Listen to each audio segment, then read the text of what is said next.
Welcome to the Fitchburg Planning Board, Tuesday, April 23rd, 2024. Just going to read a brief statement. Planning Board opening comments. All meetings of the Fitchburg Planning Board are open to the public. This does not mean that the public participates in all aspects of the meeting. It simply means that the meeting itself, including all discussions and votes, is open for public view. If you wish to address the board regarding a public hearing, please raise your hand and the board will acknowledge you at the appropriate time during the hearing. The board will also monitor any participants that are attending virtually for questions at the appropriate time. Virtual attendees are asked to use the raise hand function to be acknowledged. 1, state your name and address. 2, approach the center table and either stand or sit. This allows you to be seen and heard clearly by everyone in attendance. 3, the planning board requests that comments be limited to no more than 5 minutes in the interest of time. Please be advised that FATV is conducting audio and video recording of this meeting for public broadcast, and I ask that anyone in the audience who is recording this meeting to please identify themselves for the record now by stating their name and address. And there's none. All right. I'm also going to take roll call at the beginning. So we have this for our transcript as well. And I call your name, just acknowledge you're here. Amanda? Here. Alin? Here. Alex? Here. Paul? Here. Peter? Here. Tracy? Here. Paula? Here. Oh, great, we have a full board this evening. The first item on our agenda, approval not required plans, A&Rs. We do not have any this evening. We also do not have any underneath our minor site plan category. So we're straight into public hearings this evening. Our first item is the Scenic Road Act in a joint hearing with the Planning Board and the tree warding regarding a tree cutting proposal at off of 239 Mount Elam Road. However, there's a request for continuance because we can't, the tree warden is unavailable at this time. Right. Hopefully that'll get rectified, hopefully by next month. All right. So anybody like to entertain a motion? Make a motion to continue to our May meeting. Second. A motion has been made with a second to continue to our May meeting, Which is the 28th. May 28th. I'll take roll call vote on that. Those in favor say aye. Those opposed say opposed. Amanda? Aye. Alin? Aye. Alex? Aye. Paul? Aye. Peter? Aye. Tracy? Aye. Paula? Aye. All right. Our second item this evening is special permit and site plan. The applicant is Clearwater Real Estate Group, LLC, is proposing to build a 3-family residential development at 845 Water Street. This is continued from our March meeting, and we do have a request to continue to our next meeting would be May 28th. Correct. Is there anything you wanted to add, Chris? You're good. Just checking. I noticed Anything the you'd like- engineer's okay. office is here. I believe I was told it's architectural related, waiting for elevations. Perfect. Make a motion to continue to our May meeting. Second. A motion has been made with a second to continue to our May 28th meeting. All those in favor say aye. All those opposed say opposed. Roll call vote. Back to Amanda. Aye. Alin. Aye. Alex. Aye. Paul. Aye. Peter. Aye. Tracy. Aye. Paula. Aye. And let's see. I'm going to take one just out of order only because we're streamlining our. We have a special permit and site plan review applicant for 320 River Street in the Adaptive Use District, which is request to withdraw without prejudice.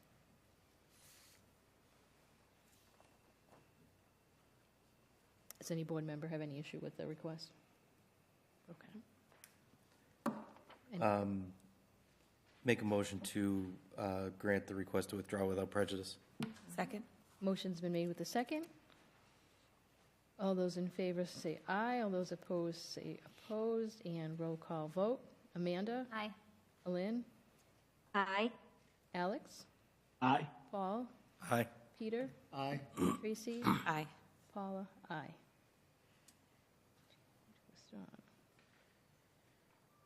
So if there was anybody here for those matters.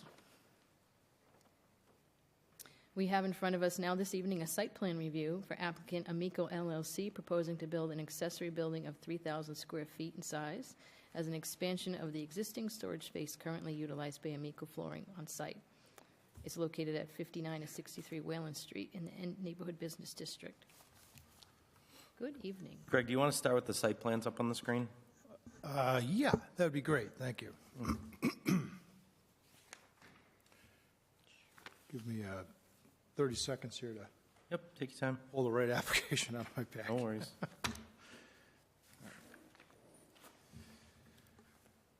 Great, thank you very much. My name is Greg Roy with Dillison Roy, representing the applicant Amico Flooring this evening, and I appreciate your time. You're flying along in your agenda, so I'll try not to put a monkey wrench into that. We were here a month ago to open. Well, a month ago we asked to continue the hearing without testimony because we had a pending matter before the application for variance before the Zoning Board of Appeals, and I'll summarize how that went in a minute. But the matter at hand, the site plan, as you mentioned, that's before you in the application, involves the proposed 3,000 square foot accessory building. The zoning ordinance has a very narrow definition of what's allowed as an accessory on the property in this zoning district, so a variance was required. We did go before this. We did file for a variance and were granted a variance 2 weeks ago by the Zoning Board of Appeals. So 4 weeks ago, when we were before your board, that matter was still pending, so we asked for that to be continued without testimony. But we are here this evening to pick up the site plan review, knowing now that the zoning board has acted to grant the variance that was requested to allow the accessory use as proposed. So I'll just give you a quick summary. As was mentioned, the property is at 59 to 63 Wayland Street. The Wayland Street is on the northerly side, or the top part of the screen. It's not labeled on this. You can't see the label on this plan. There you go. Thank you.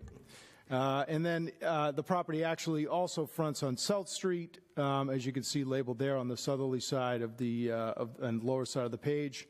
There's an existing 3-unit structure, 2-story structure on the property. There's quite an elevation change from the top portion, which is on the northerly upper side of the plan off of Wayland Street. There's 3 retail spaces that exist on the upper side. On the lower side, off of South Street, there is a lower level that comprises of storage used by the applicant. And approximately 10 years ago, a plan was prepared by the applicant and actually approved by your board, perhaps not you specifically, but the planning board. A site plan was approved for a rather large addition to the west. I'm going to call it Plan West. I'm not sure if what the exact northerly is on the plan, but to the left of the screen, there was a rather large addition proposed and approved and granted site plan approval for approximately 6,000, just over 6,000 square feet of addition, 2-story addition at the time was proposed for additional retail space on the upper level with additional storage space in the amount of about 3,100 square feet of storage space on the lower level. At the time that was approved, the applicant determined that that was not a feasible, financially feasible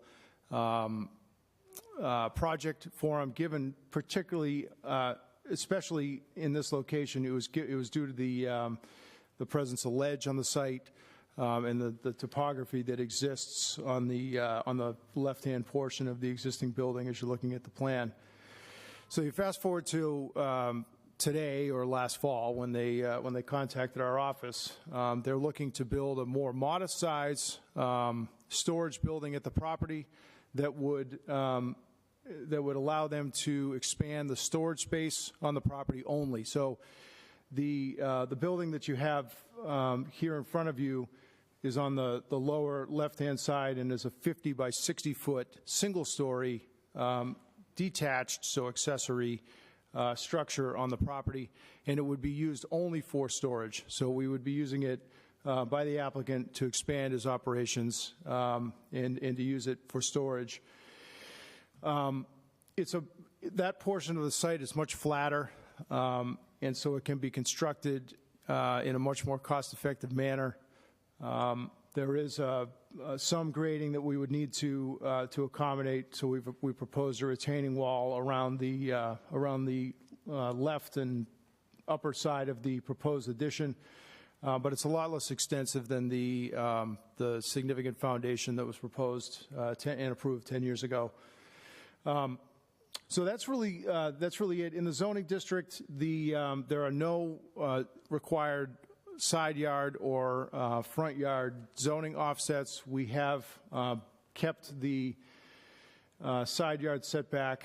I think we're greater than 20 feet. I don't think it's labeled on this particular plan, but we're greater than 20 feet to that side yard, or maybe I'm missing the lot line. We were about 10 feet to where that lot line is.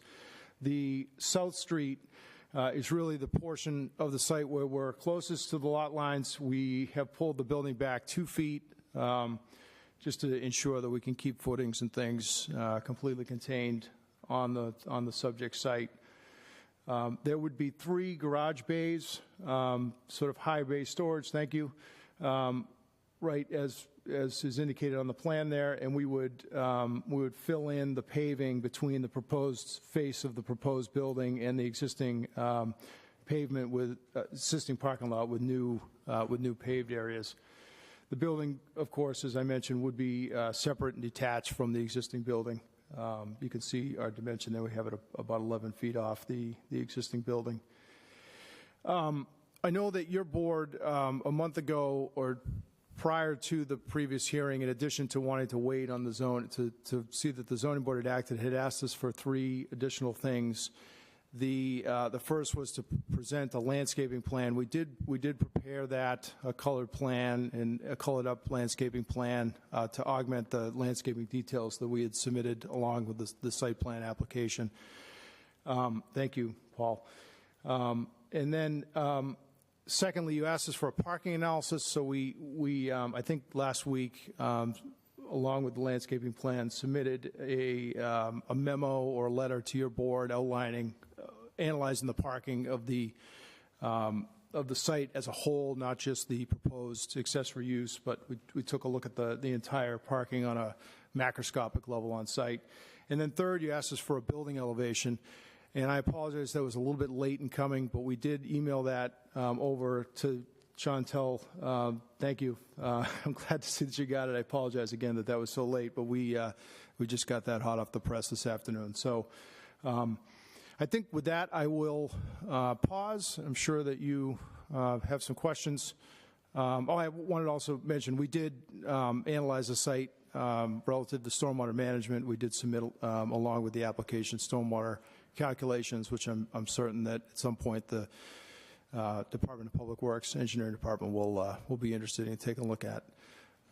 With that, I'll stop, Madam Chair, and take any questions or comments.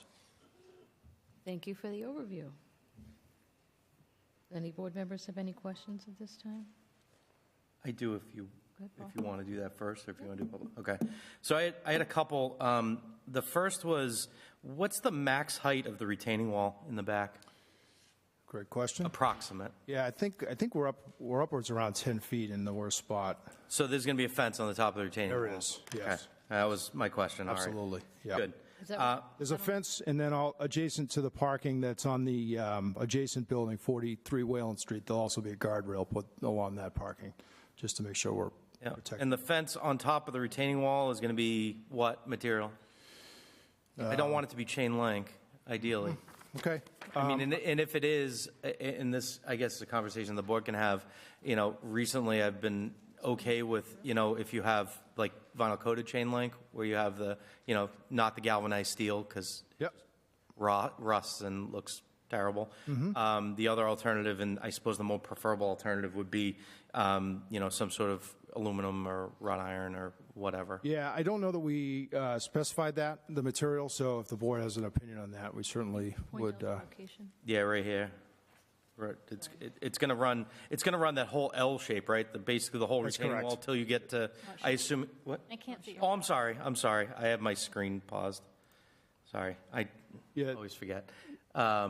Yeah, you So you see my cursor here? Yep. So it runs basically along here, and then it's gonna, I assume this slope gets smaller and smaller. That's correct. As you get to South Street, so at some point, the fence ends before you get to the end of the retaining wall. That's correct. Well, I think we kind of are just showing it up the whole way, because for all intents and purposes, it'll be 4 feet. We intend to use a larger format block for that.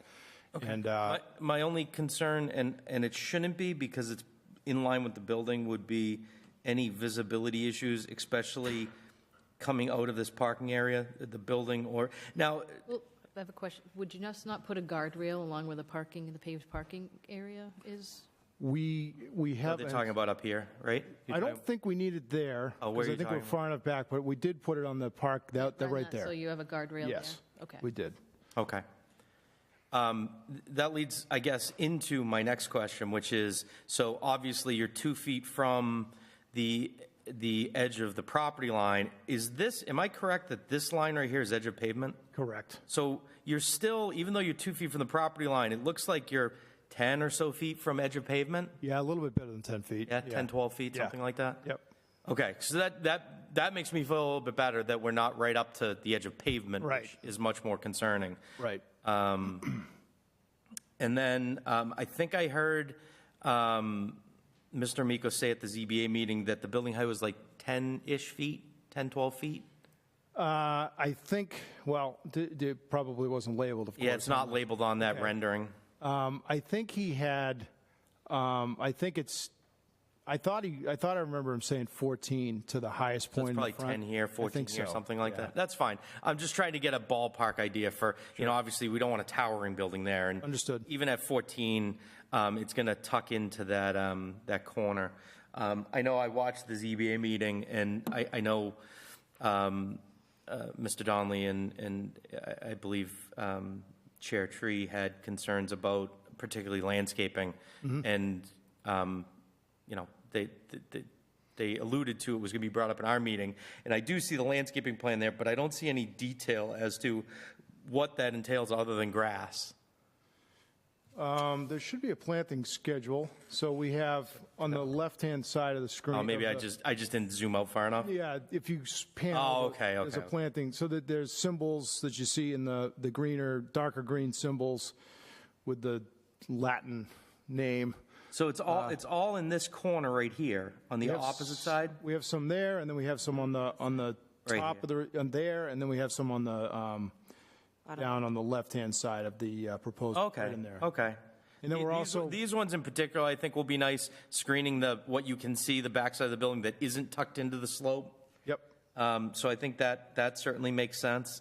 And I think, I don't know if I've told you this specifically, but I've mentioned over and over again in the last few meetings that, one of the bigger concerns is that, we don't have trees too close to the property line. That way, we don't have root systems that destroy our streets or sidewalks or anything like that. I think you're far enough away, but you might want to just run that by DPW before you plant anything. I guess that was the aspect of whether or not there should be anything up against the building fronting South Street, because you got a residences right across the street. We But are there's only proposing. 2 feet in front of the building. Well, we're proposing some ornamental grasses there. Okay. Well, We have some, Something different. trying Rather to do than just something there. grass, do We- something that- Like I said, we didn't want to put a larger plant in the right of way of it that would,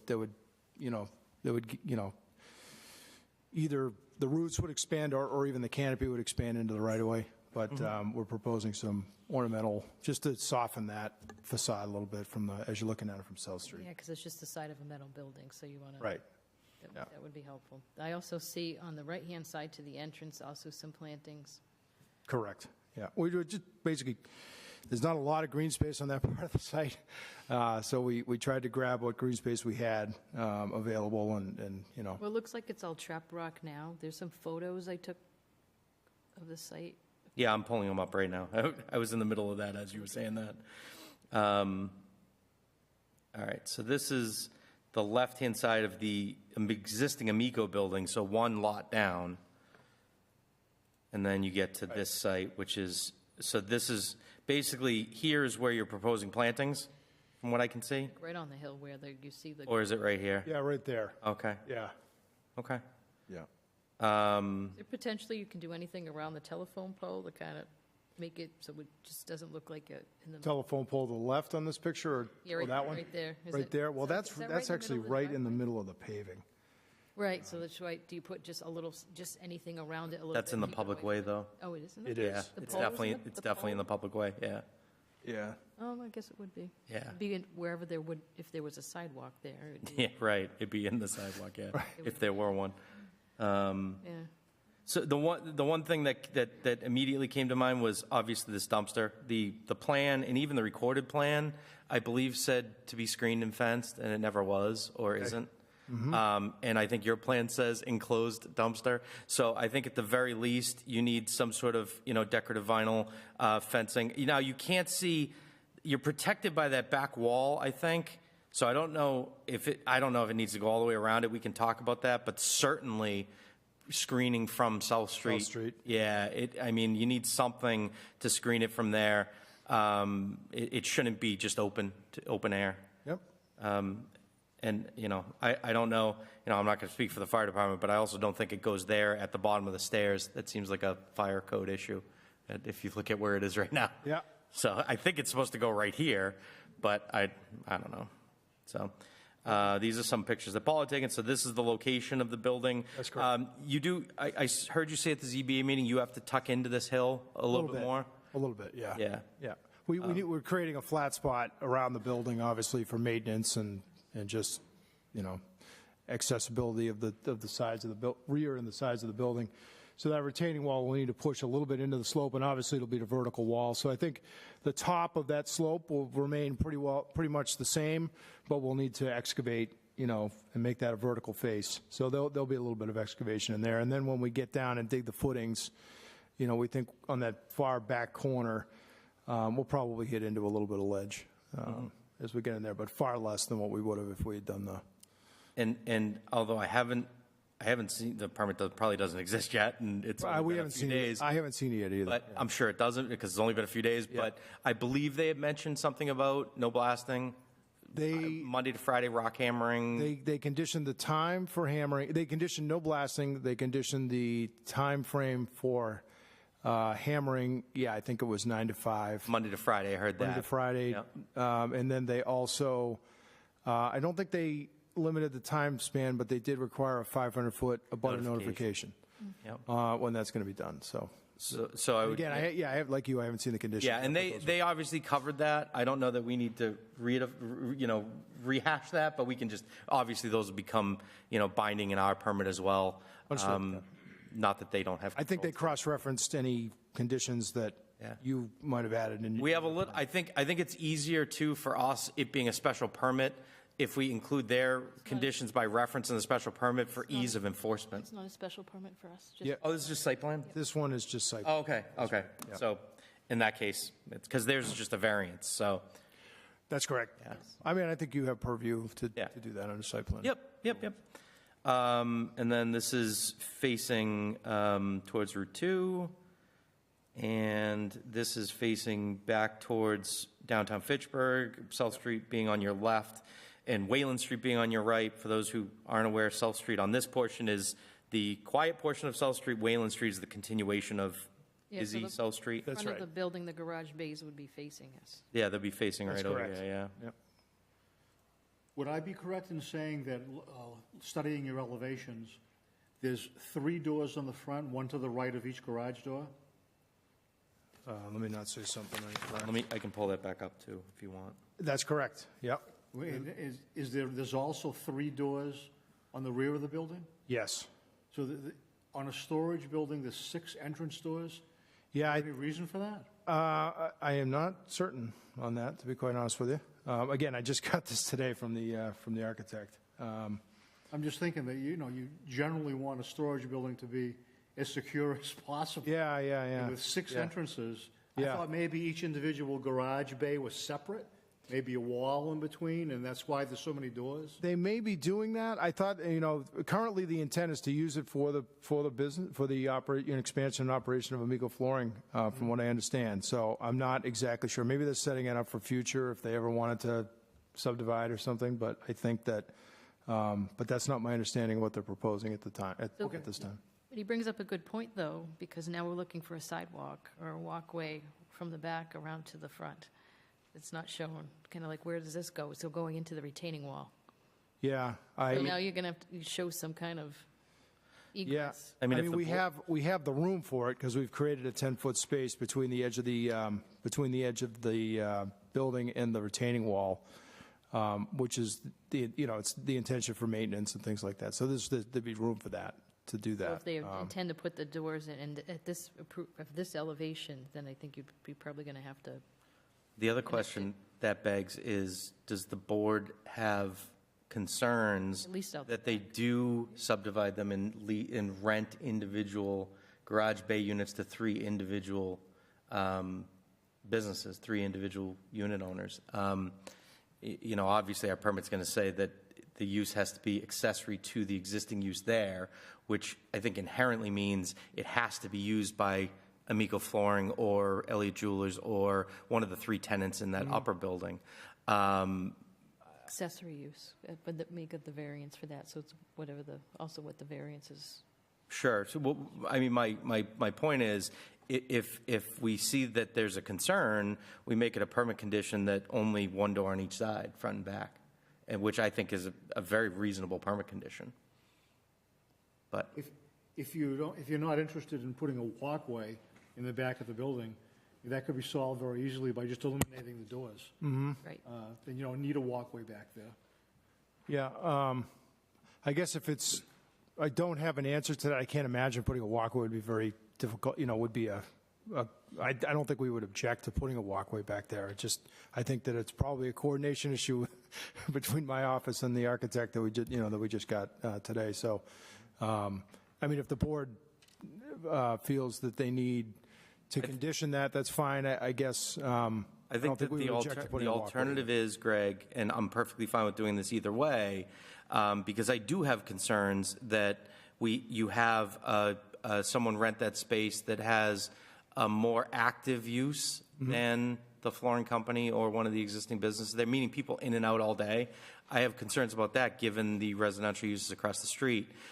So I think one of the permit conditions will be, or should be, if the board agrees, that this building is only accessory to the uses that are on the site right now, that no one that isn't affiliated, that isn't utilizing one of those 4 spaces, it being obviously the property owner, which isn't on the same property, but the Amico Carpet building next door, the 3 tenants I think there's 3, the 3 tenants in the building up top are the only ones that are allowed to utilize this building for The storage. property owner actually is using the bottom of under the 3 tenants space. What's that?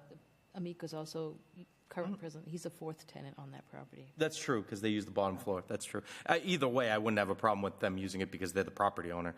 I just, the concern there is that there's a type of business that,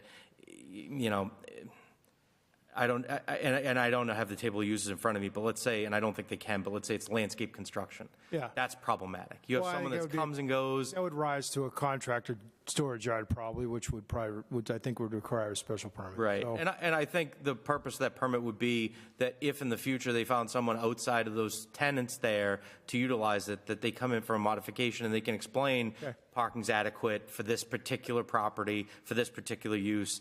Hearing the presentation at the ZBA meeting, from what I gathered, it's his intention to use it entirely for their business. That's So- my understanding. Perfect. So I don't would- think I think that's a good permit, meaning you can leave the doors if you want, and then if the board wants a walkway around, I'm indifferent to that because it's going to be flat. You can still get front to back. I'm not worried about that. Right. But my concern is more on what Peter said, that you have a tenant there that is legally allowed to use it, but might have a little more parking demand than the 4 spaces in front. So, That sounds condition reasonable. it to the existing tenants on site. I think you'd also have to add light. I don't see any lighting on the building. Yeah, I think I don't think he's proposing anything other than what would be required by code for entry lighting, above the various doors.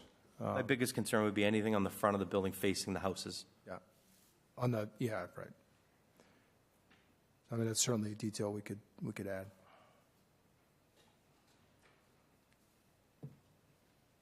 It's like, I really don't want to see a walkway come over to the front where the 2 feet, wrap around towards the frontage. So if you did anything, it would just be in the back, so you could go from door to door, and I guess you could walk to the front.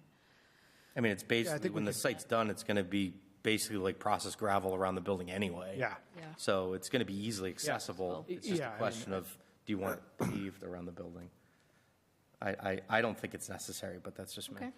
Yeah, I agree. Whatever the Well, board. I mean, maybe we could just let the code sort this out. If the, if the architect says those need, we need or the building department says that we need it as part of the building permit plan set, then, we'll add it in there. But there's no issue with us adding a walkway. We have logistically, we have the room to do that, and it wouldn't be an issue. And we could certainly run it around the backside of the building, away from South Street, over towards the existing building. There's plenty of room for it there. I'll go in the other opposite direction, so you could just. That's right. Okay. Yeah, go Oh, up, instead of, go north towards Wayland Street, go across the northerly side of the new building, and then, connect in between the two buildings. That wouldn't be an issue at all. That's what I assumed you would do anyway. Yeah. Because there's no room in the front. Yeah, because then otherwise you'd be, there's no room on the subject property. And we're creating more pavement against pavement, which you want that buffer. That's so. correct. That's Yeah. correct. Okay, what else there? Oh, you go back to the photographs and then the landscaping plan. I just want to go over. Which so- one do you so there's- want? So there's, okay, Sorry. so there you're proposing, I guess, to put some shrubs on the end over there for your landscaping plan. This is looking towards South Street from. Yeah, Wayland so you'd be Street. looking at the top of the new All office right, so building. we'd be adding some shrubs to the top of that Yep. proposed wall there, just to, break up that from this view. You'd see the roof essentially of the new building, so we thought with some shrubs there, you'll be softening that from the upper side as Yep. well. Because yes, the South Street side has, arguably the most impact, but you still have some from the Wayland Street side. Okay. So I just wanted to go over, so here's the paved sides, and then if we bring up the landscaping plan, Okay. because there's a lot of pavement in the back that you actually, so wherever it is green, you're going to have green? That's correct, or is green today. Where's green today? So that. It's not, basically not impervious, Yep, there's, unless we were to put a walkway around the. maybe you can put some retroreflective tape around the telephone pole or something like that, just to make it so. So then, Greg, that leads me to this question here. You have, so this area, Because that's, which you have paving, and Yeah. then, hold on, and then let me pull up. See if I can do this. Hold on.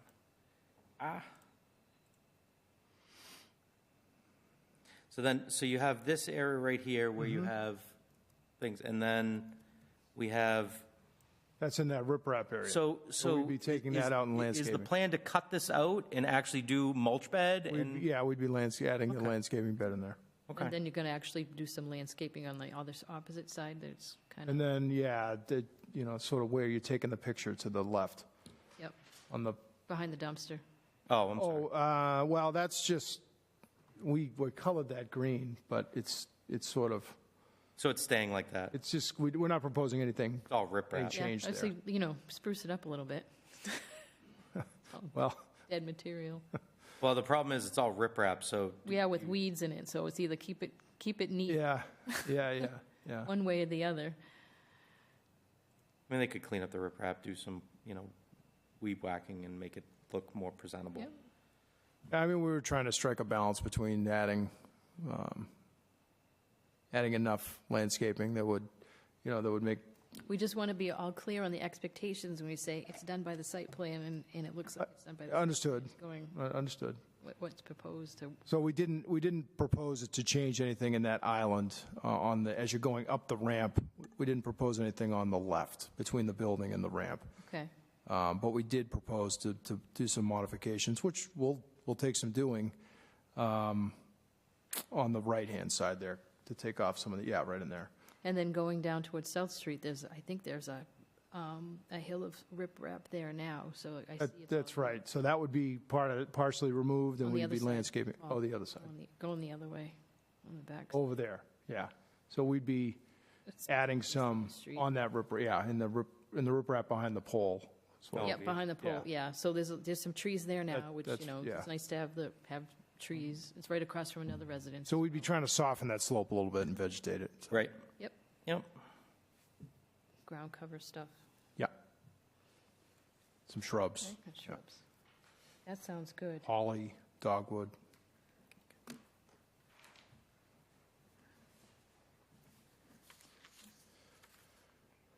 All right, do we have any more board questions? Open it up to the public. All right, this is a public hearing. If there's anyone in attendance that would like to speak on this matter and/or virtually, you can use the raise your hand function virtually. We have no one virtually other than board members. Okay. Do you want any DPW comments? Yes. Yes. That. So we'll start with Ryan. So, I didn't see those. yeah, they were in the packet for last month. Oh, yeah? Yeah, so it says, when applying for a building permit, engineering will need to review the proposed locations of roof drains and/or floor drains on the utility site plan. If applicable, new sewer floor drain connections will require a sewer connection permit to be applied for with the building permit. If applicable, new sewer connection fees must be paid prior to engineering sign-off on your building permit. And that's it for that one. So those are pretty straightforward. Obviously, they want to see the stuff on the utility connection plan. Let me see what I have here. These are Jeff Hellman's.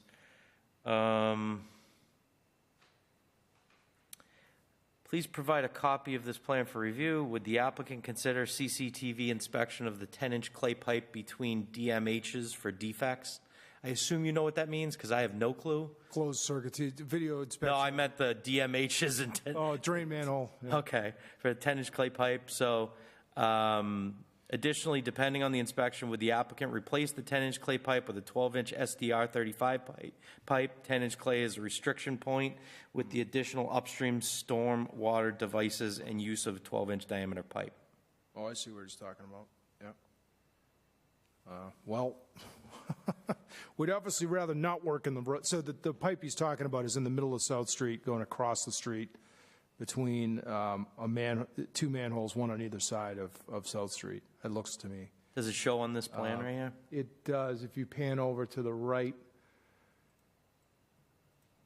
actually, it's on the grading and drainage plan. It's on the sheet C4. Let me zoom out a little bit. Oh, grading and is grading and drainage on this one? It's on that one right there, yep. Oh, it's on this So, one? Yeah, right there. If you go to the, Oh, I see 10-inch clay right yeah, here. right there, I think that must be the one he's referring to. So, It says I eight- mean, 8-inch clay here. I think the way I'll answer that question is if the applicant's required to change that'll be quite costly. So the applicant would certainly prefer not to do that, but if the DPW is going to require it, I think we would, we would certainly accept it, but reluctantly, quite frankly. It's understandable. I don't know how much that's going to rise to a special permit condition for us. I don't feel comfortable requiring something that benefits a neighborhood for a property that's doing a by right, well, not a by right use, but a use that would be by right had to be attached, and it's only slightly detached. So I don't know how you feel, Paula, but I would say that if they end up negotiating to do it with the city out of good faith, then fine, but I don't know that we Just require say you it. follow the DPW requirements, because if it depends if they're going to require it, then, Right. I mean, it's also to the benefit of the project as well, and it's a clay pipe, so who's going to replace the clay pipe in the next 50 years? Can't say I disagree with you, but I, No, but maybe minimally, at least, they mentioned CCTV, but, as we read it, it seems like it's open for some further discussion with DPW. Yeah. That we're just reading what the comment was at this time, so that you're aware of it, so Yep. that you can have a discussion with them on Understood. how to, if there's an alternative to this. yep, understood. Yeah, I mean, we certainly have to satisfy the DPW anyways. I'm sure that'll be a condition, so. Okay. Those are all the comments. Okay. Any other board discussion on the matter? All set. Okay, does the board have enough information? Public comment? I did the public comment. Oh, we did. Okay, I that's right. did this time. That's true. I'm That's on true. it. Which is, no one said anything. No, no, Make a there wasn't. motion to close the public hearing. A motion has been made to close the hearing with a second. Roll call vote. All those in favor say aye. All those opposed say opposed. Amanda? Aye. Lynn? Nope. Alex? Paul? Aye. Peter? Aye. Tracy? Aye. Paula? Aye. All right, Did you say discussion? Alex's name? Because you skipped to a Linda May. You did. Alex said I aye, did but I don't know if you said his name. Did I say aye? I saw I said Alex. I don't know, whatever. And then yeah. I think you went from a Linda May, that's why I heard him, but anyway. Alex said aye again. Yeah, it doesn't matter. Good. I was going to do permit Alex. conditions, but we can do them now if you want. We talked about all of them, but basically, some sort of decorative, non-galvanized steel chain link fence on the retaining wall, screening around, vinyl enclosure around the dumpster area, no glaring lights facing the residential buildings, all dark sky compliant, and no lighting issues off the building. And then just what I had said, the building is to be utilized by tenants on site as well as the Amico Flooring property owner. And if there's going to be doors to the rear to connect the doors with a walkway around the building. Sure. And then it's just we have our normal subject to, department review and all that stuff, so. Yep. I mean, we said grasses in the facing South Street and not landscaping per plan. Good. Nick, was there anything else? Did we capture everything, everybody? Add lighting. A closed dumpster, grasses, retaining wall, fence. Nope. And anybody have anything else to add to the conditions? Okay. You're up and, right, DPW. Thanks, Greg. Are you here for anything else tonight? I am, but What are you here for? Butler. Well, I was just curious. It Yep, wasn't, I Butler, wasn't saying yep. anything. and then, so we've got everything here. Would anybody like to make a motion? We already did, and we already voted Oh, on it. with that, we didn't vote on it yet. We just laid out the That was to conditions. close. Nope. Oh, that was close. Yeah, that was Make a mo- close to Make a motion to approve, I'm way off tonight. Yeah. Make a motion to approve the site plan review, subject to the conditions as mentioned, All right. for Amico Flooring. Motion's been made with a second. All those in favor say aye. All those opposed say opposed. Amanda? Aye. Lynn? Aye. Alex? Aye. Paul? Aye. Peter? Aye. Tracy? Aye. Paula? Aye. Thanks a lot. All right, we've Thanks, got Greg. that. Okay. All right, refocus. Let's see what we got here.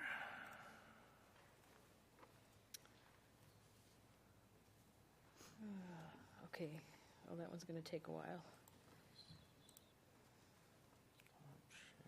I know.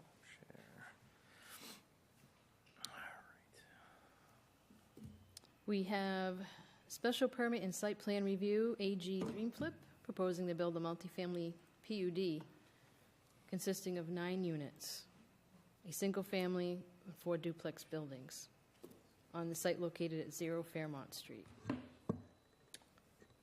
the RB district. Chris, would you like just the site plan up on the screen? I believe we sent over a rendering. It's a couple. Yes, I have renderings, yep. Yeah, you mind pulling that one up? Yep.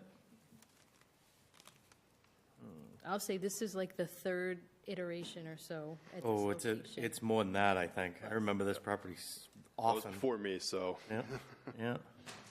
All right. All right. Is this screen okay, starting right here? Let's go to the second sheet real quick. How about right there? Trying to zoom in far enough where everyone can see what we're dealing with. Yep. Oh, perfect. Okay. All right. For the record, Chris Anderson with Hannigan Engineering here on behalf of AG Dreamflip LLC for the construction of a PUD off of Fairmount Street. Just to orientate ourselves here on the page, we have Fairmount Street that runs along the bottom side.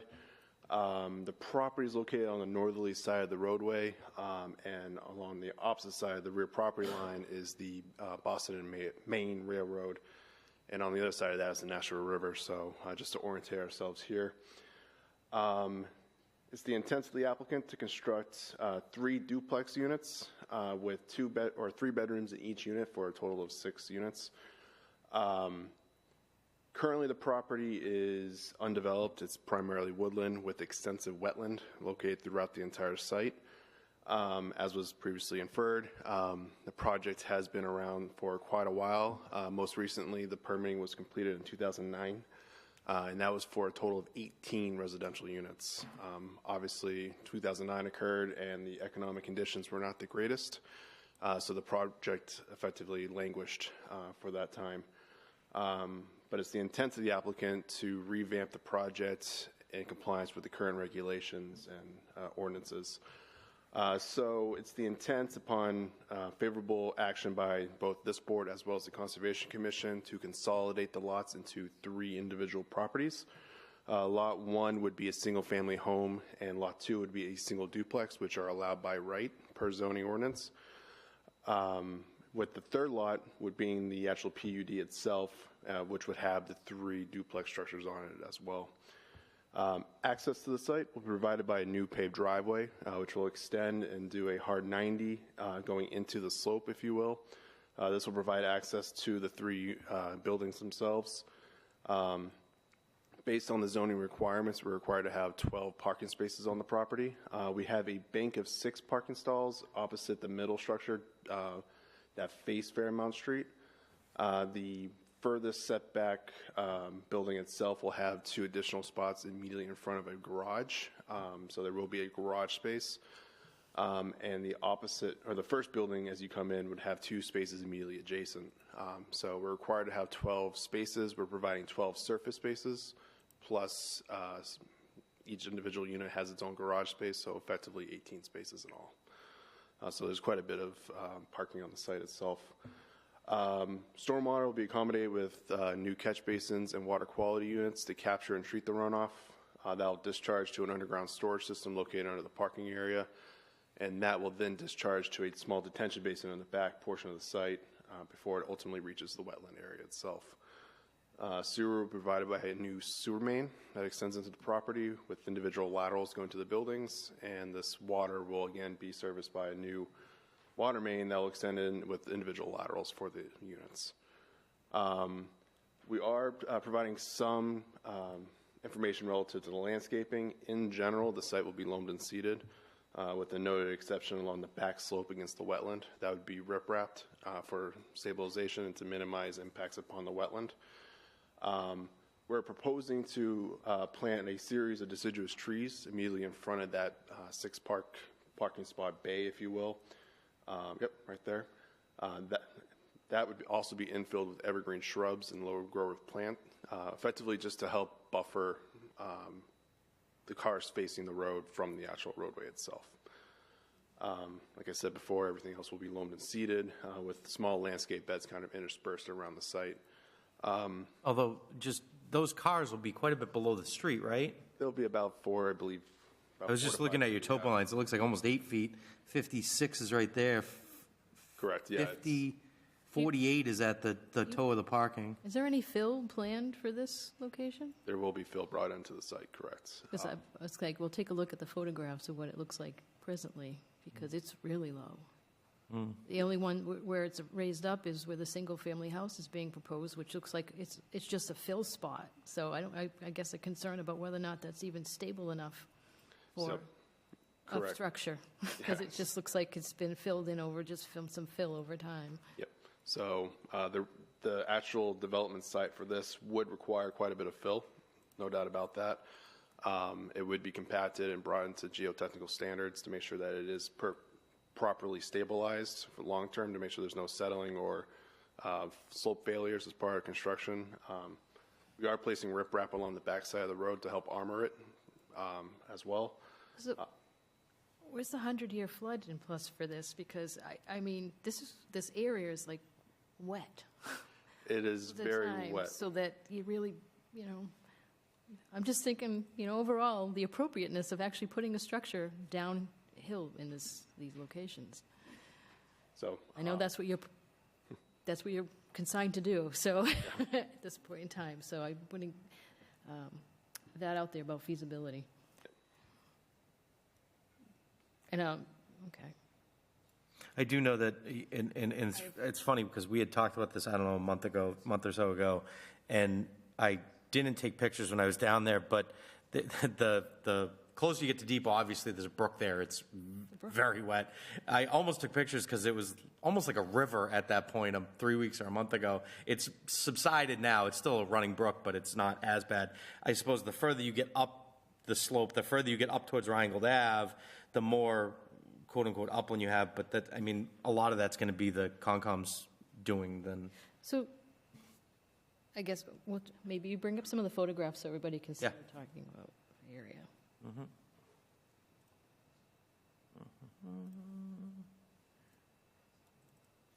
But first of all, I don't think myself it meets the definition of a PUD. Okay, number one. In this case, it's not a comprehensive planned unit development. There's a single family and two family on its own lot, and this is just looking like trying to put two other multifamilies, just to try to put them on a lot there. Where, yeah. So this location here, next to the structure on the right, you're planning to put the first one on the right hand side towards the rear. Yeah, this is the right-hand boundary of the lot. So that elevation difference is like huge. Where And the then other. this is still the right-hand boundary of the lot, kind of closer to, Yeah. I suppose this would probably be facing the middle of the duplexes. The property boundary's up here on the right, up near Yeah. my cursor.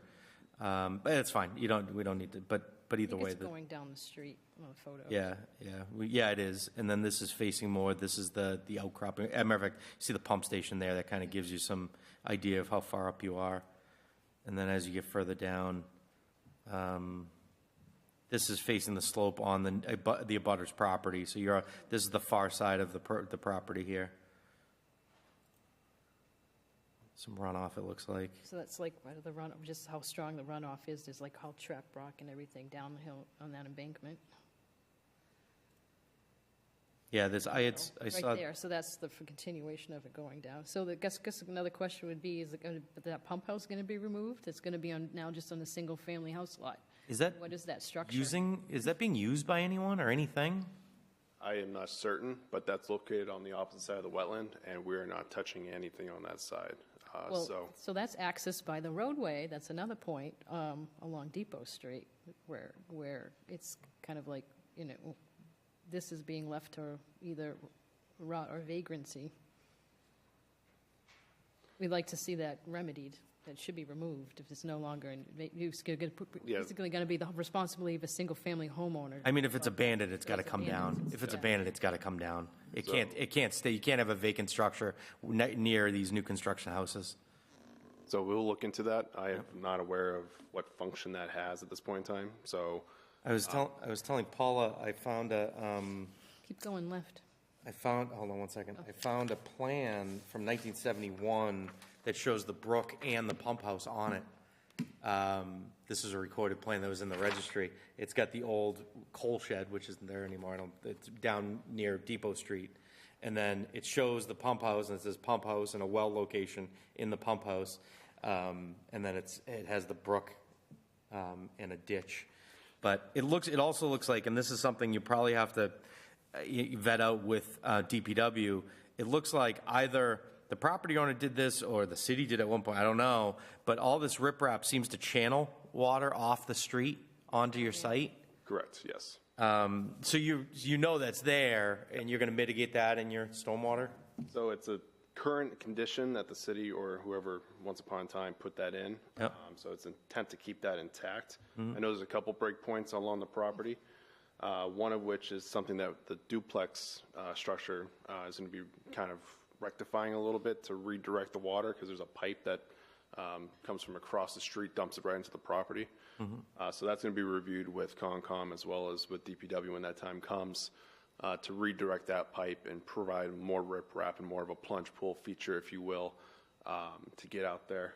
There's an overall comment from DPW about right along the street frontage and Fairmount Street to do something to help channel the water, so. Yeah, so Even though it's existing condition, it needs to be addressed. yes, and we just got DPW comments this morning, so obviously, speaking to There's the the- comment relative to the PUD, that was a last-minute change, unfortunately, that was done without my acknowledgement.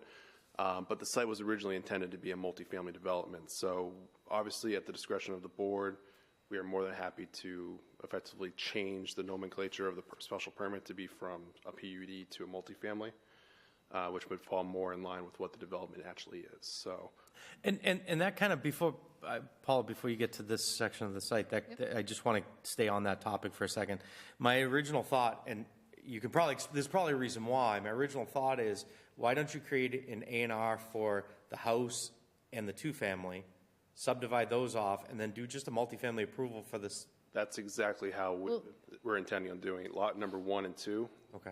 will be their own entities. They are, Because if that's the case, you don't need to include them in this approval because we'll have separate A&Rs because they're allowed by right. correct. Those 2 lots are not included within this original submittal. Okay, so it's only the 3 So duplexes that we're talking about. And I still wanted to just bring about the issues, because we've had prior site approvals for this, what the issues are, so that, still with the property owner, we just want to bring about, like, these things still should be addressed. Mm-hmm. Yep. So if you want to go down to the other end, it's like the fence on Depot Street, just, that Yeah. has to be taken care of. Yeah. So this is the brook that runs down. There's a drainage ditch there. But the fence there. the first thing that I took a picture of it today too is this fence. Did you take one from the other side? No, the street side. Oh, okay. The fence from when you're standing on, I have it on mine. When you're standing on Depot on this side, this whole fence needs to come down or be replaced or something. It's in terrible condition. So there's a gate right before the bridge, and so there's a paved area to the right over there. Hold on, I'm trying to. Right there, yeah. So, and that's another point, too, I wanted to bring up. That also debris should be removed from the site. Again, that's going to be part of the single-family lot. So Almost that- looks like the railroad dumped that on so your it side. looks like, but there's all this debris that's there, and that would be accessed by that gate we're just talking about, fenced area. So you have this area where people could come make in and out and do dumping and stuff on that side on the property. So that needs to be secured. Should be. The fence was a primary concern to me in that you want it as open as possible. You don't want areas that are screened off that people can, go behind, hide, whatever. The vegetation of itself, I mean, it can grow. It's been growing in for years. It's not a big deal. But I think the fence needs to come down at the very least. And I agree with Paul. You see these, there's no reason for that material to be there. Is that World War I marker still there? That- It is. So there's a notification in one of the DPW comments that there's a marker on site that needs to be preserved. Right. Do you know where it is?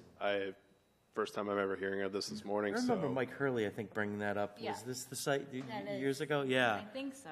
And yeah, I think you're right. And I don't know specifically where it is, but apparently the DPW does. So Yep, so obviously we're going to be talking with DPW extensively.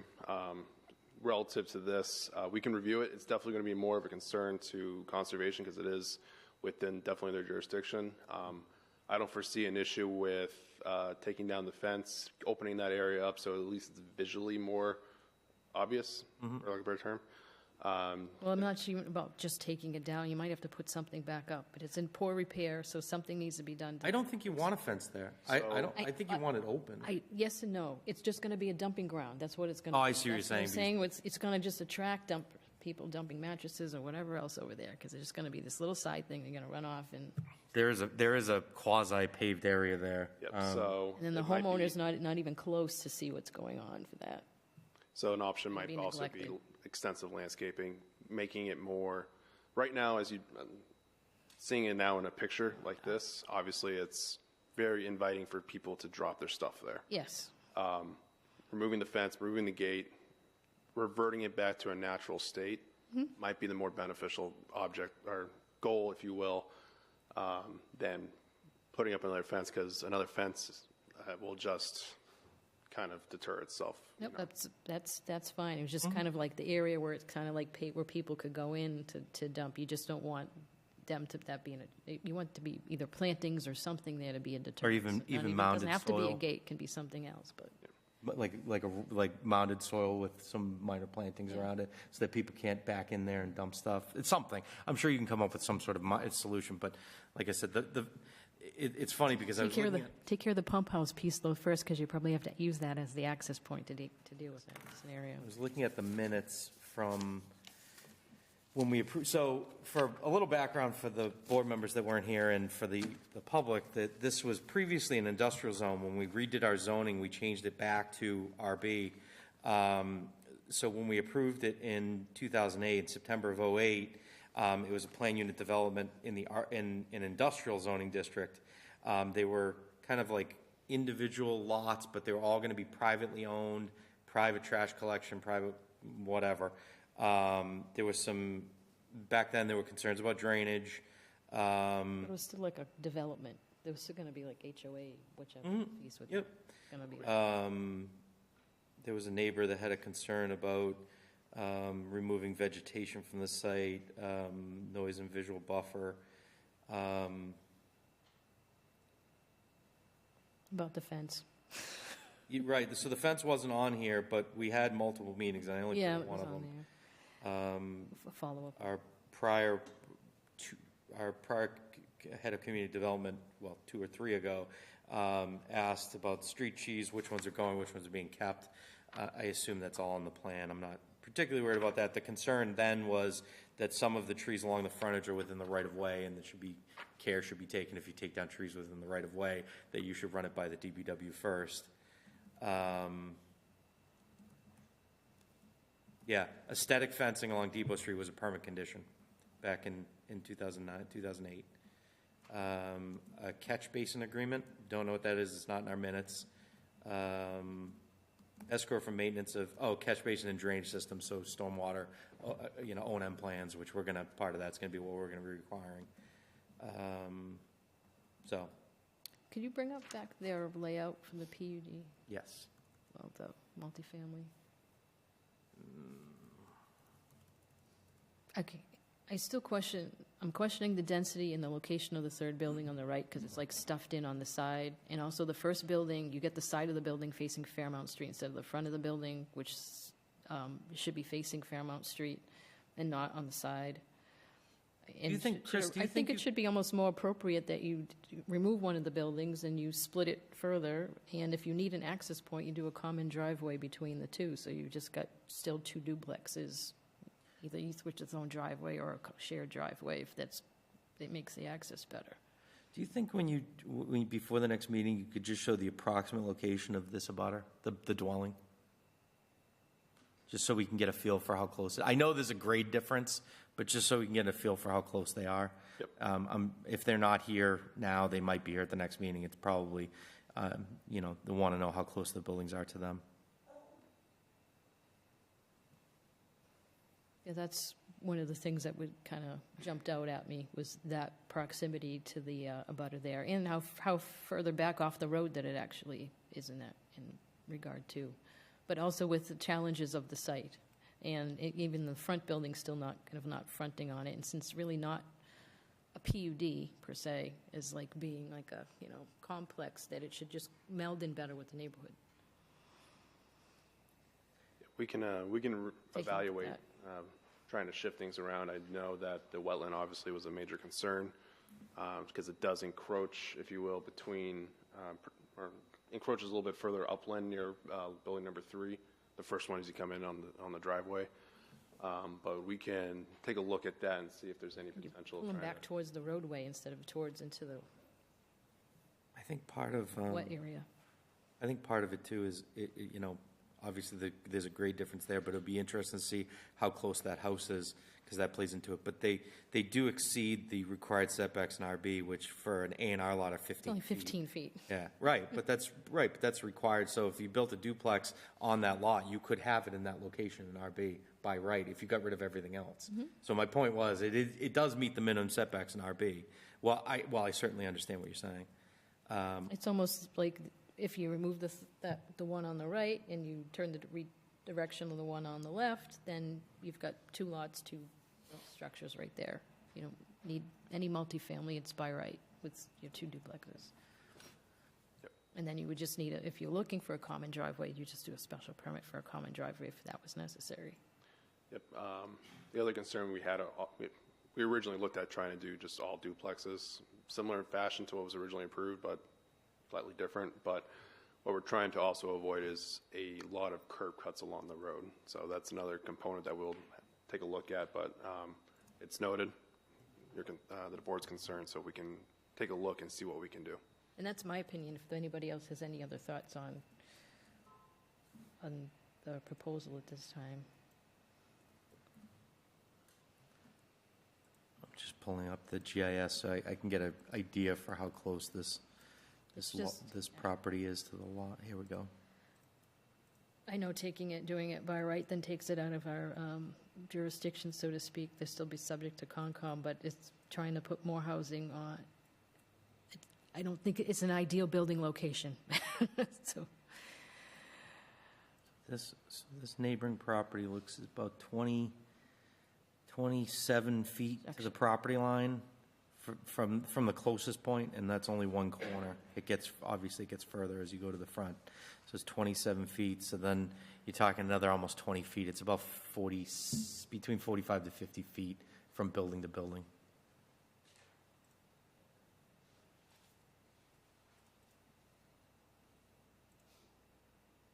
So, true, but you've got the 2 lots right there where you got one on the left, one on the right. Doesn't have to be as close to the other side or intrusive into the wetland area. Particularly if you're going to put fill. I mean, there's a little more flexibility now that it's RB, because obviously when it was in the industrial zone, it was the only thing you could do was plan your development at that point if you wanted to do it this way. So now there's at least a little more flexibility to try and, to get multifamily in there somehow.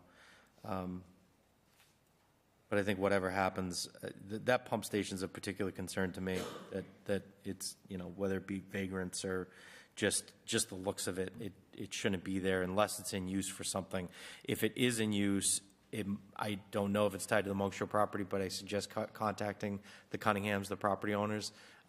They're in the middle of working on developing that site. They might have access to or interest in taking care of that if it services their site at all.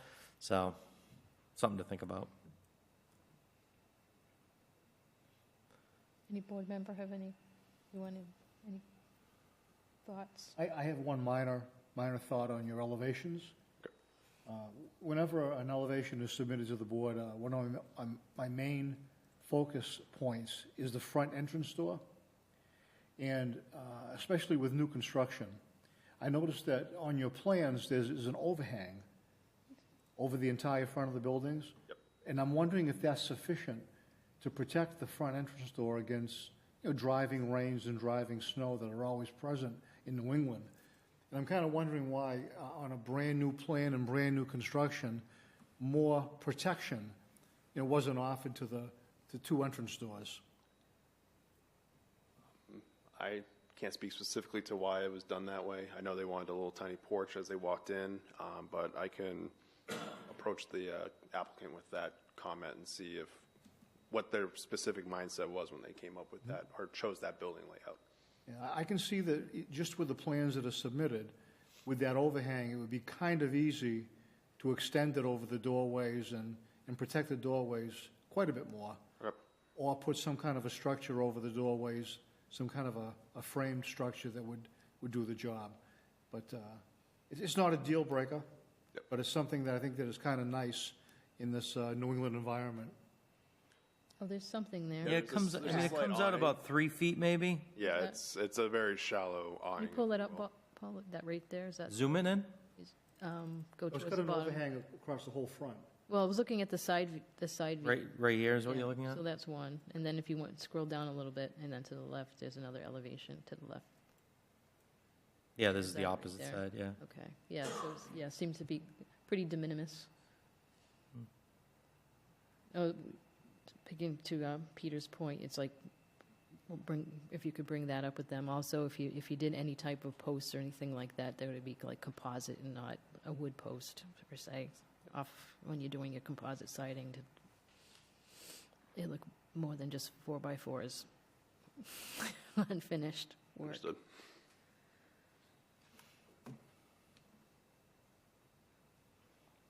For that. And if you want me to read department comment, I will, but I know that Chris said he has them. So unless there's something you want to talk about specifically? I don't think so at this point in time. Like I said before, we have to go in front of conservation, so we're fully expecting a continuance tonight. Because as we noted earlier, there's a lot of wetland on the site. It's very wet. So there's a plethora of issues that we need to address with the Conservation Commission. We wanted to come before the board tonight, get the initial feedback, any comments or concerns from the public, and so that we can address them all in one comprehensive plan set so that everybody's on the same page and we can move forward with. If by next meeting you can give us an idea for how much fill, not just in cubic yards, but how many feet you have to fill, that's usually easier to, a 500-foot section, 2 feet high, something like that. It's usually easier than saying how many cubic yards you bring in. That would be helpful. I, for one, I certainly, it's the overall concept is very much in keeping with that neighborhood. I don't particularly have a problem with the units, the spacing, the layout. I know Paula obviously had her concerns, and I understand them. I think just, for me, if we tweak things a little bit and particularly make that site look more presentable with the pump station, the fence, landscaping, I think that's where my mind's at on those. Does any board member have any comments or feedback? I agree with Paul. Cleaning up that site, something there is going to, make that look so much And I better. think And I'm conservation requesting- will be definitely harping on that because Yeah. that is definitely within their jurisdiction. So it's noted, and we'll take a look at that and try to incorporate that into, Are you already on a Concom agenda? we'll be submitting tomorrow. Okay. And I'm requesting a reduction in units and the facing direction of the other housing unit. That was my comment. Just, that's mine. I'm not sure if any other board member agrees with that, but I think, I like the way it Yeah. is personally, but I have no problem with the density. Aside from the initial comments that Paula had about the concerns about fill and obviously, like I said, Concom's going to have a big part of this with, how, I don't even know how close you are to wetlands or how close you are to that brook in particular, which I think is a little further down. But I think that, So I will double check, but I don't believe that's an actual quote-unquote brook. It's just an intermittent channel. that 1971 plan references it as a brook. Yes, and And did you see the outfall in the photographs? There's a pretty good, it's a stream. yeah. Yeah, this Almost a plan river. specifically Yeah, we says know a that. brook, It's- and it has run of flow, and it has a ditch location, but anyway, that is not our purview, so that's fine. I think that, we have some bigger issues to tackle first, and then we can get into, So- we did approve 18 units there before, although looking at the site now, I have no idea what has changed from 2008 to now, but I can't even imagine that it was feasible back then, Right. given where the building locations were shown, but So the wetland did grow significantly between 2009 and last year. yeah, it had to have. Just- Oh, I believe that. Yeah, so that's the primary component of what changed the overall plan, including reducing the unit counts and everything like that, was, one, the city didn't have the wetland ordinance at that point in time, so it was predating that, and now the current wetland ordinance is a lot more restrictive, and so a lot of that played into coming up with the plan that you see today. So there's, I did have one question about the property owner, and you might not know the answer to this, but I'll ask it anyway. Maybe you can answer it next time. They've owned it for a couple years now, almost 3 years now, I think. 2 years now. Sorry, 2022. There's a for sale sign on the property now. It's there today. I saw it when I took pictures today. Yeah, indeed. I didn't look in MLS to see if it's listed, which shame on me. That's what I do for a living. But I'm curious if it's an old sign, if it is, remove it, or if it's a new sign, if it's marketing the development or marketing the units. I'll double check, but it's my understanding that he has no intent on selling Okay. anytime soon. Okay. Now, I'm just going to ask, Alex or Lynn, do you have any thoughts or? Not for me at this time. Okay. Same, every issue I had has been addressed. Okay. And this is a public hearing, so if there's anybody here that'd like to speak on the matter, present. And then anybody in our virtual world, if they will use the raise the hand function. Just board members. No, there's attendees. Oh, there is someone on Yep. there? No, but nobody has their hand raised, but there is attendees. Oh. There's 7. Did I not look at them? I apologize. I have them up, so. Thank I'll let you. you know. Thank you, Tracy. I see them now. I apologize for those that are here. If there's something that you want to speak on it, as it comes up, make sure you use the raise your hand function. Oh, Okay. David King has his hand raised. Yes. Here we go. That's the sign. Yes, David. Good evening. How is everybody tonight? Great. Perfect. I wanted to bring you up to speed that the property is under contract at this moment in time. The entire parcel, all the parcels in Yes. speaking here? Yes. It's under contract with one company, and that one company is going to build all of those developments that has been presented to you. That is different than the applicant in front of us?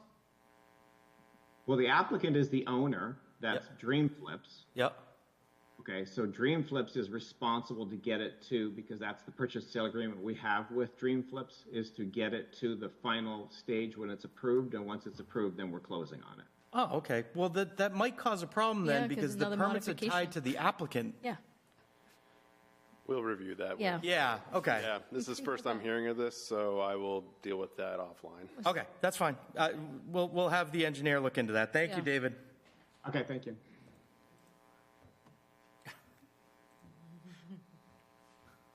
I look forward to seeing you after you go see ConsCom. Yes.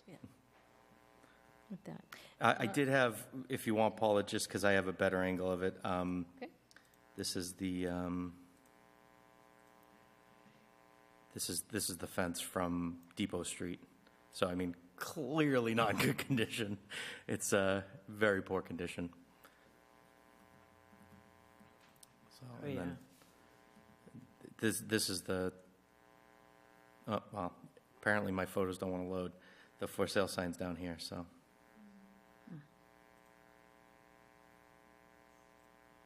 I mean, those houses would look very nice on the street. Yeah, this is the close-up of the pump house. But, yeah. Right? Okay, All right. make a motion to continue, unless Motion. there's anything else. Second. A motion's been made with a second to continue. All those in favor say aye. All those opposed say opposed. Roll call. Amanda? Aye. Lynn? Aye. Alex? Aye. Paul? Aye. Peter? Aye. Tracy? Aye. Paula? Aye. Continued. Okay, great. Thank you very much. Thanks, Chris.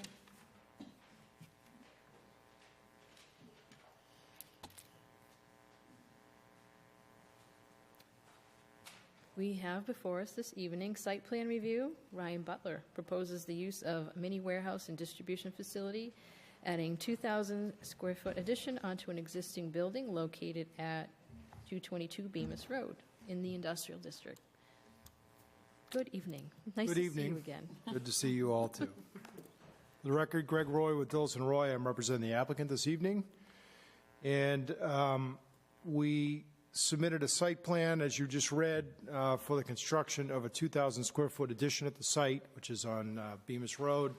We did submit, I think just this afternoon, a few colored plans that I was hoping we could start with. If we could start with the one that has the ortho image. Okay, just bear with me for 1 second. Yeah, I was no problem. looking up that listing. Understood. What's going on? All right. Ortho presentation plan, that I one? think that's the one, All yeah. right, let me just start sharing my screen.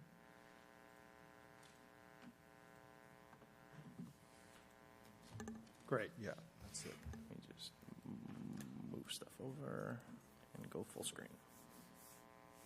Great, thank you very much. I thought I'd start with this, put together this plan, just so the board and the rest of the members of the public could understand where the site is because it sits off, frontage is on Bemis Road. It's of course 222 Bemis Road, but the frontage and the building, while the frontage is on Bemis Road, the building sits behind. So it's actually pretty difficult to see it if you're driving down Bemis Road. Not much of the existing building is visible, and I don't think any of the proposed addition will be visible from the proposed, from the road. So you can see Bemis Road. It's hard to read, but it's the blue letters that we have right there. The dark outline polygon is the limits of the property, rather oddly shaped property. The existing building, which is 3,500 square feet, is shown in yellow, and the proposed addition, which is 2,000 square feet, is shown in the red or the peach color there. I think now if we could, so I just, again, you can kind of see where that sits in with the building that fronts on Bemis Road and the abutting, the other abutting properties surrounding it. I just wanted to kind of give the board a bird's eye view so you can get it in context. I think there's another plan that's probably called the presentation, another colored presentation plan that we submitted today. Grading drainage presentation plan? Yes, thank you, yes. Yes. So I'll just give you a brief overview here of what we're proposing specifically. We are proposing, again, the 2,000 square foot addition, again, shown in peach. I'll call it peach colored right there. Same width of the building, just extending it in length. The operation, by the way, is a warehouse facility. The business is in the owners in the business of wholesale distribution of fire protection equipment. So it's a supply house for that, supporting that industry. And it's just in need of expansion of the business, expansion of inventory space for the operation of the business, which is why we're here. There's an existing paved area that comes off, driveway that extends off of Bemis Road. That area actually also extends south towards the adjacent building. It's not hatched in here, but it doesn't end where the property line is. We just shaded it so you could see the width of the proposed paving that we're proposing on the subject site. But in reality, the pavement extends down towards, yes, in that area there, and even north of the existing building between the property line and the building and the driveway. So the pavement there is a little bit more expansive than it shows on this particular exhibit plan. Nonetheless, we are proposing to expand the paving there to the north. If you can see, we're proposing a new rounding where the dark green round section is right in there. Yep.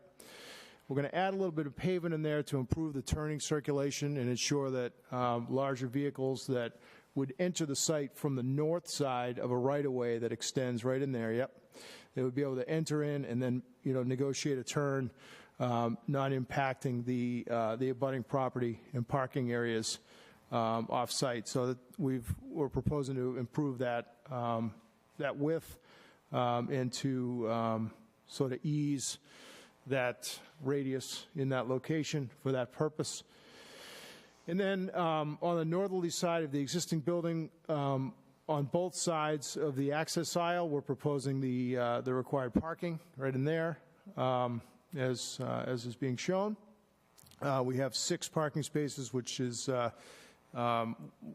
meets or exceeds. I can't remember. We may be exceeding what's required by the parking ordinance. There, of course, a handicapped van accessible space that we're adding with an accessible route into the front door. So that's an improvement over existing conditions. And then on the southerly side of the site, there's some utilities that we needed to accommodate. So we are proposing some relocations of a gas service, as well as the incorporation of a stormwater management system to collect the additional impervious area from the new roof right in there. Yes, so we would collect and manage stormwater on site. The bulk of the existing pavement from the north of the proposed addition, and the existing roof would just continue draining as it does today. There's an existing catch basin, which is shown in blue, which is a little bit difficult to see from my vantage point at least. But we intend to preserve the existing drainage patterns. We're not proposing any significant changes to the grades really on any portions of the site. Really just a addition of and formalizing the parking areas in the proposed 2,000 square foot addition. I did want to address the filing package that you have along with the site plan application included a determination letter, zoning determination letter from, I think it was December, from the zoning enforcement officer, which at the time indicated that the proposed use was a contractor storage yard and was therefore sending us to the Zoning Board of Appeals for a variance or special permit. I can't remember. We have, not sure exactly what got lost in the translation, but we've never been proposing a contractor storage use. It's the Building trade shop. yeah, it's a warehouse use that we're proposing, which is allowed by right. We had a discussion with the building commissioner a few weeks back and resolved that, and he's actually issued a subsequent letter, I think it was on the 9th of April, amending his previous determination. So we do not need any zoning relief on this. So that issue was corrected. So I think it was just a matter of misunderstanding of I think we had indicated in our form of intent that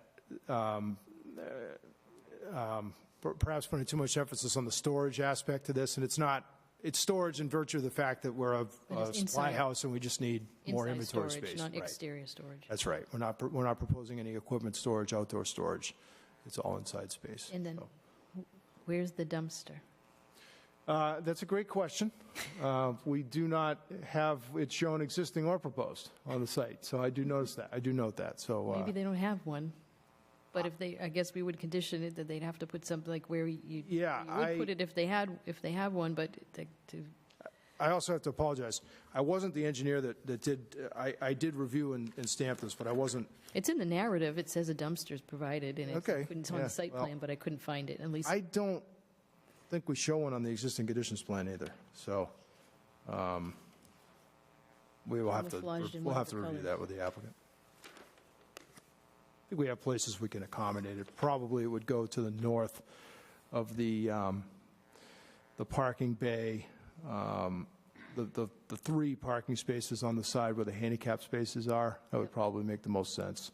You could come in and grab on a front load orientation, grab the dumpster, unload it, and then travel through the site. I don't think it would be an issue finding a spot for it. But. This is the so where it says number 3, pretty much. Right, just north of right where it around would say number 3. This is the GIS. It looks like it might be right here right now, which is where the new building's going. Could be. I don't. I mean, We don't show it on our existing conditions plan, and typically we would if it was on site when we. I mean, if it's to the south, it's also not visible to the public. Right. Yeah, you can. I mean, you can find a location for it, I'm sure. Really, there's not much of it. You can see the north portion of the building, but you can't really see. We're going to open that up a little bit to the north, but I don't think you're going to see much of the. Yeah, the actual video is people speaking right now because there was nothing else to pull up. Do you want something on this? Oh, okay. I stopped because All right. I watch enough of these afterwards that eventually you want to see people talk, so I just took it off the screen. So anyway, that's all. I wanted to be brief and happy to take. What is the current use in the building? What do they do? It's fire supply protection. Oh, it still is. Yeah, Okay. yeah. That's existing today. They supply fire protection equipment, and there are no changes proposed to that. They're just expanding the operation. Just need more. Many a year ago, and I don't know if you saw, but my family used to own that building. Oh, no kidding! And my father sold it in '95. Okay. So it used to be construction storage for our construction company. Okay. So Oh, spent quite a bit of time in that building back Okay, in the day. interesting. Small world. Then it was signs, Okay. Yep. Yep. now fire protection equipment. Yep. What was it before? It- After your father? This is a sign company. Yeah, sign company. Yeah. What?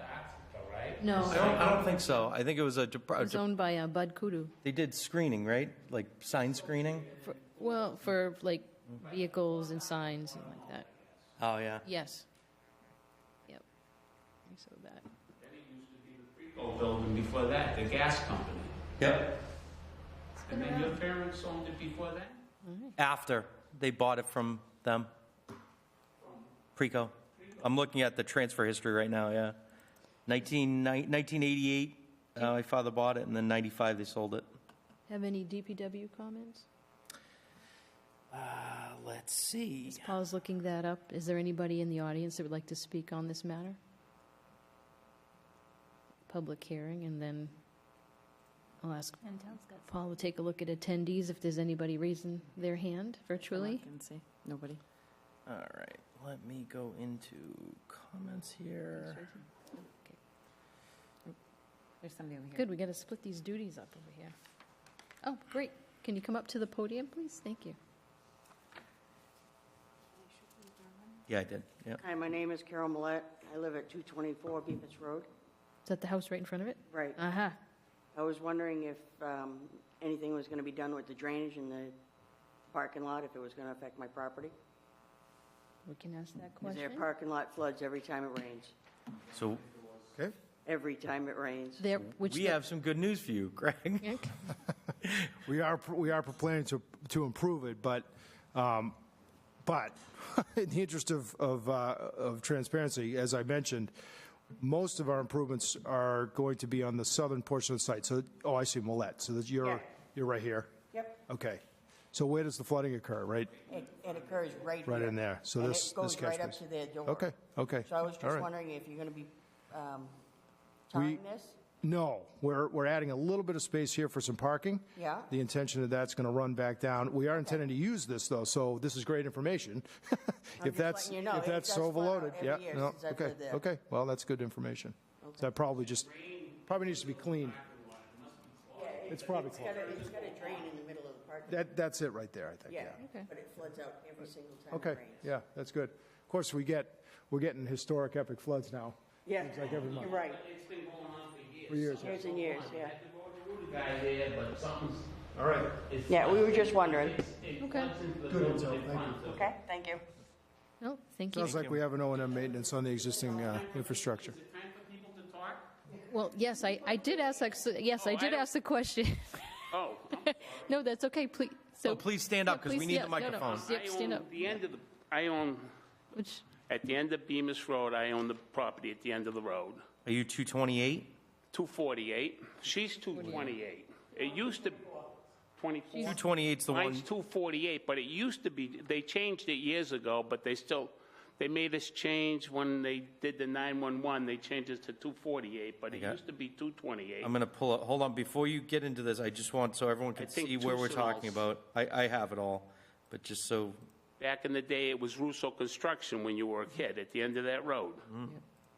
So here we're talking about, so here's the building here. This was the property owner that was just in front of us a moment ago, and he's all the way back here. Yeah. This is 248. Okay, yeah. Okay, leave that picture there. Yep, What I know is Carol owns that corner, the house. yep. They dug out all the shrubbery, all the stuff, and they're gonna put a parking lot there. I don't know how far that parking lot's gonna be from her property, but they should put some kind of cigar tree, something to help her out, so she ain't looking at that. I don't think this guy might own that, see that road that goes down to my building? This road right here? Yep. Yeah. He don't have a right of way on that road to go to his property. His right of way is the only right of way he has is between the Carol's house and the building there. So I don't think he has a right of way on this road to go to his, even though he owns that, he don't have a right of way. Yeah, you don't need a right of way over your own property. Yeah. You don't need a right of way over your own property. Yeah, but to be fair, I think what he's, Owners, and he told Read that. Why don't you just go to the microphone, because people that are virtual can't hear you. Okay, if you're so not at you the say microphone. he has it right away? No. I'm just saying, I think that the important part of the right-of-way is this. If he has that, then this is on their property. Greg, you might know better about the legality of this access? Well, to be fair, I think what the gentleman's talking about is the portion from Bemis Road up to the property, right in there. Right Yep. here? Is that what you're saying? And I do not know the status of that. yeah, because I knew the guy had owned the sign thing, and when we paved that road 30 years ago, we all chipped in, and when I went down there, he says, I own that property, Billy. I don't have a right-of-way on it. I'm not paying a dime. And the only right-of-way he has is on Water Street between Carol's house and that building. Yeah, he owns that fee. Right, that's his right-of-way. Where he's gonna put the addition, Down here, yep. our water pipes go just about where he's gonna end. The water pipes go into the back, go between the two buildings. Tire warehouse, and it used to be Midas Muffler, goes right between there, so, and it goes across his lot, and then it goes to RC, so there's a water pipe right there. That's If good. you To, can- that's good to know. Well, I don't know, because there's it a froze gas- 30 years ago when they went out there. The town didn't even know where it was. But it froze, Yep. and it went right between those two buildings, almost to where his addition's gonna end, and then it went through the parking lot of RC, the racetrack people. Yep. Greg, do you know where that water line is? I don't. I have it shown on the plan, but we know there's a gas, we know of a gas line there Yep. that we're showing on our plan, but we don't have a water line shown on the plan. What might, it's like stormwater line, No, I think We that, know you're of, talking about we know municipal there's water gas service? line. Water, it's a. actual it's a- water line. I guess it's a 3-inch line. It's rusty water, but They're going to have to relocate it. Yeah, if they- that's good to if They know. need to. whatever, it's there, because it froze years ago, and right where his addition is, the guy come with cables, and he ran a cable, like a jumping cable, he ran it from that fence where it went through all the way to the other IRC place, and they unfroze the pipe. So that goes through there. Okay. But I don't know, the only problem, I know, I've been there since the 80s, but they do use that right away, but that's a tough corner there for the fire department and all those other people, so I don't know if he can use the backside or You're whatever. talking about right here? Well, that's where he don't have the right of way. Right, yeah, I mean, obviously, we don't get into private property rights, so we're not going to get into does he have access or not. That's not for the planning board to figure out, that's for him to Well, I figure don't out. know. Yeah, right, what I'm saying is, that's not, we can't make the determination, we're not Well, lawyers. I don't know, but I'm so- just letting you, I don't think he has a right of way there. He's got one right of way in the middle there, Yep, and it's not a big, the Carol's house here, there's used to be Midas Muffler, there's a mechanical shop there, and they park half their vehicles in front of his right of way in the middle there. You've been there, right? Yep. Not I much see, yeah. room for nothing to get through, Yeah, right? right. But he owns, it's 20, the width there is 20 feet frontage. What, right up to their building? No. Well, there's a fence, there's Between not a the two- lot of room. Between the two yellow lines that are perpendicular Yeah. to the street, that's 20 feet. So that's how he's gonna get all his trucks and everything in there? Listen, he can actually go, at this point in time, that is their, I guess that is their frontage piece there, but also, the access road that you mentioned previously, that's still up for, whether or not people have the right to pass. If he Right. doesn't have the right to pass, Well, no, that's just gonna you don't have be- the right, that's you just may gonna be a not tough either. corner for in them the- too, ma'am. Any other property behind that would not have a right to pass. So there's let's just say there's historic rights for passing and repassing over property that's been used for many, many years. So once Yeah. that occurs, there's rights that get incurred Oh, with that. I don't know, I just So saying I'll that, just that's a tough mention corner that. anyways. But for what we have for our plan in front of us, they have access to the frontage, and they're making improvements with the 2,000 square foot addition. So That's all we need. that's what we're looking at. All right. And I think along Carol's house where they're putting the parking lots right up to her fence, they should maybe some kind of trees or something to, he's talking about putting the Yeah. dumpster over in front of the lady's door. So Greg, could you bring up the parking lot piece about where the house is? Because is there a landscape buffer, anything between that? Are you actually, is it intended to go to the property line? We do not go to the property line, no. We're about, of course, I have reduced plans, but it looks like we're about between 30 and 35 feet from the edge of the proposed parking space to it doesn't show on this plan, but if you go to, the other colored plan, the grading and drainage presentation plan. Sorry, I'm in the middle of something. Oh, no problem. Give me a second. We have about 30 to 35 feet between the property line, between Ms. Millette Okay. and the edge of the parking. I just want to confirm that, because Yep. that was something I was thinking about previously. I didn't know how far back setback. So you get a 30 to 35-foot setback. Greg, which one did you From the say? property If you could go to the other presentation plan that we called up second, the grading and drainage presentation. Yeah, that one there. Oh, the one I just had up? Okay. Yeah, The, actually, no, I'm lands- sorry. the, We'll one with need the a, parking lot. Yep. Right. Hold on, I'm all over the place here with different things. Let's see, 222 Bemis. Yeah, This yeah. one. So you can see, if you zoom into the dark green area, this is what we're talking about. So the width of that dark green area between the property line and the proposed, you can see we have the 25-foot zoning offset labeled. Right here, yeah. And then you can see the edge of the pavement is about 10 feet further away from the property line. So let's give it the benefit of the doubt. We're at Do you least see 30 that? feet. Carol? We're just pointing out that there's still going to be. This is your property line right here. Yeah, there's a Right. pretty good buffer There's still shown. going to be a treed area of about 30 feet between. And I think the best place for, It's not 30 feet, but I understand what he's trying to say. Well, this is 25 here to here. Yeah, but the way they cleared the property the clearing. Yeah. is from my corner fence and it goes up diagonally. Okay. So they left quite a bit of area of Oh, debris. okay. It's Really? overgrown trees and poison sumac Okay. right in that area there. Yeah, I can't. Like diagonally.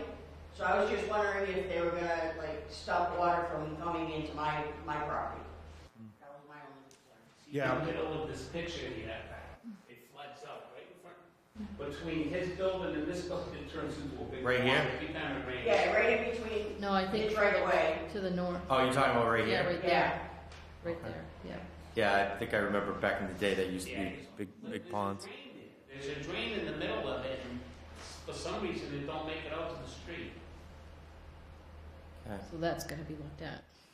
Yep. So another question would be where, if there's been some already, like vegetation removal, we see that you're going to take some more down to the corner to widen that driveway a bit as well. Can you put something a little more, Yeah, I mean, we could consider, we could certainly, Their tar or berm. what would you like to see? A fence? Or, I have a fence. You have a I have fence. a chain link fence. yes. okay, so we in could front of consider Virginia, some planting. maybe some hedgerow plantings? there, yeah. Just make sure that the water doesn't go. Oh, she wants, okay, the berm, more about the water than it is, right, than the He's concerned landscaping. about Yeah. of the, A little bit, yes. Yeah, Seeing that they removed vegetation. Understood. I think we could do both. I think we can, I think that our plans show that we're not directing any water towards Ms. Millette's property. We're actually proposing to direct it down. So I think that, just to reassure you on that front. And then in terms of screening, I don't think we would object to adding some screening, perhaps right along that property line, so that we can mitigate the impact of having some parking there. That seems reasonable. Okay. Add screening to property line, redirect drainage. And point is noted about the water line and the presence of the water line and the O&M issues on the drain. I mean, thank you for raising those. No, we have a gas line showing that we do not have the water line, so I appreciate that. And then the stormwater issue with that catch basin is something that we would certainly need to investigate. Okay.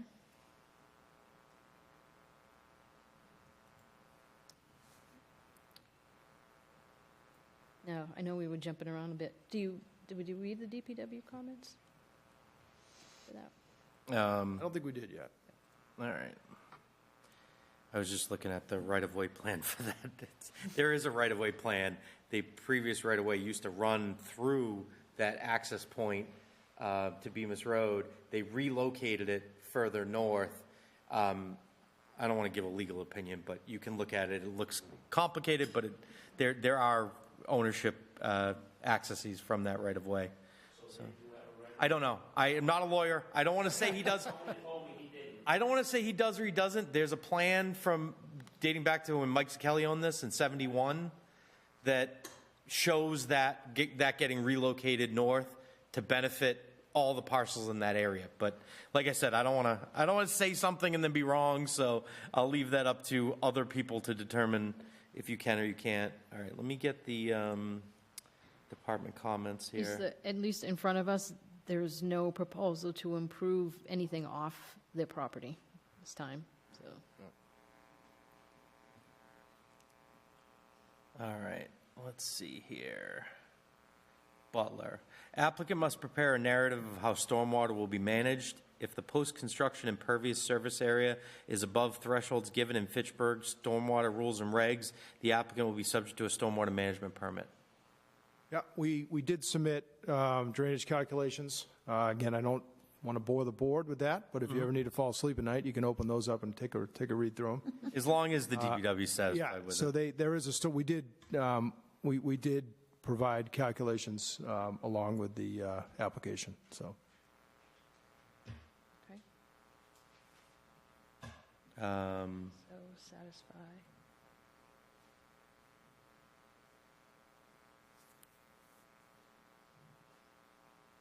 I guess it's. We didn't read the Fairmont Street ones, but I'm remembering now, Chris said he had them, Yeah. so. There's nothing on here from, that was just Ryan. I don't know if Jeff had a chance to review them, but he doesn't have comments on here.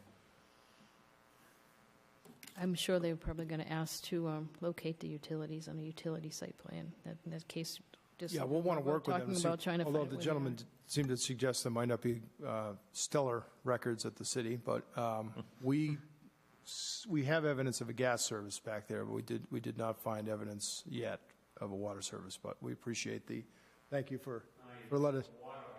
Yeah. No, thank you for that. It looks like No one water wants to do that. service and drainage, so it might be Yeah. stormwater Yep, as well. So we will investigate both of those items. Okay. And is there anybody else in the audience that would like to speak on this matter? And anyone virtually? No. Okay. I see no hands raised. No hands raised? Okay. Is there a particular timeline on the project? I mean, I don't know it off the top of my head, but I'm sure it's like anybody else. They're, Year, 2 years? Year to start, 2 years to complete. I That's think- more than safe. Yeah, I think they're looking to get going on this. They contacted us, probably 6 months ago now. As always, we probably couldn't move quite as fast as they would have liked us to. So I'm sure I don't think it's something they're looking to sit on. I think. I'm sure you know why it's important to us. We need a start date and an end date so that Understood. if it takes 10 years, we can. Understood. Yeah. Yeah. So, I mean, when do the site plan, what is the board most comfortable putting on for a? Well, you typically have the year to begin, Okay, right? So, because otherwise it'll lapse. yep. And Almost. so once you start it, then we just want how long it's going to take to end it, so we can say within 2 years Yeah, after I approval. can't imagine that to once you complete get the going on this project, it's going to be more than a year, I would think. So a year to start, and then a year after that to complete seems reasonable to me. I'm assuming it can be extended if. Yeah, for extenuating circumstances. And if you need to come back to ask for an extension, you ask for an extension. Understood, yeah. So that sounds reasonable, that timeframe sounds reasonable to me. For what it's worth, and without muddying the waters, the deed says the above described parcel is subject to the rights of others to use the 20-foot right-of-way. Pertinent to the above described parcel is the right to use in common with others the 33-foot right-of-way from Bemis Road that passes the northerly side of the above property. Okay. So, All right. Some Okay. of those things are easy to miss, yeah. Does the board especially if you're not used to reading them. Yes. have enough information this evening for me? Yeah. Yes. Okay. Make a motion to close the public hearing. Motion's been made to close the hearing. All those in favor say aye. All those opposed say oppose. Roll call vote. Amanda? Aye, and a second if you need it. Anything? Thank you. Thank you. Alin? Aye. Alex? Aye. Paul? Aye. Peter? Aye. Tracy? Aye. Paula? Aye. And discussion? So just permit conditions, you have a list of them, because I wasn't writing it down, because I was doing other stuff, so It you was might want about to read what you the have. dumpster location, adding that, and that was going to be to the north. It was also adding screening the property along the residential property line and address the drainage. Yep. And I would make a note that the DPW, though they didn't put in their comments, they're going to require a utility location plan to show the location of the water and gas lines. I know you have the gas line on there, but the water line, the last thing we want is to, disrupt other people's service for construction, other than relocating the line. So make sure you do a utility site plan showing where all the utility lines are, so that we don't cause any issues with the neighbors. Subject to the DPW drainage comments, satisfying those. Also, we had investigating of course, the water and the stormwater existing drains, if they need to be upgraded, cleared, relocated, or repaired.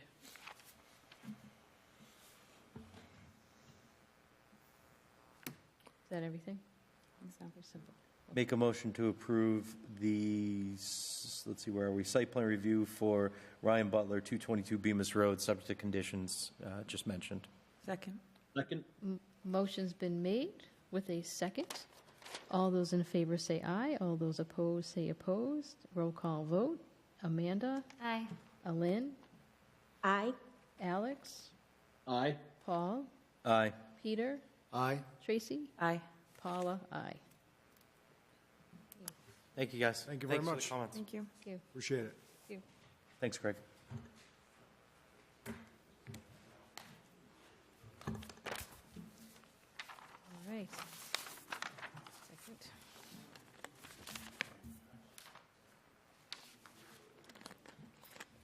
Where the heck did I put that? Wasn't that far away. 30-second break. We're still in public hearings. Our next item up is a special permit and site plan review.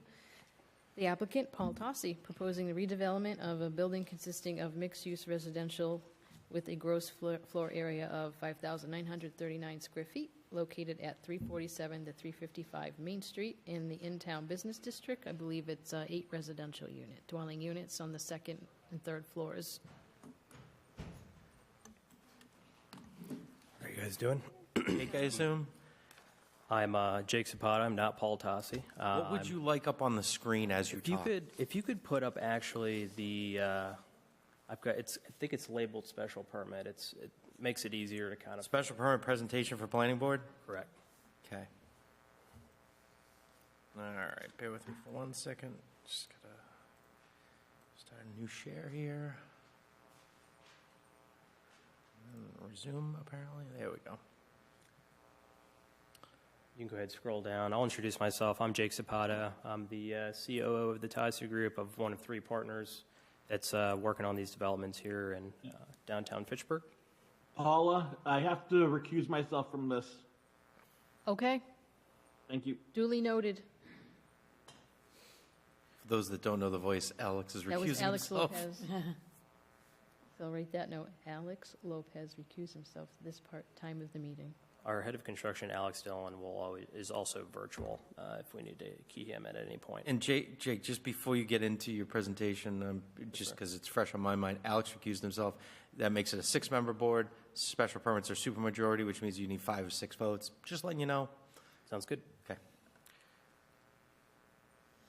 And we wanted to give you guys a quick update before we actually jump into 347. About a year ago, we came here for a special permit for the building at 298 Main Street. It's going to be a retail space. I think Goldfish Mercantile is going to be the retailer in the front, 5 apartments in the building as well, if you want to scroll down. Photo in here, yep, right there. So we've actually completed the bulk of construction here. So we've got framing complete, sprinklers are installed, we've got brand new electrical, brand new HVAC, brand new plumbing. We're getting ready to actually start to spray foam insulate the entire building. and started putting drywall up. These are actually what the units will look like. These are lifelike renderings of all of that, and we actually will start pre-leasing these units soon. And if you want to scroll down as well, those will hoping to start July 4th. And we can jump into 347 here if you'd like. So the concept of the building is to be 8 market rate units. There's 4 on the second floor and 4 on the third floor. It's going to be a mix of 2-bed, 1-bath units, 4 of those, and 4 1-bed, 1-bath units. And then the current vacant retail space is going to be a barcade concept called Level 1, who is also doing a site plan review today. Intent of the project is to maintain the historic nature of the building, you know, of course, constructed by H.M. Francis, who did most of downtown Fitchburg at the time. So we're pretty excited to kind of incorporate everything that he did back in the day, you know, kind of highlight the architecture there, go into some of the history, and really make it a beautiful building. We were asked to share elevations of the building. So, of course, you have the front elevation there. The rear elevation is shown there as well. What I will say, what we can control and what we own is essentially the building and the land right below the building. We actually don't own the lot right behind the building, what you would see. So it's the chain link fence and then kind of the slope downhill. However, we are doing our best to actually maintain that, even though it's not our property. Just kind of working with the Fitchburg Jade owners to do that well. So if you pass by it now, it's vegetation used to be there. We cut it down. Hopefully be looking to potentially redo the fence and make it just kind of beautify the area a little bit more. And then, of course, the exterior facade of the rear building will be completely redone. And So this is that little parcel you're talking about. So this is the Jade parcel, and that's the area you're talking about directly behind you. and thank you for showing that. Just to show what our actual footprint looks like. It's actually just in front of that little right here, rear parcel right there. which is below grade from this and well below grade from the street. Correct. Correct.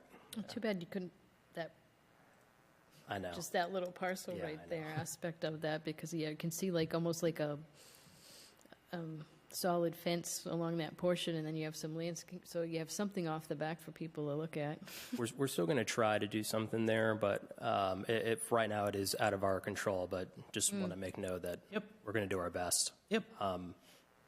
And Is there a walkway, though, that comes out of the back of that building? And is that on someone else's property, or is that, how does that work? Yeah, This one right here you're talking about, I believe. It's hard to see in this image, but it comes from your building and goes almost to Crescent. correct. Yeah, it is how you are able to use that This thing? walkway right now. Correct. Yeah. What I'm getting at is that walkway over a right-of-way? Do you have legal access to use that walkway? Because of the adjacent ownership on the other Right. side, we own those buildings as well on where the Okay. walkway goes. So, correct. That answers that. Yeah. that may be something you might want to, address legally in any future docs so that you can maintain the right to pass over that if anything ever changes hands in the future. Absolutely. It's great that you have it all now. But I know I appreciate you providing the photos to the rear. I was looking at some other aspects, and it was like the fencing and everything. It's like, so what's going on? It's like the front, and then you're like, oh, what's going on in the back over here? So what's the plan? So I'm glad you put this forward, and you already bulleted out what your intentions are, which is great.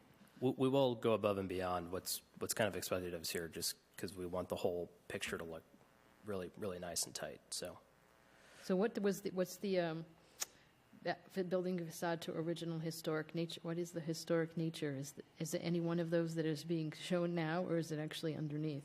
really, it's like a hodgepodge going on. It does kind of look like that. So yeah, so it's redoing essentially the rear of that. So window placements, of course, because there will be apartments up there now, making so that window placements are good. I don't think the plan is to like put brick back there to match the front. However, It looks like that's like wood siding. It will be completely brand new, painted, and look kind of more put together and spaced out correctly with what you see with the windows and all that kind of stuff to It will match. say like, I'm not, yeah, 'cause I can't tell the building, it's like part looks wood, part might be brick. It's so bizarre how that. Yeah, I can't tell to the dark on the left what the, What happens with buildings over time? it could be a Yeah. Take on smaller projects and break them up. You see it all the time. like that. Yeah, and All then over like the a city. piece hanging off of it, right? Aspect of it. So as long as it's like uniform. That's the goal, to make it one Make it just uniform kind of like- back Yeah. when you It redo is. it. Correct. Nice. Good. And you can keep going down as well. Yeah, perfect. So we do have the floor plans. The floor plans can be enlarged in a separate PDF, but I did want to include them in the presentation. You can kind of get a feel for, what the layout of the apartments are going to look like. Pretty similar fashion of what we're doing across the street at 298. We're trying to pick a look and a design and a livability and the way the kind of units flow. That's kind of the same for what we think tenants would want and people would want across Main Street, and this kind of goes with that. Is that other walkway, is that off also to the rear? I'm gonna look, staircase.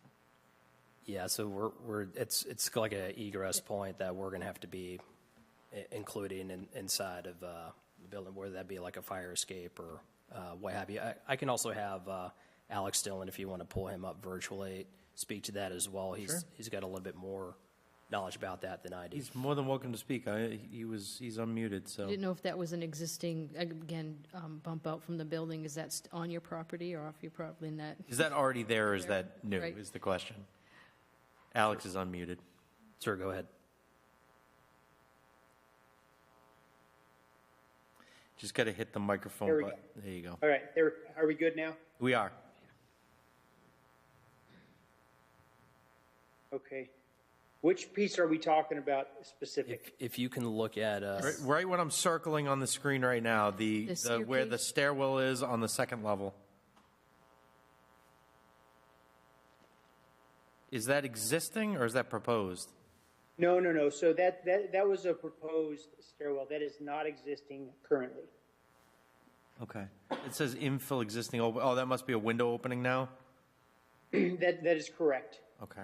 On the back side of the building, when you guys were asking about what it's made of, there's two different materials on there. There's an old original slate tile on the back, and then there's a composite. You can see the dark brown on the back of the building, on the left-hand side over there. Yeah, that's old slate. I believe that is original. And the one on the other side is a composite, which probably came in 30 or 40 years later. Yeah, it looks like. I would imagine when we take that off, we're going to find framed-in windows. Yeah, I bet. It almost looks like masonite, but yeah. So this back corner is where we're talking about having that egress point? That's correct. Okay. So, but on the other plan, it looks like it's not all on your property. Well, yeah, they do own part, see where this. Oh, yeah, if you go back, I'll pull it up again. So they own this stretch here that is behind the building. See where my cursor is? True, but Paul, it's always way over to the right, though. Well, so the building, the GIS isn't perfect, so don't pay entirely to the building locations. Let's assume, for the sake of argument, the building ends right here. I just want to confirm that, that's all. Okay. Is it It's on not your- unusual for the GIS to be off by that much, but I assume that's on. Is there a site plan somewhere? They didn't bother doing a site plan because, hold on, see if I get it here. No. I didn't even look for one because it's a pre-existing lot. They might not have drawn one. I don't think there is. No, just that weird L rectangle is kind of, whether or not, I just want to confirm just the plan here that we're approving, if it is or isn't, or do you have to make an easement or accommodation with the? So we're doing a little bit of land behind there, just not all the way up to Crescent Street, essentially. And so we're not encroaching upon their piece of land by doing. Given that it's a special permit, Paul, you just make a condition that we're assuming that all improvements are located entirely within the boundaries of the property. I understand. I just wanted to know, because what we just talked about, whether or not everybody's, does the applicant know that whether or not that's on your property or not? Or does the property line seem to be off on the GIS, Mark? Yeah, so, am I still unmuted? Yes. Yes. Okay, so yeah, that piece right there is definitely on our property. Okay. It's right next to, Fitchburg Jade, the restaurant. So it definitely belongs to us. Okay. Essentially, that stairwell brings you up and exits us on our rooftop. It's on the lower level. Okay. There's a better one, Paul. This is the old Esri image, which basically shows the property. This is, yeah. but it's somewhat 3D. See how you can see part of the front of the building? Right. So the building is actually, there's a little more room behind it because you see part of the front of the building. The lot line is square now with the buildings. Right, exactly. Which yeah. otherwise it was like looking at was Right, opposite. yeah. I do look at these GISs all the time. Thank you for that clarification. Not unusual for them to be a little bit off. Actually, the Google image will probably be a little bit better. Not really, but anyway. Not an issue. Yeah, okay. So this is the third floor then, since we just did the second floor? Correct. And the third floor has that external egress that goes to Crescent. Is that what this is right here? The one that we saw from, that Peter mentioned from outside right here? Is that this decking here? Is that what's shown on this plan right here? That's what they're depicting. That is correct. Which Okay. that all goes away. Oh, that's going away. Are they doing a new one? Nope. It's So just coming so off. what's the egress of the third floor? Just this internal one means of egress? That's correct. Okay. Is that a balcony? Then what is that on the exterior?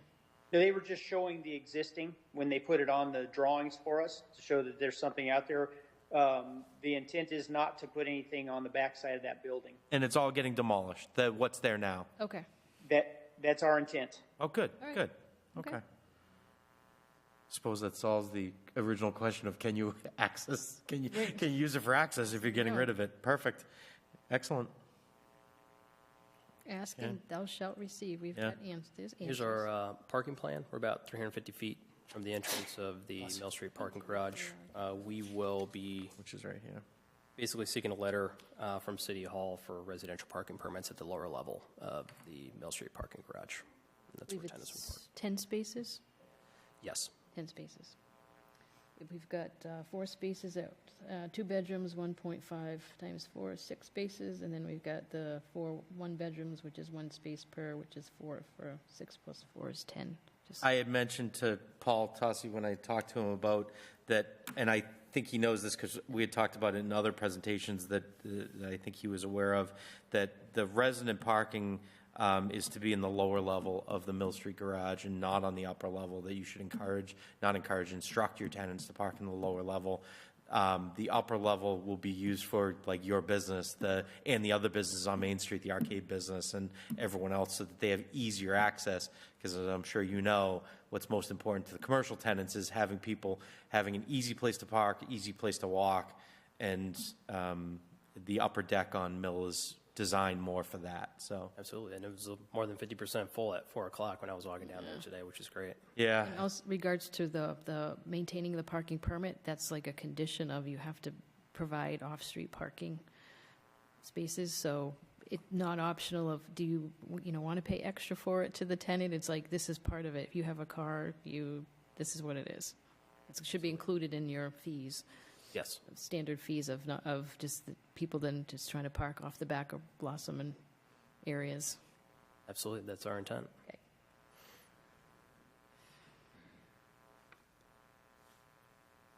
And then finally, if you want to go to the last slide, I'll discuss our trash plan.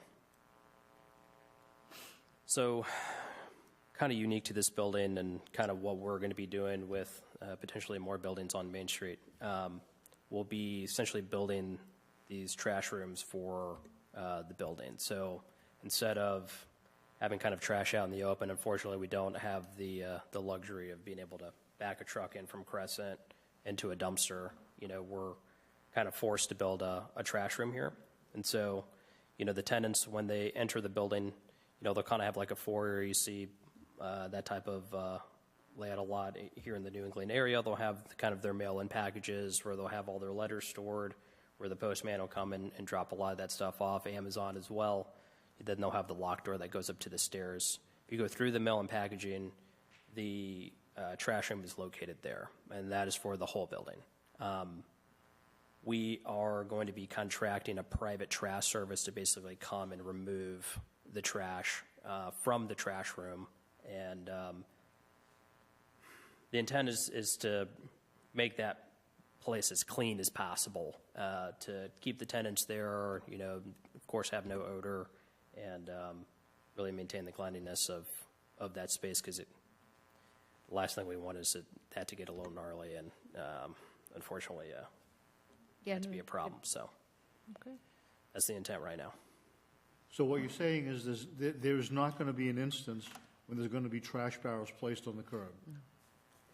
That is not our intent. Our intent is to come in privately, take the trash out, so we don't have to put the trash bins on the curb. Can we make that a condition? Yes. Yeah, so one of the Done that. conditions is going to be subject to the trash plan that they have in this document, Yeah. so, yep. Because if they have to deviate from this plan, they'll have to come back and explain to us how they're going to deviate from this plan.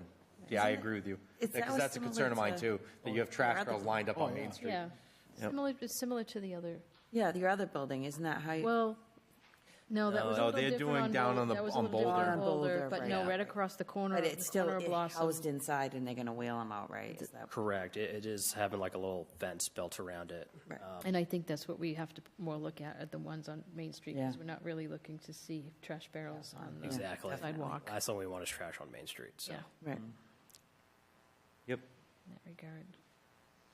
So that's great, that's addressed. I do want to address as well, this may not have been updated with this meeting, but we did get a new form of intent amended today around 2 or 3 o'clock from the building commissioner, taking out the requirement to have a special permit from the zoning board of appeals.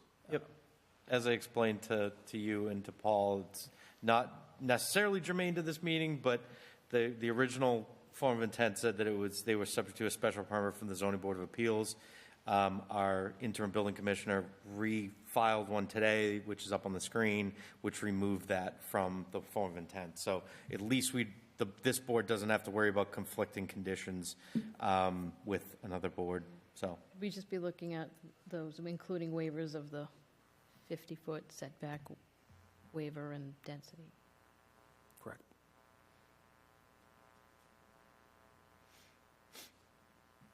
All right, moving on to the next part of the presentation, who's going to the first, that's the next hearing. no, they had the first, well, he had the, Yeah, it's a separate hearing. but can you show the front of the building? Oh, yeah. Do you want this, or do you want the Yeah, there we- actual current one? Well, there's, All right, let me zoom in a little bit here. This is, I suppose, germane to this. What you're getting at is what's the front so going to the look build, like? yeah, what's the front going to look like, and what the improvements, and then, because this is a special permit portion, the next one is not. And then also, so we're seeing, just to germane to this, the entrance doors are to the left for the apartments? Yeah, all the way to the left. You All the way can to see the that. left, yep, Right here. Where the blue, Yep. above the blue? yes. I mean, below the blue. So what we are doing, just so y'all are aware, is kind of like in the old days, they kind of had the display boxes there when you'd put a suit up there or a mannequin or something. So we're actually bringing all of that space forward to create more square footage inside of the area there. So you won't see those old school displays boxes there anymore. Is it going to be a flat wall all the way across? Yeah, that's the intent. From left to right? From left to right. Okay. Well, so if you see kind of where it triangles in, and you got that is a structural beam, and that does support the front side of the building there all the way to the right. Those doors will stay there. Yep. However, the right side, basically the triangle boxes will get flat. So it'll be like a vestibule. You'll have a door and a door. Yeah. Okay. So all the glasses, you won't have glass on the exterior except for the doors? So There will be glass. It's just it won't like be triangled out, so you won't have glass. The glass will come in to just be totally flat. Okay. For that portion, correct. Right. We do address this in the site plan review Yeah. and the next. True. And happy to talk about it now. So, because this is the special permit portion for the frontage, I'll say for the building aspect of that versus the site plan of the next application. But, so any conditions we have on the updating the exterior would be in this regard. So it's like, what are the plans you're going to be painting? Can I make What's the material in the front? Are you retaining that? Are you just painting it? What are you? Can I make a suggestion? Can I just make a suggestion that we hold this? We can even continue it for an hour and do the site plan for the arcade and then vote on that first because that's less important, and then tie those into this. I'm trying to make it easier for you because I know what you're trying to do. Well, this is because we have more control on the special permit, so it's very important that the special permit's correct. So I think we can finish this because this Okay. is just looking at the frontage. Okay. Pieces like that, and then we can just deal with the above. That's fine. No, I understand where you're going. Yep. So that's the question is, what are you doing to update the facade on the building?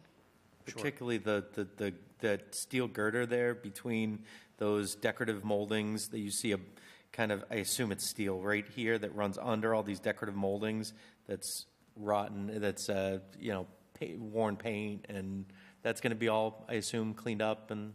Sure, it'll all be cleaned up. I'll also let Alex Dillon address what kind of he has envisioned for the exterior facade here, kind of below that second level, I guess is really what we're focused on. Basically above the second level, it's just cleaning it up, or above the first level, cleaning it up, making sure the brick looks nice. Really love the architectural elements that we have on that second floor, third floor. As we look at kind of what we have outlined in red there going across the whole front of the building. Really wanted to match. Of course, we'll have an awning that kind of comes out in the entire front of the building. But, Oh, okay. Sir, how about you chime in on this one as well? Yeah, can you hear me okay? Yes.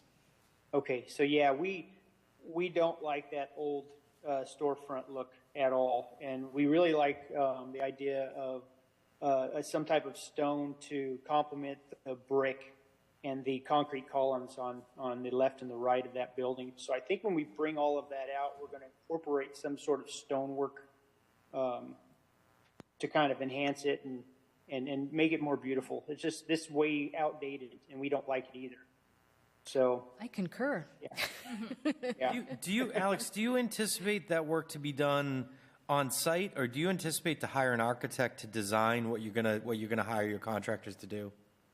Well, so I think most of it, we're going to have some drawings coming from an architect. We're trying to get that thing solidified on what that front looks like. And we don't have that on paper yet. Okay. So the reason why I say that is it makes me very nervous. We've been doing this a long time, and it always makes me nervous when we say it's going to look like this without seeing what it's actually going to look like. Oh, yeah. So what I would like to do, if it's amenable to you, and I assume that you can show this, is at some point in the future, not necessarily holding up any permit conditions, but at some point in the future, prior to starting construction, showing us a proposed elevation of what the front of that building is going to look like, especially because you're changing it so dramatically by getting rid of the that storefront look that's there now. If you could, again, I assume they're going to be designed anyway. If you could show us what you're proposing, and that way we could say, okay, yes, it's going to look like that. That's what we have envisioned. Then that would be, I think, preferable. Yeah, that is not a problem. Perfect. Nick and I have been talking about this for a while, and our architect knows kind of what we're looking for. So I'm sure we can absolutely have that done for you. Awesome. You're gonna. What are you doing with the windows there? On the upper floors? So we're trying to keep all of the original in place. So we are not taking those windows out. We will repair if we can, which I think they're all in pretty good shape right now.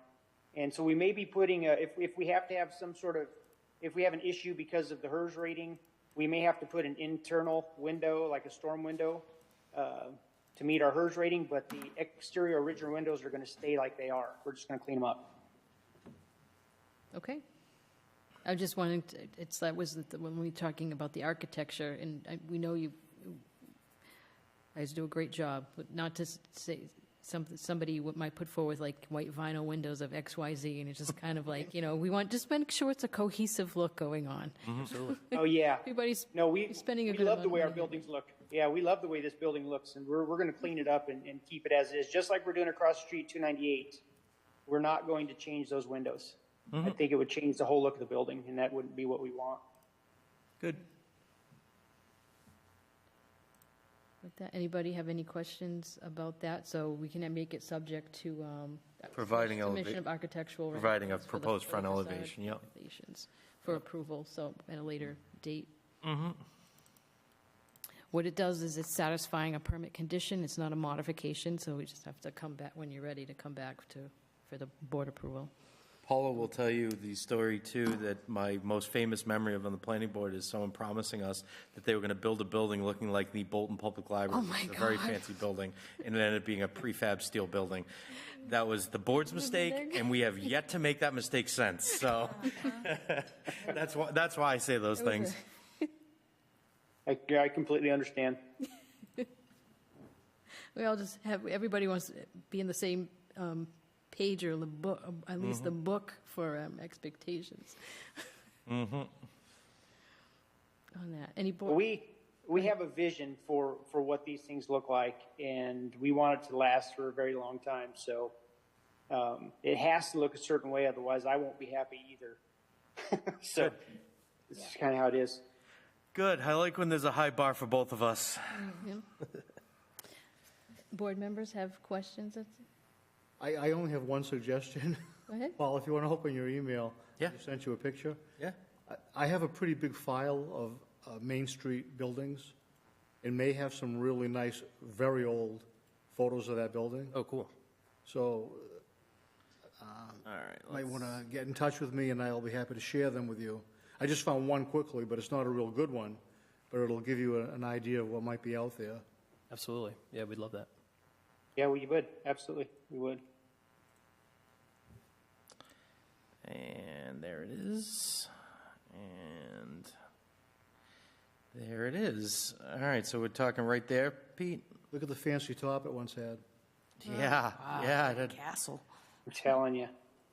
There's a lot of buildings that are like that. Yeah. If you're curious about what it should look like, and I know he just said this, but he's the guy to talk to. So definitely be in contact with Peter if you're looking to match anything up to the way it used to be. Wow. Well, we talked about canopies, and I'm really happy to see that they used to have canopies on everything. Yeah. What was that? As long as it's the right type, it looks good. 1900-ish, Pete? Do you have About any? that, yeah. Yeah. No kidding. Wow. Awesome. All right. Nice pick.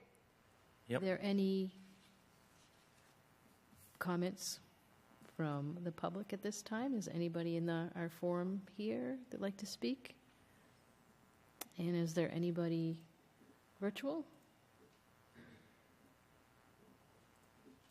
Yes, Mary Jo. Go ahead, Mary Jo. Can you hear me okay? Yes, we can. Excellent.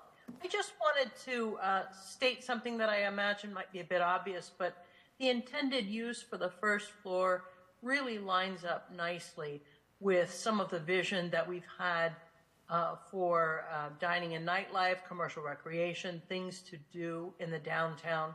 And so this bar arcade. We're not on that one just yet. But I'm sorry. It's okay. Sorry. We're on the residential portion of it. That's the next It'll hearing. be the next hearing.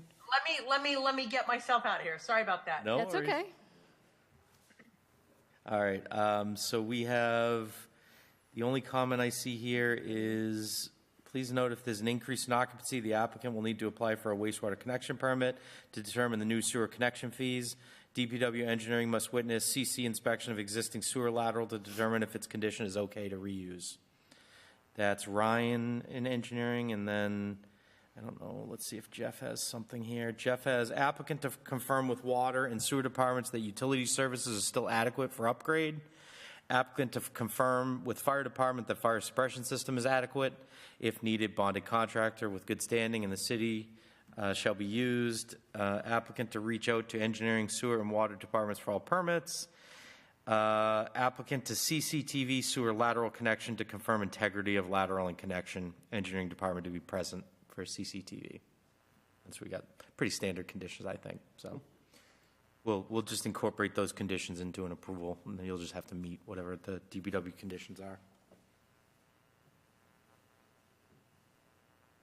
And just while I'm on it, Paula, the conditions for the next one are almost identical because it's the same building. They are identical They're going for for the arcade. let's not go there. I'm just saying, so we don't have to reread them. They're the same.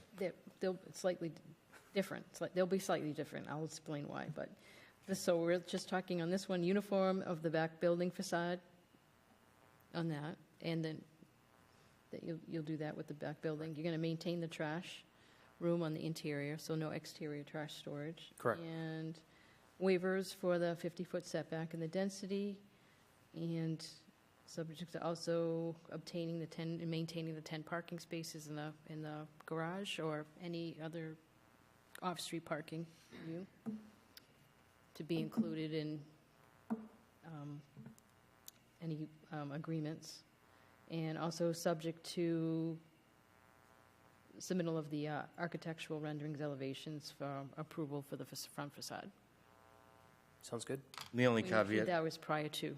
The only caveat I had to add to that was that the parking permits that you mentioned, and I think you said this, but I was focused on something else, that they be maintained in perpetuity, and that the tenants are to be instructed by the property owner to park in the lower level of the Mill Street garage only, to the best of their ability. Obviously, I know you can't control everything they do, but your instruction should be, this is where you guys park. And then I think you might have said it, but I didn't hear it, like Peter had said, internal trash per the plan provided. Yes. Okay. Yep. Okay. And also, and I'll just mention to you, if in the future you don't think you need the 10 parking spaces, you can look back and keep documentation about how many, is it really only one per unit scenario, so whether or not that can, it's like we want to see that parking is met so that we have that is being maintained, but also on the other side, there's a parking demand also in the parking garages, so we just don't want empty spaces either scenario. So if it's like you figure out what the balance is, so be it. Absolutely. So 10 to, get the 10 to start, but if you don't need them, they can be shared with others. There will hopefully come a time where we'll need them. Yeah. I had I don't know how you worded it, but I did have some specific wording as to the facade improvements. I did write facade improvements and to beautify the exterior, the rear of the building per the applicant's presentation plan labeled special permit planning board meeting April 23. Okay. Just because that particular plan showed what they were going to do at the back of the building. I'm glad you read it in, so we'll have the transcript to write it into the minutes. Mm-hmm. Is there anything else from anyone? No, I'm good. And what do you think your timeline is for completion? So 2 years? Yes, definitely. Within that time? Yeah. Within 2 years. We'll probably start here in the next 6 months on the residential portion. That's the goal, at least. And Paul had mentioned that there's an HTIP application that's May-ish at some point. I think it's a July time. Oh, is it? Yeah, so we will not start until we file that and get a decision, all that good stuff. Perfect. Make a motion to close the public hearing. Motion's been made to close the hearing. All those in favor say aye. Motion made to close the hearing with a second. All those in favor say aye. All those opposed say opposed. Roll call. Amanda? Aye. Alin? Aye. Alex? Oh, sorry. recused. No Alex, because Alex recused himself. Thank you. Paul? Aye. Peter? Aye. Tracy? Aye. Paula? Aye. And now we have discussion, which I think we read off the conditions, so. Yep. I'll make a motion to approve 347 to 355 Main Street, the special permit and site plan review, subject to the conditions mentioned. All right. Yep, and waivers. Yeah, and the waiver of the 50-foot setback and the density waiver. All right. Second. And with the second, all those in favor say aye, all those opposed say oppose. Roll call. Amanda? Aye. Lynn? Aye. Paul? Aye.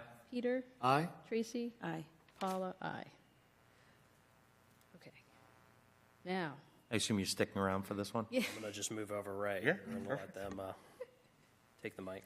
next we have site plan review, proposing the commercial business of an arcade bar located on the first floor of 347, 351 Main Street in the In-Town Business District. So this is the first floor of the building that we just looked at. And and in regards to this, it also appears to be looking for an outside patio on the sidewalk area. So we'll be looking at that as well as part of the site. That's why I was mentioning as part of the site plan will be different because we're looking at the outside patio. Right. I just reread them, though. The DPW comments are identical. So we don't need to go over the comments again. They're exactly the same. Good evening, everyone. My name is Josh Reif, and this is Brittany Reif, my wife. It's nice to meet you.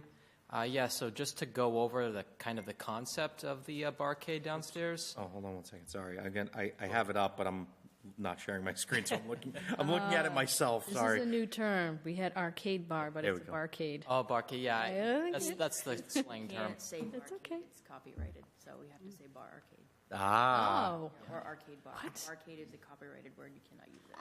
Yeah, we already got flagged on Facebook. There you go. Oh, Jeez. But just to go over the concept of it, so on the left side, that's just the ground floor layout that was recently made by the architect. And the door all the way to the left has a ramp that goes down to the arcade itself. The middle section and the left section are actually where the arcade machines will be mainly lined up. We have pinball machines, a Dance Dance Revolution game, a skee ball machines, arcade cabinets, retro style, things like that. And then all the way to the right, there's a bar there. It's a standing bar. There won't actually be seats there or any bar stools. It'll be a standing bar just to get novelty drinks.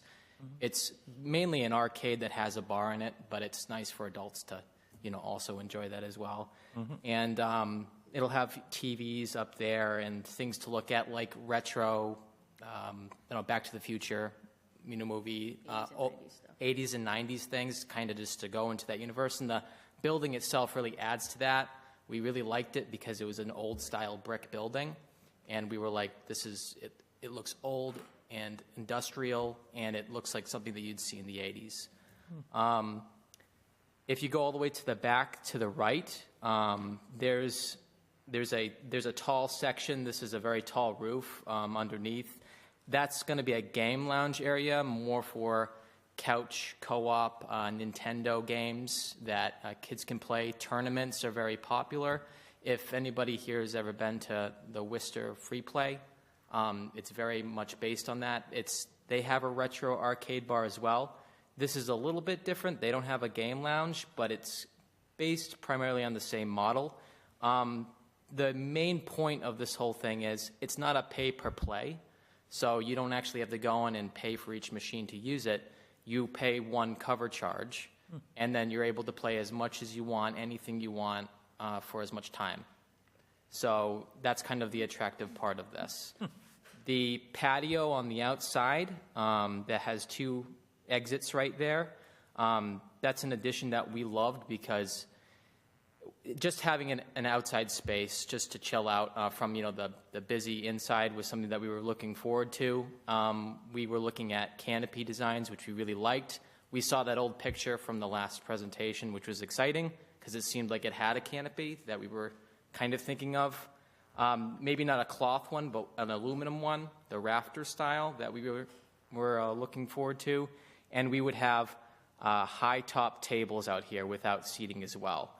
The railing is able to be seen through just because of security reasons. Patrol cars going by, they can see inside, and that's pretty much it. That's the concept. I will note on the site plan as well, the railing's going to be like a kind of the pretty black iron rod type stuff, and then there's actually a gate. It's a label that comes out onto the sidewalk as well, so people can can get out as well. Yeah, so it's the exit only on the two, so entrance to the arcade area is to the left where you see the word like 100. That's Right, all the way to the And the left. exit, there's two exit doors that will go out to this patio area, and then there's a single exit from the patio area out to the sidewalk. Yes. So here's a current view of the sidewalk. My only concern, and I think we're okay because it's a very deep sidewalk in that portion, is that the access width that's left, so it's 7 feet from the edge of the building out for that patio, that the access portion that's left provides enough width on the concrete, not the brick, for handicap access. Meaning that brick needs to be at least whatever it is, 48 inches wide, 36 inches wide, whatever the number is, because I can tell you, as someone who pushes a wheelchair, it is, the brick around downtown is impossible. Right. So you have to be able to get through that area with your patio on the concrete, not touching the brick. Gotcha. I don't know how we solve that because your plan doesn't have the scale of the remaining. So it says 7 feet here. But how wide? It doesn't say how much is left, and that's a very important number. For sure. From the edge of the gate to the edge of the brick. So not the concrete part of the sidewalk, but to your point, Yeah. but to the edge of the brick is 9 feet 10 inches. Oh, perfect. So we will definitely be within that 48 inch or 4 foot kind of requirement there that we need on the flat portion of the. So it can't be 9 feet after the 7 feet because I did a scale. Hold on, I did a scale on GIS and it wasn't even. Hold on, let me do it here. While we're all here, let's go to the aerial. If I can go back here.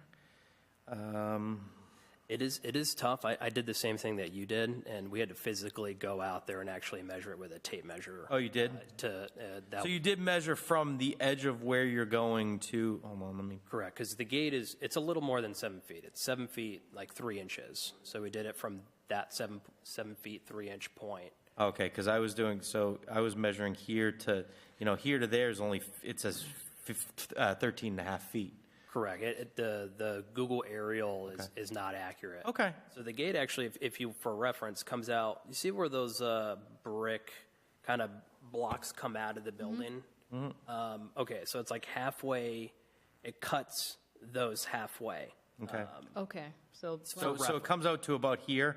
Exactly. Okay. And then from there, all the way to your point, the edge of the brick is 9 feet 10 inches at the shortest part. And then it goes a little over 10 feet. Okay. The more closer you get to I'm on the wrong shade. area here. Clear measurement.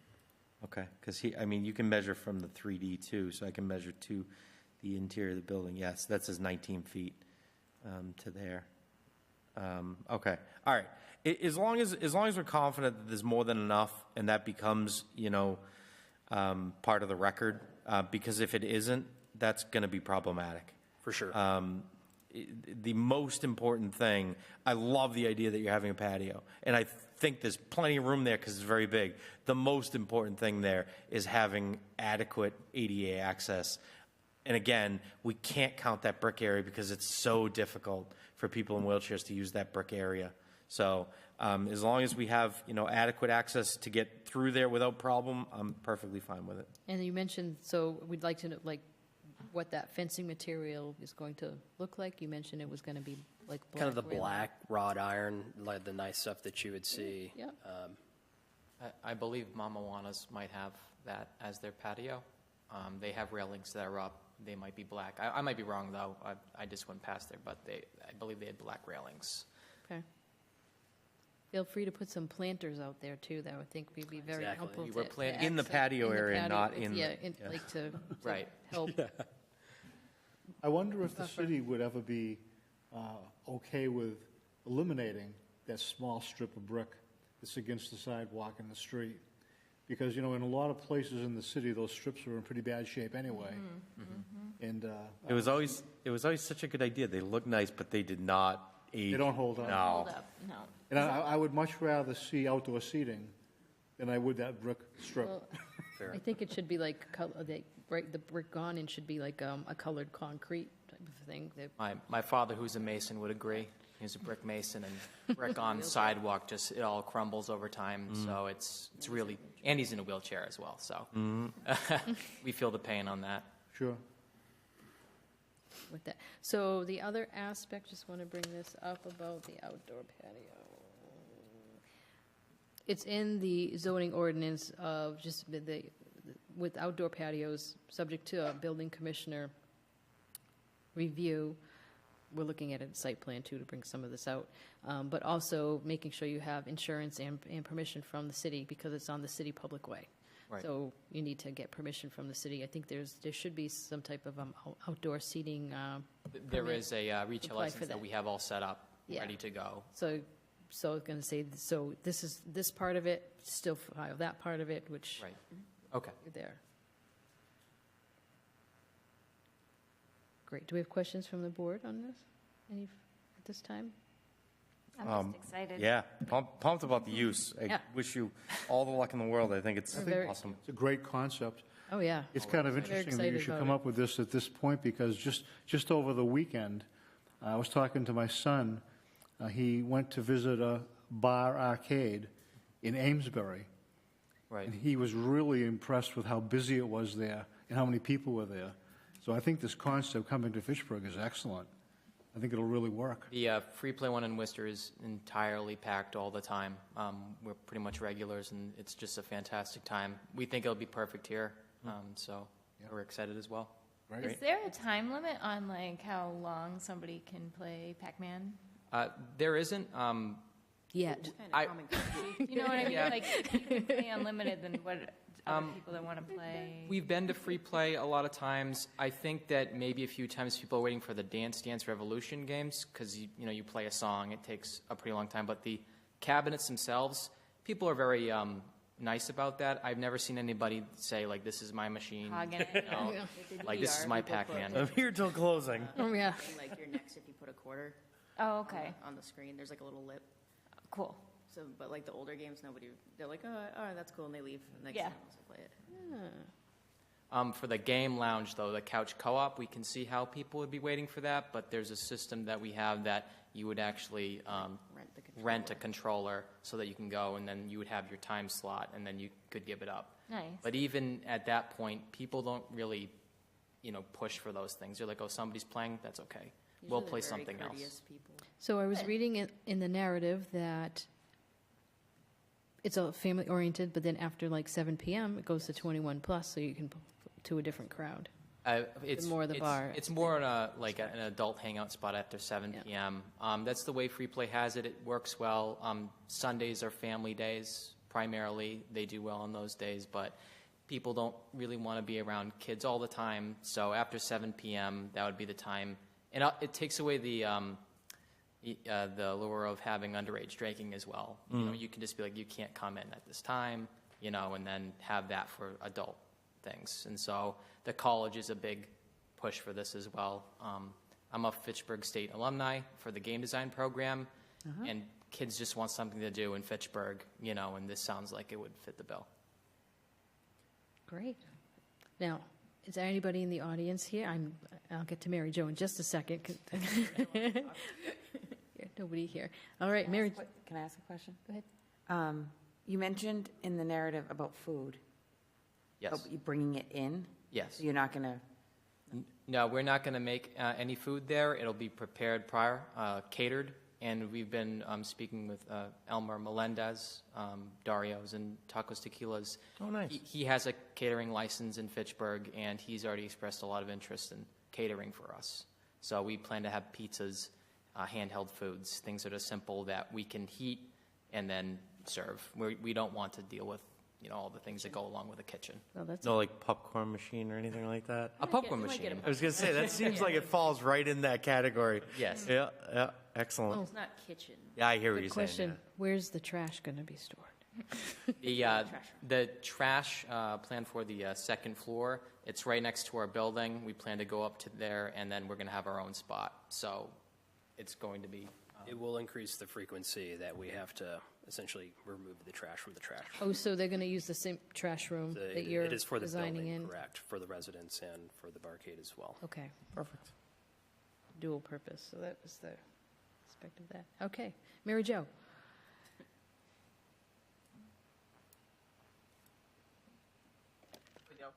Thank you. I don't want to say too much, but just because I was speaking at the wrong item, I wanted to emphasize how wonderful it is that Josh and his wife have brought this concept together in our downtown at a time when we're so focused on exactly these types of things. Some people call it commercial recreation. Some people call it dining and nightlife. Whatever it may be, it really lines up well. And then for it to be on the ground floor of a building that Paul and Jake are activating with residential up above, it's even better. So I just wanted to say this concept for the ground floor is really good. And the fact that it's trendy and it's doing well in other communities just makes it even more appealing. Thank you. Thank you, Mary Jo. Yes, I guess we would consider this an amusement facility. Purposes. Any further comments? No, I'm ready when you are. All set. Okay. Make a motion to close the public hearing. Motion's been made with a second. All those in favor say aye. All those opposed say oppose. Roll call vote. Amanda? Aye. Alin? Aye. Alex? No. Oh, Alex left, so that's right. Still recused. Paul? Aye. Peter? Aye. Tracy? Aye. Paula? Aye. And now discussion. The only thing I had was that the railings to be wrought iron or black aluminum or something similar, and that they be, you'd be able to see through them, which I think is usually a condition anyway, and that they maintain adequate access, typical, I hate to use the word ADA, but ADA width, a typical usable width between the patio area prior to the brick section along the road frontage. That's my only concern. Everything else, it'll match the permit conditions. For the special permit, I would suggest that when they do the elevations for the front of the building for the special permit, that you just, obviously, this is included all in that, and you can show the patio and your elevations. I don't know that has to be, because that's just part of the frontage of doing that aspect of it. Yeah, like I said, it's already covered. It's already covered in the special permit. Yeah, so we don't have to do it for this site. Doesn't necessarily have to be. Encumber the site plan. Doesn't necessarily have to be. I'm fine with that. We'll just keep it with the patio, Yep. the trash, That's fine. and access. Yep. And apply for any other applicable permits for the outdoor patio. Right. I'm fine with that. All right. Make a motion to approve the site plan review for commercial business of an arcade bar located on the first floor of 347 to 351 Main Street, subject to the conditions we just mentioned. All right. And is there? Second. There's a second to that? I'll say all those in favor say aye. All those opposed say oppose. Amanda? Aye. Lynn? Aye. Paul? Aye. Peter? Aye. Tracy? Aye. Paula? Aye. And now, what's your timeline? Within the next 3 months, we should actually be looking at constructing the space and having it all set pretty soon. Yeah, we'll start construction this summer, hand it over to them. The goal is in August, and I believe you guys have an open date. September 16th is the tentative date to open. That's supposed to be the first day, second week of classes, which would be nice if we can meet that. Great. Sometimes it can take a little bit of time for decisions to get written, so just if you don't hear anything, just check in with the city. Right. Thank you. Well, good luck. We're Good happy luck to. to you, yeah. Oh, yeah. Good luck. Thank you all so much. Thank you. Yeah, good luck. All right.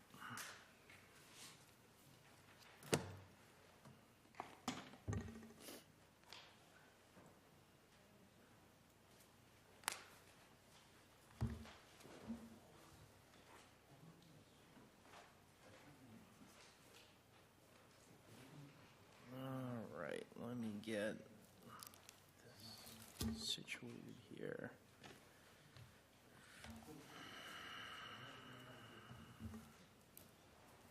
All right. Is Alex back? Yeah, I'm here. All right. So we can say Alex is now back in the meeting. I want to apologize before we get into this hearing. I'm just noticing now, and it's not Chantel's fault, it's my fault, that the building department had separate review comments under the same category, but they weren't on the same file. So I wasn't reading them when we did department review comments. Did you so. see that there's DPW comments as well? I got all the DPW comments. I was reading every one of the DPW They're comments. in a different folder. Yes, I was reading all the DPW comments. The interim commissioner's comments I did not read. I didn't catch that either. So. I'm looking at them as we speak. One of them was about taking away changing the determination for 320 River, which we knew about. The other one was about the ZBA approval for Amico, which we knew about. It says he did write, we'll need to comply with all fire department access road requirements. The access road already exists, but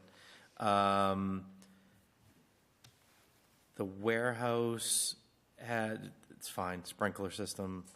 The one we just heard, it says the entire structure will need to be retrofitted with the compliant sprinkler system if one doesn't currently exist. A Chapter 34 investigation evaluation report is needed. New residential units need HERS rating. All things that aren't pertinent to us today. I would say, Chantel, just make sure the applicants get the comments. Yeah. I can forward them when I follow up for this Yeah. meeting. No, I don't think anything would have changed any decisions Right. we made. It's just more of a heads up. Of course, if you're going to install dwelling units, you're going to have to meet the fire code, so. And for the record, there's no comments on this current one from the building commissioner, so I got the DPW stuff here. But anyway, go ahead.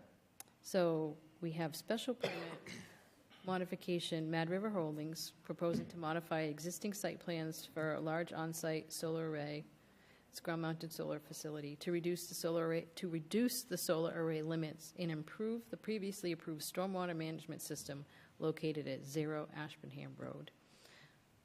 And then I did forward a couple of comments. I think we forwarded a couple of comments with that of like, which you did provide a narrative, and we wanted to see, you're going to show the site plan, what was originally proposed, what the changes are, and there was also a previous minor modification to this special permit with some setback, making sure those are now also accounted for on the site plan, so we can like move holistically. Absolutely. Okay. My name's Josh Farkas. Matthew Bombasi with Bowler Engineering, civil engineer. We have a third person, Becky Coase, joining. I just want to make sure she's. I can unmute her if you give me 1 second. Great. Becky was going to open up for us this evening. Yep. Becky, you're unmuted. Just there you go. Okay, great. Can everyone hear me? Yes. Before you speak, is there anything that I can pull up on the screen that would be helpful? I think when Matt and Josh speak, yes. I was just going to give us a little bit of history of the project. My name is Becky Coase. I'm with Convergent Energy and Power. We are the applicant. We purchased the project from the previous applicant, Mad River Holdings, so we now own that LLC. And as I'm sure you all are aware, this project has been before the board previously, and we're making some modifications. Since we've purchased the project, we've been doing the detailed design, working with our engineer and contractor who are present in the room in person there. And Matt will get into the details of the changes that we've made, but at a high level, we've reduced our fenced area of the solar array, reducing the amount of clearing and grubbing that we'll need to do, and made some improvements to the stormwater management design, providing some grass swales and increasing the overall basin, stormwater basin volume. So we just wanted to give you that history there if you weren't aware of it. And I will turn it over to Matt and Josh to get into the details of the update to the plan. Yeah, because we could also pull up the narrative that lays out we'll go through what it is you're seeking to do. Yep. Is this also a transfer with the new owner? So, again, Josh Farkas, when we met with Mr. Fontaine back in November, that was one of the items that was sort of on our list from that informal meeting to come in and make sure we covered that. So, yeah, I think the transfer of name is part of it, the minor amendment to the application on file, an extension, and a couple of other items that were listed that we'll make sure we cover throughout the evening. Josh, is there something of what we have, what's the most helpful, the narrative or the site plan overlay? Or I do the overlay because we can run through that. Yeah, so I'm just going to take a couple moments, and I'll pass it over to Matt. So Professional Electrical Contractors, we're a design-build EPC firm based in Canton, Mass. In short, I work for Becky, and Matt works for us as our civil engineer, and we're the team that essentially is, taking the responsibility of, on Becky's side, long-term ownership, on my side, designing and building a project that stands with a warranty for years to come for our customer, and Matt's our professional civil engineer. So as time has gone by, I think a number of different folks have been in front of you all, a number of different boards over a number of years. We represent the group that will finalize the design and build and ownership. So we've been working through the Conservation Commission the last couple of months, and like I mentioned, this past November came in to just sort of start to understand the processes in the town leading up to submitting for a building permit and tying off loose ends, taking care of some balls that may have been dropped on the applicant side in years past, and just kind of right the way. So as I mentioned, currently in front of the Concom, I think we anticipate 1, maybe 2 more meetings until we work our way through that. It's going well. We've received peer review comments. The list has become much shorter in the last couple weeks, so we're feeling good, but I'm not saying we're done there. We're feeling good about that process and wanted to get in here tonight. I believe, and this is a little bit of a procedural question I just wanted to start with, I think what we're here to do is look for confirmation that this is in fact a minor modification, and then if all goes well tonight or in the next meeting, whenever's appropriate. Okay, I'll just say it's not minor. You're here underneath special permit modification. Okay. If it was minor, it wouldn't be a hearing. Understood. So okay, so that's part of... Yeah, so this is just a modification of the permit. Okay, a modification... Modification of the special permit and site plan. Okay, Yep, so generally. that might answer my question. So maybe it's just a... Maybe we're here just for a vote to approve the modification at this point, if the board deems appropriate. Okay. Yep. Great. All right, so Matt, I'll let you go ahead. Yeah, sure. Good evening again. For the record, Matt Bombasi with Boiler Engineering. We jumped into this project when Josh brought us on board. Typically, we do jump in on some of these projects kind of at the entitlement process, and generally we have a set of approved plans and permits, and we kind of advise them to work within it as they do their structural and electrical design. This one was a little bit more unique. There was a little bit more history here for us to digest, and some comments and some of the decisions for us to run through. So our project and our design as currently submitted is completely within the previously approved limit of work, the previously approved limit of all improvements, but there are some kind of reductions and improvements we made as we kind of cycled through the permit approvals. We had met with city staff and Mr. Fontaine and gotten some heads up on some items, and then also filed a new notice of intent to wrap everything up with conservation. There's been some minor improvements. Real briefly, I'm sure folks are aware of the project because I think a lot of the names here were on the decision, but 15.8 acre fenced solar array with an access road through the center and 2 stormwater basins. So what we've submitted is we've prepared an updated site plan set, which again is more or less similar to the previous with some modifications I'll run through. We prepared updated hydrologic calculations. Those were kind of actually a condition of the planning board approval and something conservation had asked for too. And we've also submitted a new notice of intent to conservation, as Josh mentioned. For project modifications, again, completely within the previous approved limit of work. The one thing we did do is reduce the limit of solar array. So on the plan at the top right or the northeast section of the array, there's a little bit of a steeper topography area there. We have the option of either grading that area out or doing some earthwork to allow that for solar array, or in this particular case, Can you help identify what area you're talking about? Yeah, sure. The blue doesn't come out all that well, but if you see the kind of to the access road that goes up the top center to the right of that, there's about 32,000 square feet that was previously part of the array, and we pulled the fence. You're talking about right here where it says remaining land on the other side of the fence? So at the top. Oh, I'm sorry. I'm sorry. Paused again. Sorry. All right. So you were talking about the top of the access road up here? Just down and to the right a little bit from there. So this area right here? Yep. Okay. Yep. Okay. So down there. The second place we reduced the fence line is actually on the opposite side, on the west side. When we had met with Chantel and Mr. Fontaine, it was mentioned that the property for 816 Ashburnham Street, I think the intention was to actually provide a 125-foot buffer to that property, and that actually wasn't shown on the approved site plan. So At the far west corner over there, we've pulled the fence line and the limit of work in about 25 or 30 feet to respect that 125-foot buffer. So but I why did have a is- question about, And why does the blue line show that it's not? yeah, Yeah, that doesn't, it looks the like. Jacobs property, it's only 110. There's a permit condition, and I think I mentioned this to you when we met. We had a disconnect with whether it was Tom or someone at Mad River. We had a disconnect when there was a permit condition that expressly states there's a 125-foot buffer for all property owners. Yep. And I know I brought it up because we just talked about it. The plan that we finally got, some of them kind of encroached a little further than that for whatever reason. Yeah.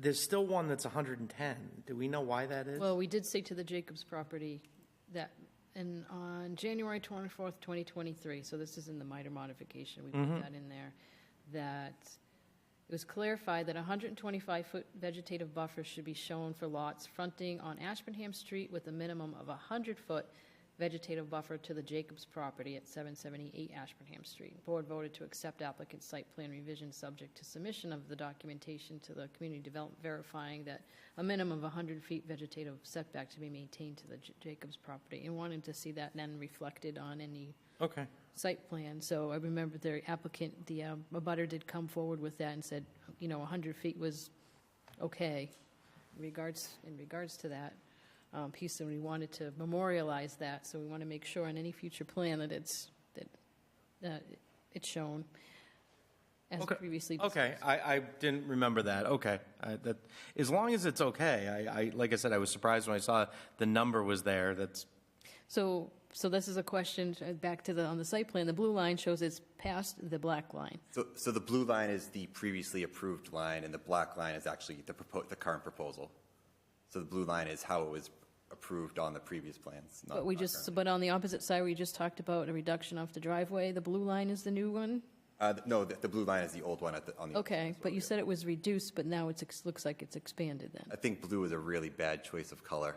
So the blue line is the line that extends furthest out. That was the old. I'm seeing line. horizontal going across. Yeah, that's red would have. So that doesn't seem reduced. It just seems so your boundaries are beyond what was originally approved. All right. No. Well, because if blue is here and black is here, your boundaries are more than what was approved.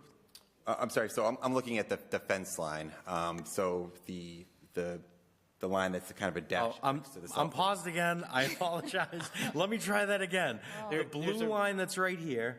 Yep. See the blue line? And the black line that's right here. Yep. The black line, which is where this 110 arrow goes to, is beyond the limits of the previous limit of the blue line. Yeah, so the blue line is the previously approved fence line, not the previous. Oh, not the limits of, okay. It's not the limit of work? So Right. you're still within the same boundary all the way around the property? Correct, except for we pulled the limit of work in at that 816. This rounding? Yep, correct. Oh. Okay, so that fence line was always there. I'm still confused. Yeah. I have it on paper, too. If it's easier, I can point to it. Okay, we have the black dashed line on the outer black dashed line, which represents what at this point? That's the previously approved limit of work. I can zoom in too, Joyce, if you need me to. Let me zoom in on your property. Might be. This is not one of the plans that we had that was online. So I don't have the other plan handy right now. I can find it, but I need some time to find it. And I don't know if I can do it in the meeting. That is acceptable. And this is what we agreed upon, 100 foot. This is at 110 foot to the fence line, which that is what that indicates. It is. Yeah, that's what we agreed upon, and that's fine. It is. Yep. We pulled this plan together as one of the last documents to our submittal to try to make it easy to see this. And so this. Well, it still would have been hard separately. This So just I'm came just. in today. This If is you where. want to see a copy to take a peek at it. On the electronic. Well, I can see it from here. Okay. But Sure. for that's acceptable, it's within 100 feet, so it's acceptable. Thank you, Joyce. So I'm seeing. So there's three lines here. One looks like a wall, Yep, so the dark dashed line is the limit of work with an adjustment to the 816 property. The blue line is the previously approved fence line taken right from the approved drawings. And then I see it now, and there's a And black and there's a blue black that moves line. up here, where this X is. That's my the new cursor fence on there again? Yeah. Where the X is the new fence line. So you're moving the new fence line in further away from that Otano Okay, property. versus the no disturbed area. We just wanted to, because Can when I we were just saying ask black, we what were property thinking. you guys are? Only because I know where Joyce lives. What's that? Zero Ashland. Is it Otano? There's a property that says Tisha and Jesus Otano that's right there. And then there's unknown owner. Tisha's has her hand raised. Oh, okay. Tish, I'll get to you in a second. There's no house there. It's just. Oh, it's vacant land? It's on the plan as the city of Fitchburg. If there's no house there, it's between Garcia, well, Garcia's not even listed, but it's between Capone's, there's Capone's, then there's another little lot, then there's I the got it right city here. of Fitchburg. I got it right here. So it's Yeah. Aurora Delgado? Yeah. Okay. So let me show you on the plan where you are, now that I know where it is. Capone's, it's the third lot over Right here. Yeah. Okay. So this is the lot. This is your lot right here, the one I'm circling. Would you like to say, we can take your, okay, but you can come to the podium and speak.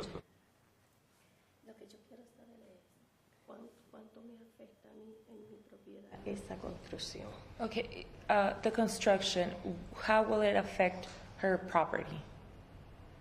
Good question. So, and then you want to explain about the buffer? Yep, yeah, sure. So the dark line, 125 feet in from the back property line. This line right here. Yep, that's the limit of work. The only work that'll occur inside that line would be any plantings for screenings, like shrubs and trees that they're going to plant to provide a visual buffer. But all the other work and improvements will be completely on the other side of that line. So From that black line, from that line to her property line, 125 feet. Correct. There should be you're planting vegetation. There's a residential buffer plan that will be the only work that would occur inside that area. from the back of your property line, where it ends, 125 feet deep, they're going to be restoring that back to vegetative trees and whatever. No va a haber todos esos árboles y ese espacio. Y luego va a ser la construcción. Y nada de lo que queda hacia arriba y nada de lo que ellos toquen van a bajar hacia abajo, porque las otras propiedades están construidas, pero la mía no. Okay, since there's nothing in her property, is there any chance? Pull the microphone down but a little bit. Is there any chance that they're gonna be like either driving through there, putting some stuff there, anything that can affect her property because there's nothing built in there yet? On your property? They are not legally allowed to be on your property at all. At all. Ever. Que no It's tienen- private, your property's private property. They cannot drive on your property. Okay, que no pueden manejar ni hacer nada en su propiedad. Y en todo caso que eso esté ahí construido, que ya ellos hayan construido. Y a mí me afectaría yo tener la oportunidad de tener una propiedad, o sea, ya yo tengo el land, pero una casa, una estructura. Will it affect in any way once she built her home? Construir una propiedad ahí, eso me afectaría. How so? We're just wondering because since there is nothing there, we don't know what's going to happen from now since the construction starts to when she is able to build a house there. So it would not affect her property. What's going on behind her property is they're gonna put, after her property line, they're gonna put more plantings in as a screen. At their property line, where you see the black line there, they're putting in a detention basin to hold stormwater. So if we hold stormwater from then coming down further down the hill, plus you'll have the vegetation to prevent stormwater from running off to her property. Okay. That's the goal. No le va a dañar. The expectation is, with this plan, the expectation is that although there have been missteps from the prior developer that caused some runoff, the expectation is that the work that they do to restore the mistakes that were made, as well as the stormwater work that they're going to do, it should make this, whatever situation is there now, it should make it better, but definitely is not allowed to make it worse. Ok, que sí hubo unos problemas anteriormente, pero que ellos ya trabajaron en eso y no hay ningún problema. Nada puede causar problema a esas propiedades. Okay, thank you. You're welcome. And we do have a hand raised while we're on public comment. Tisha Otano, I believe. You're welcome to speak. You can just press the, there you go. Hi, good evening. Hi. Let me go to your side of the plan now, if you bear with me for 1 second. Mm-hmm. So you are up here on this corner. Yep. Yes. So my name is Tisha. Nice to meet you guys. I have had in the last, well, this year since this construction has been going on, I've had a lot of like downfall water. So I've had a lot of that water in my driveway, which has ruined my driveway. It's like basically like a river going through one side of my driveway that it's now going into my basement. So I wanted to make sure that that is resolved because I've never had an issue with that.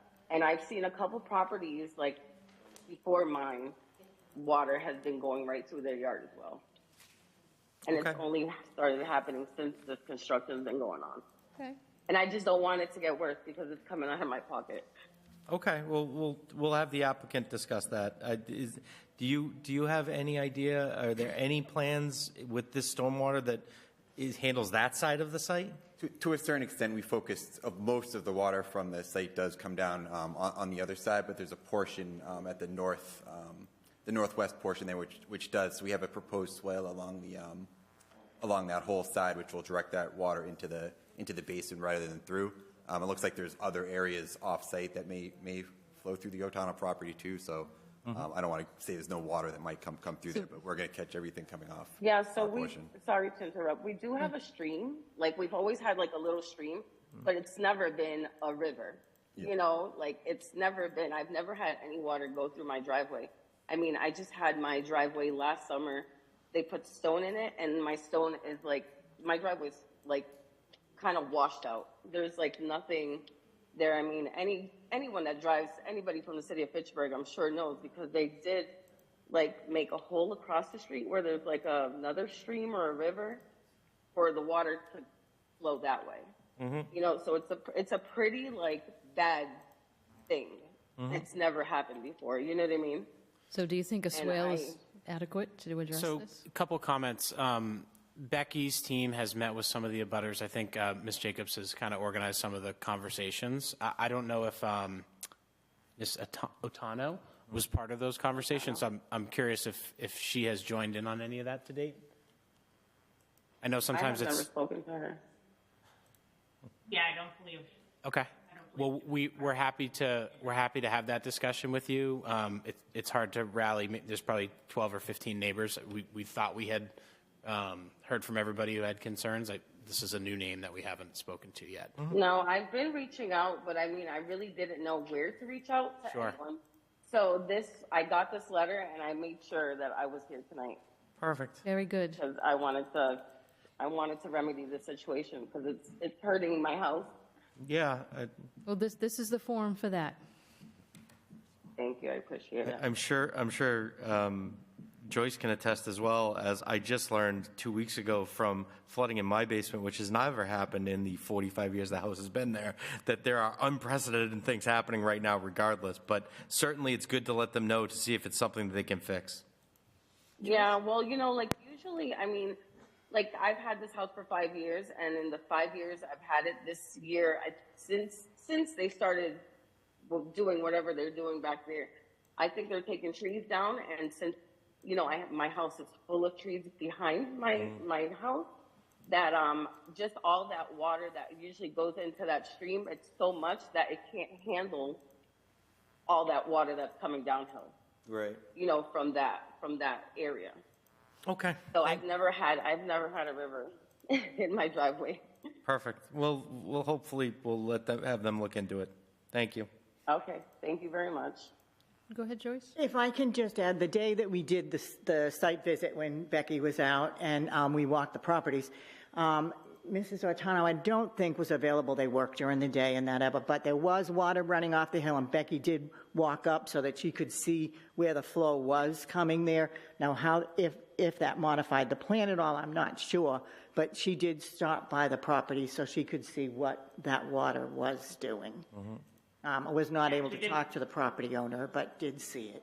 And so what is this? Yeah, we did take a look at that. And Matt, maybe it would be helpful if you brought up the grading plan that shows the swale that's capturing the runoff running behind the Otana property. Yeah.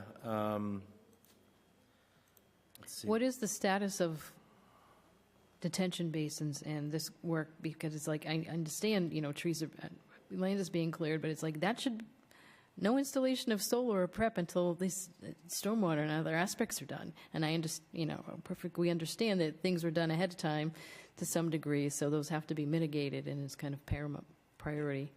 I know that was a condition of the previous order of conditions, and I'm very strongly suspect there'll be a condition of the current order of conditions that stormwater basins are constructed substantially before any array goes in. So I don't think we've really been on site yet for construction, but I think we expect that to be the first thing that we do out there.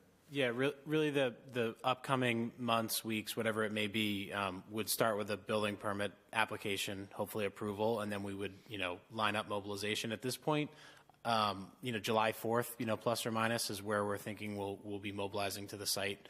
That there's processes involved in getting those permits, but then we would meet that condition of starting with those basins to stabilize the stormwater, which really is what this site's all about.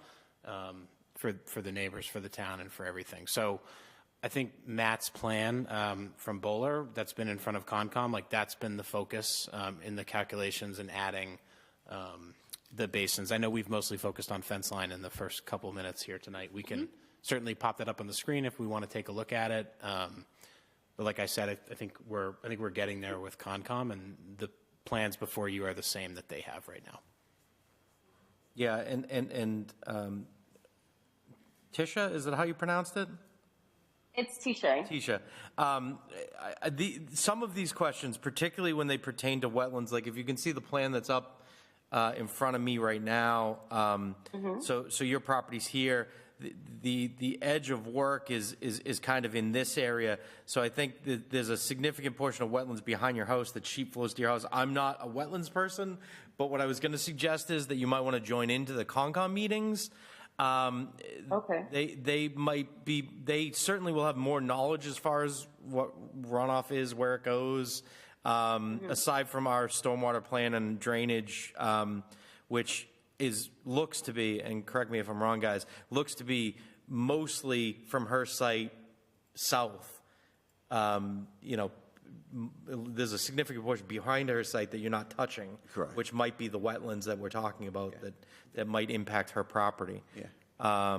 So I don't want to give you the wrong answer, but it might be helpful to follow along. Joyce, when's the next Concom meeting?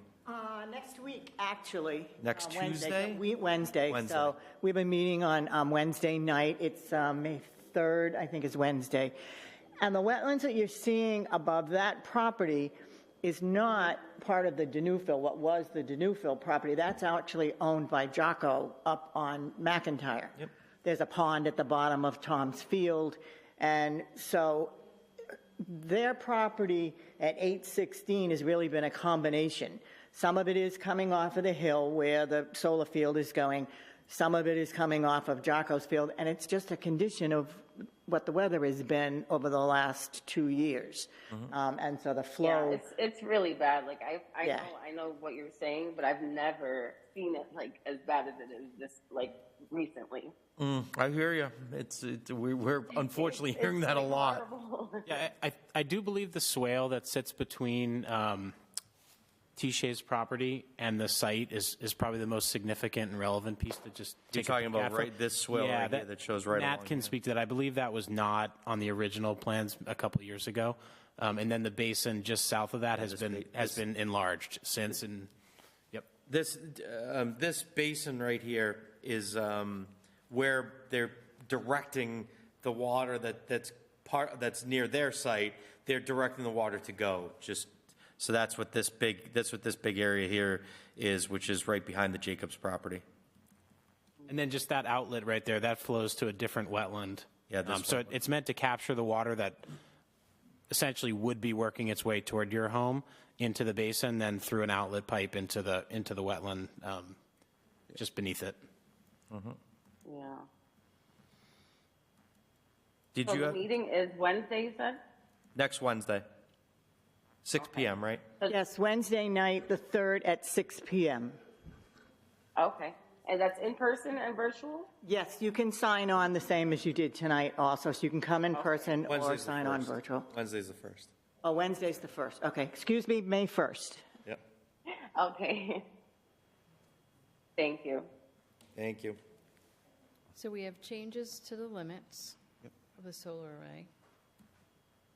And I'll quickly run through the stormwater improvements. I know that's probably the main focus. So we've updated the hydraulic calculations. The things that we did to update it was we used the Cornell University extreme precipitation data rather than the old TP40 data. The TP40 data is, I guess, the regulatory requirement, but Cornell, as I think we're talking about now, is more accurate. We're seeing a lot greater rain events and the more accurate data. So we updated the calcs, which provided a more conservative or more rainfall modeled off the site. We increased the volume of the stormwater basins about 7,300 cubic feet or 125%. Honestly, we just expended them as much as we thought we could. We also adjusted the basins that were buried quite a bit into the ground as part of the previous plan, like into the ledge and groundwater. So got them up as high as we could just to promote infiltration. We were proposing about 1,450 linear feet of like grassed, stabilized grass channels in riprap, and the purpose of those are actually largely related to Ms. Lotano's comment, which is the problem we find out here is kind of a civil engineer's nightmare. Is there's nowhere for the water to go under existing conditions. The water just comes down the hill through people's property and out into the street, and then honestly really nowhere from there. So any place we saw an opportunity to grab water, instead of routing it through someone's property, routing it around the edge of our array and then out through the outlet we had, we did it. So that's the swale that we're looking at there. Over on the other side of the property, there's 3 or 4 properties that have a lot of water that comes through them under existing conditions. The previous plan had a pipe outlet right out there. We just grabbed that, routed it around our array down the gravel road, and it ultimately ends up in the same spot, but instead of going through the residential property first, it comes through our array. So there's a greater watershed here. We grabbed basically everything we could within our limit of array, just to try to get in and route it around. There is one more hand raised, just so you know. Okay. Thank you. Deborah Garcia, you're welcome to speak if you'd like. Yes. The last time that they came to the property, when they came and they looked at our property, they mentioned that where my house is, and I guess it's here, the one they're saying is Jeffrey Hensel. This one right here? Yeah, 660, that's it doesn't have the street address, but I'm assuming looking at... Hold on one second. I can look it up through. Yeah, Paul, it is 660. Oh, okay. But Yeah, I was just trying to. Yeah, okay. That is the parcel we're talking about. I want to make sure we're talking about the right one. Yes, it's this one right here. So the last time they came and they walked through the property with us, and it was raining, of course. Joyce had also joined us, and they were saying that because of where the line is of where the project is happening and where my property is, that some of the water issues are because of the wetlands that are over there, but we weren't having those problems prior to the construction. And you can see the whole back of my house up on that property has no trees now. Just what's there on my side of the property has the trees on that land area there. And so I just don't understand how they can say that only part of this is affecting my property. am I No, making no, myself I was clear? going to say, to the north of your property, and correct me if I'm wrong, it looks like you're installing a detention basin? Yeah, I guess. That's not installed yet? If you could help me, is she in the A-frame house or is she in the driveway? No. The circular drive, yeah. Yeah, so I know when I was out there, I don't want to speak for the discussions that were had previously.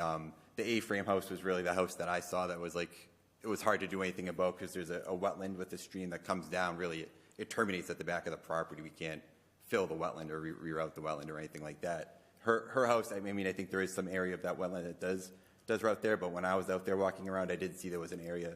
The topo kind of shows that where swales down into her backyard. So we did extend that basin from the previous plan as far easterly as we could, just to the very limit of work to collect as much water as we could coming off that hill. So again, that property and then any property to the west of that were the ones we were really trying to capture.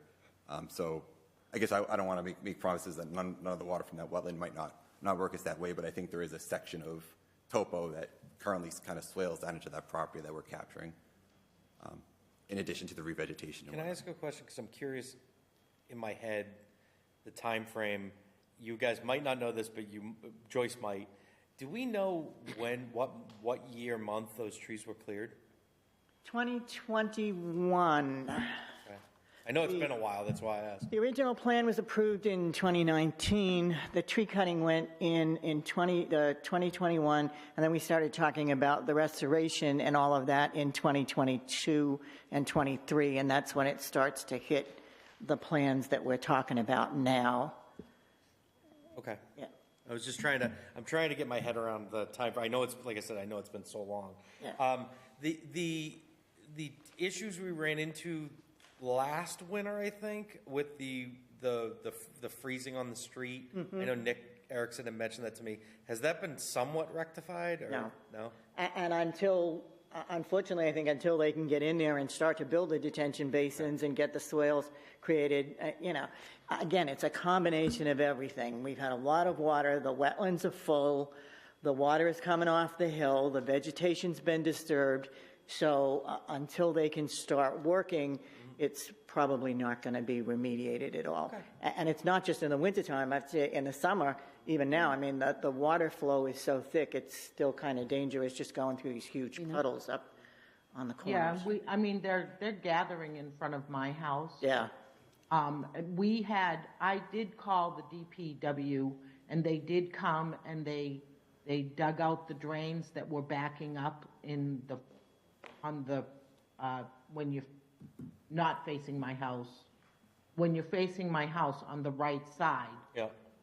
So they did dig that out, but even now, because the water is still coming, right? I guess there's a drain in my driveway. I've asked them to come out and look at it to see if if it's something that has to do with us or has to do with the city, but I have yet to have anybody come out here. Just so we know, we're currently draining it now because the water is a constant backup in our driveway, which runs down into the street, which causes a big puddle because the street's not level. Sure. And it's not going down to the drive. Sure. So they did come and they did fix that, but I don't think it's complete. And then we have on the left side of the house a trench that we had to dig from the back of our property where the water is running down the hill onto our property into our backyard because there was a pond developing. So we had to build a trench on the edge of what is, I guess, the neighbor's property to run off into the street. So that's also causing more water into the street, which is causing potholes to develop. Yeah, that's a terrible spot on Route 12. Yeah. Yeah. So it's pretty severe. And our next door neighbors as well. Yeah, certainly. They're having a heck of a time too. Yep. Kate and Lewis. Yep. I hear you. Okay. So we just would really like to get this remedied as quickly as possible. I noticed the data transfer from when you bought the property. How, and this is just a curiosity question, how forthcoming were the real estate agents about what was going on at that site and the issues that were happening at that time? Well, we were not aware of issues. That we were only told that they were putting the solar up in the back of the property, which we had no problem with that. But at that time, we were told there were no water issues. Okay. I was just curious. I was curious, and I also don't remember exactly when everything started falling apart. I think it was very shortly after they took the trees down, but it's neither here nor there. Just a curiosity question. Yeah, we bought the house in late 2022. Yep. And everything seemed to be fine then. It wasn't until after that following the spring that everything started falling apart for us. Okay. We've had constant water in the basement, as well as Kate and Lewis, as well as Joyce, as well as, I guess, Disher, you know, and then just the continuous runnage, you know, and that's the other thing too, because now we're being told that that part of the water problem is not caused by what's happening up on the solar area, but I don't necessarily agree with that, because you can see how far the trees have been removed on that side of the property. Yeah, it's just adding more to the wetland capacity area. It's just overflowing. Yeah, and I think it did. It went into the wetland area, so which is coming over. I would imagine you've heard this fact, but and it's no consolation to you now, but those trees were taken down by the property owner who was the relative of the applicant, who did it against everyone's wishes and caused all these problems. So it's, again, no consolation, but those trees shouldn't have been taken down. The problem is we don't know what we're supposed to do. I hear you. That's just, you know. Okay. Yep.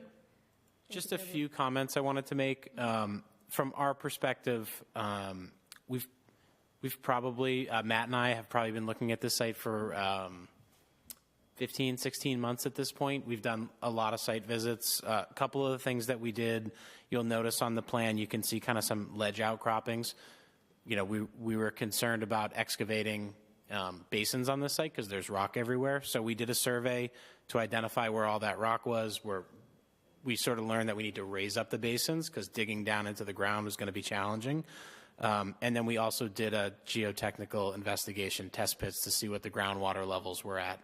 And those two things really led to this plan, which just to kind of reiterate, the extra swales and the larger basins. So we're taking this very seriously. We've been to these meetings. We've heard what's going on. We're here to build this thing as opposed to get a permit through development, so to speak. We're really, that's what's top of mind for us, and we take this stuff really seriously. Normally Matt and I find a project, and in 60 days we have a design and we're building.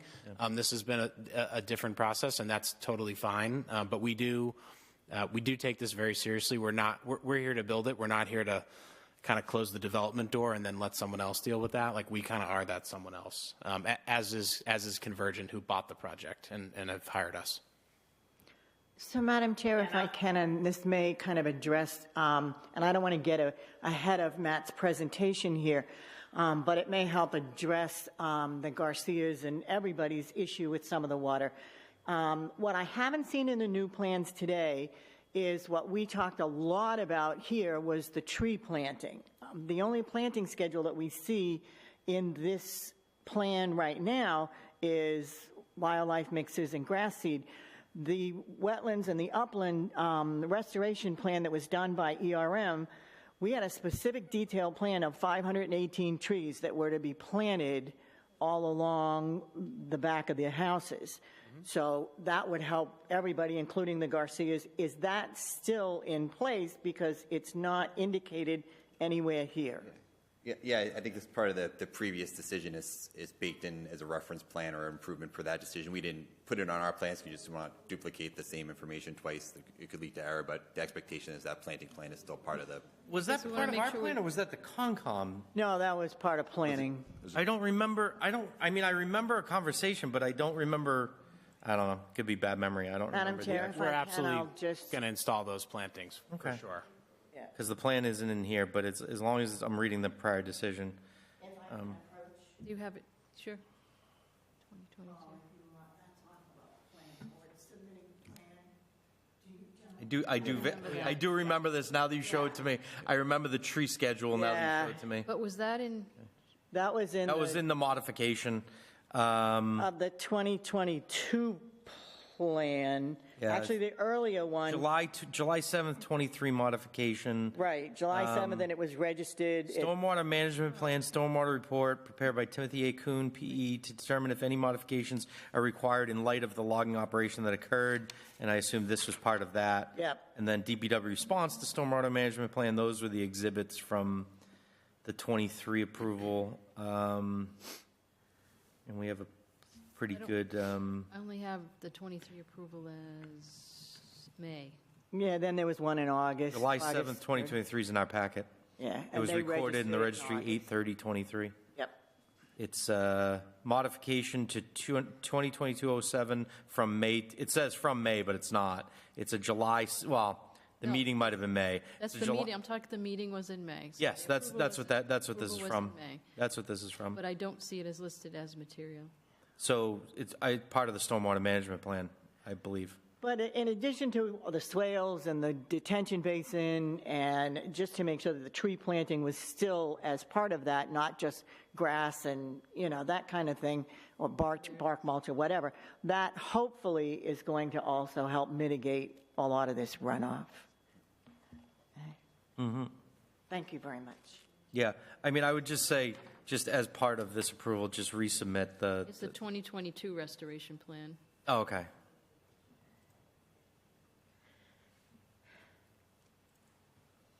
There's also, I'll just remind the applicant too, there's 3-month submission check-ins of updates of what's happening on the site. Is that once the construction is commenced? That was sort of how we were discussing that internally. I know that Typically it is. some typically logging it was isn't, done. But it's like, Yeah. it's whatever's, I guess, happening or not happening now. I mean, your permit's in effect. So it's like, no work at this time, or what's going on?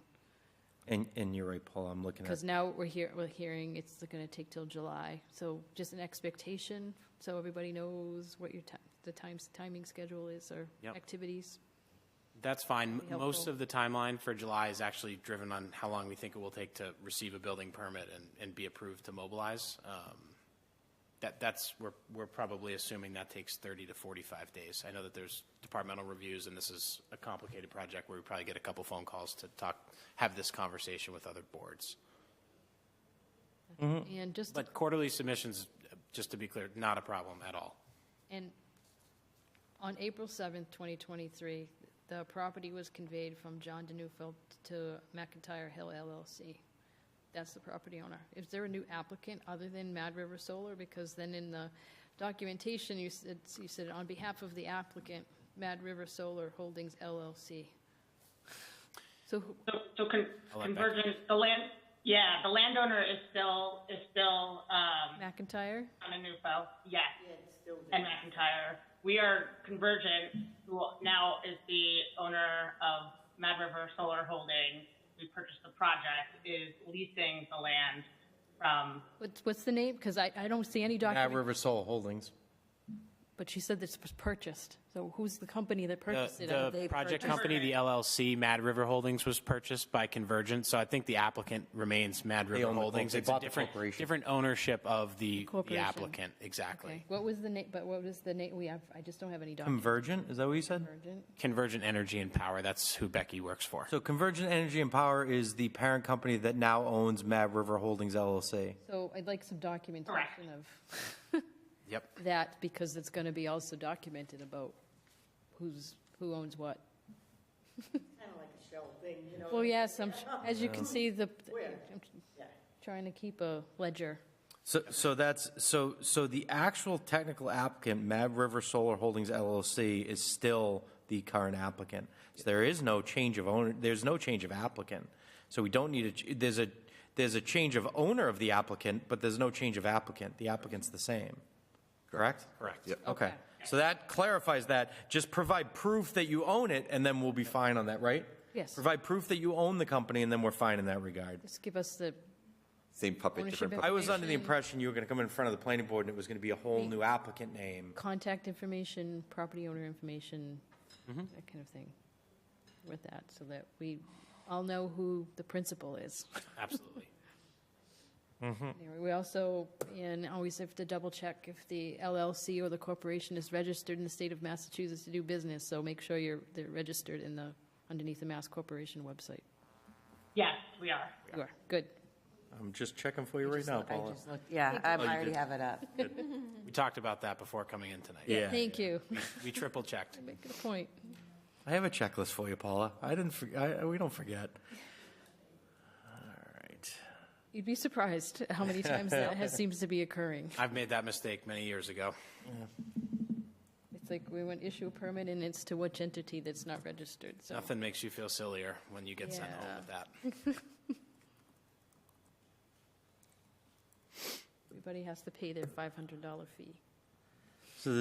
So I have I didn't see any department comments for anyone for this. Do we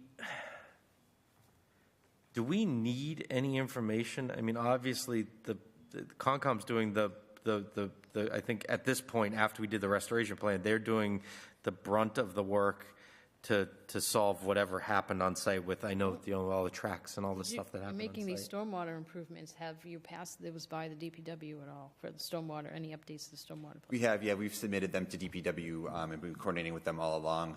Okay. It seems like every time we submit to them, there's an 8-inch rain event, so that's not typically top of their mind. And I know they've been participating in conservation. I think they're leaning a little bit on the peer review is my hunch, but they've had copies of it, and I know we need to file a Okay. stormwater permit with them. Because we had that previously as a condition also for submitting for stormwater updates for DPW, because also could be another condition as well, if there's any subsequent. And we have been working with DPW, and both of us are relying on the peer review for the analysis of the information that's been provided to Conscom to make sure that the stormwater calculations are correct, and that's where we've been going back and forth. So there's a peer review in process? Yep. Through Concom? Yep. Okay. Great. And I have one more question, if I may, Madam Chair. On Plan C2, it just says, because this is different than the last plans, that 17,280 square feet of exposed rock area are to be removed. Will that be blasting or jackhammer? Just so that we can, residents Yeah, we will don't know. plan to blast. I've been in this business for about 10 years. I've never been on a project where we did blasting. The plan would be a rock hammer. It's like an excavator with a pick on the end. Okay. So that's the plan. But yeah, those are the outcroppings that you see within the array area. I'm glad you bring that up, Joyce, because that leads to the most important question of how long are we anticipating hammering for, and where's the material going? How much material do you anticipate to have to remove if you have to remove it, or are you using it on site? So I don't have a perfect answer. I can give you a general answer. Yep. If General that- answer's if that's fine. good enough. Generally, these machines are very expensive, so you tend to bring them out when you need them and then get rid of them as quickly as you can and kind of move it around the site. I wouldn't expect it to be more than a couple of weeks for this site with the amount of takeoff we have. As far as using that material, Matt, I don't know if you can speak to that. Yeah, we do have some areas that are a little steeper, or some steeper slopes along the driveway as we're coming up. So I think honestly, we probably try to use that to reinforce those slopes or build some small landscape walls. Okay, so my expectation, when we're ready to make a decision, would be that we mirror what I think the ZBA correctly did for an earlier decision tonight, which is rock hammering is only allowed Monday to Friday, 9 to 5, and we limit the time frame to a month or less. And if you need more, you have to come back and tell us how long you need. That way we don't have neighbors that have to deal with this. We just got done with a project where it was almost 20 years worth of rock hammering. So Yeah. 20 what of rock? 20 years. Yeah. Oh, wow. Yeah, Okay. I think it was 18, 15, 18, Yeah, something like sounds that. like a big project. Yeah, well, different problems for different days. Sure. So I think I'm all set. Thank you. Thanks, Trace. All right, any further? Board have any questions? No. I mean, obviously, we covered the brunt of this with the restoration issues, which we did in 22 and 23. I mean, at this point, I think the quicker it gets started, the quicker it gets done.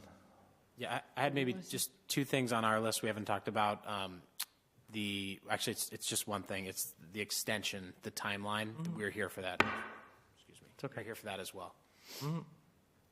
So what are you seeking for an extension? What was it, and what are we seeking for a change? So it was the permit currently ran till August 15th, I think, of this year. So talking with Josh, I think the construction timeline probably heads into next spring. There's always potential unforeseen things like maybe the grass we're restabilized some vegetation in the spring and things like that. So I don't know how long honestly the board's allowed to grant an extension. I guess 2 years would certainly cover us, and if it's a year, we may need to come back just to do any final cleanup pieces. I guess what's your construction timeline? Yeah, I mean, it's 9 to 12 months, depending on if we can keep going, and when we hit the winter of 25, like January 25, will we keep going or leave the site for a couple months while there's snow on the ground?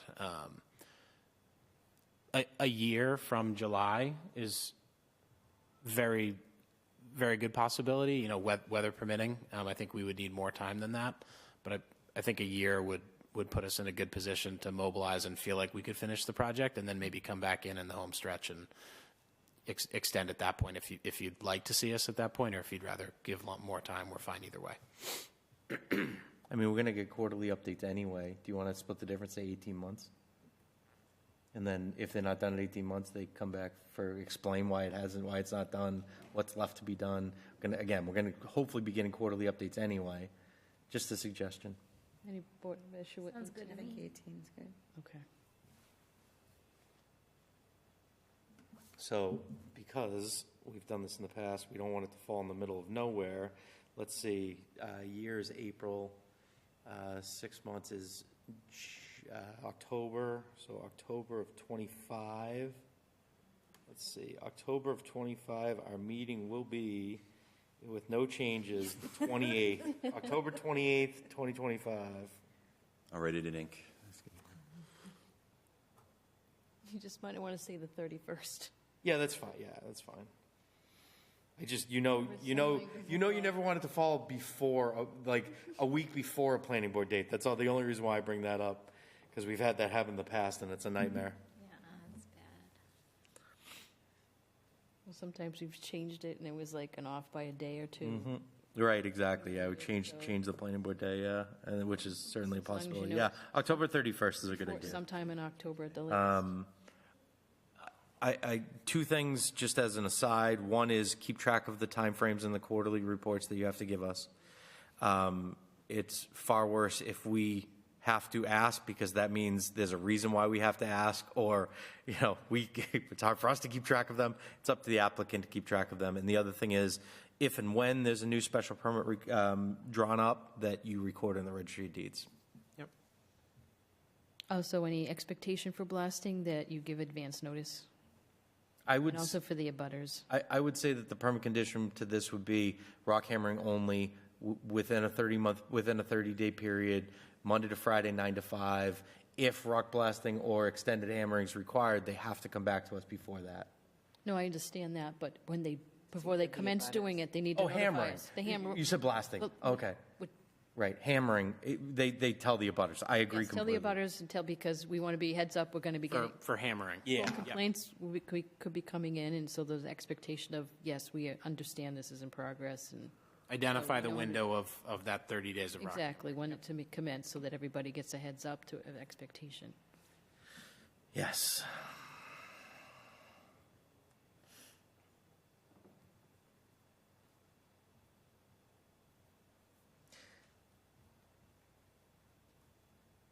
Paul, and I ask this because I genuinely don't know, is there any information that we need that prohibits a decision tonight? I mean, I don't think so, since it's a modification. yeah, so that's what I was thinking, and that's part of the reason why I said that is, obviously the applicant is aware, and I can tell in looking at the plans, it looks like you've moved those detention basins and the swales to try and do as much as you can. Just keep the abutters' comments tonight, especially the new comments, in mind with whatever you decide to do, and whatever you can do to mitigate, any runoff would be, appreciative.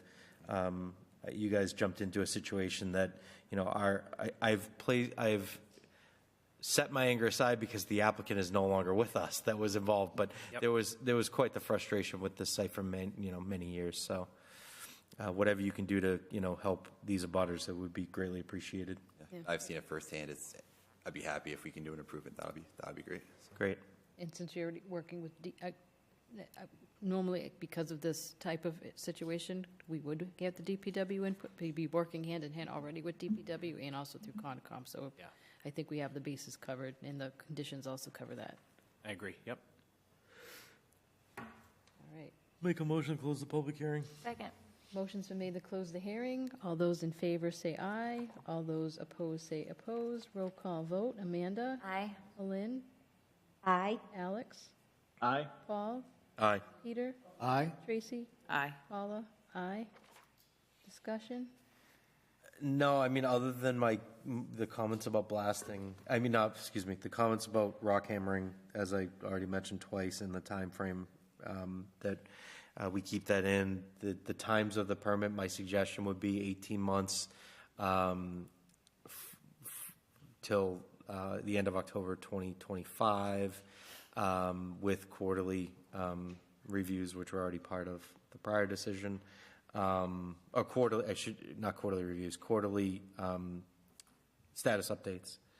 But aside from that, I don't know if you had anything else specific. No, just adherence to the restoration plan. And Right, I'll subject say- to all our other prior decisions, yeah. And any other modifications are going to come forward from the Concom. Does a new special permit, is a new one issued with a new list of conditions? It's going to be a modification that, Okay. just like your last one, that only had like 3 or 4 conditions or 2 or 3 conditions, Just the- it's going to have the new conditions and refer back to the other permits saying those are still valid and Yep. Yeah. I assume it says. It should be a roll-up of, Yeah, okay. this is where it started, this has been the prior modifications, this is the modifications requested now, this is what we've approved, and then still subject to all the past Yep. conditions.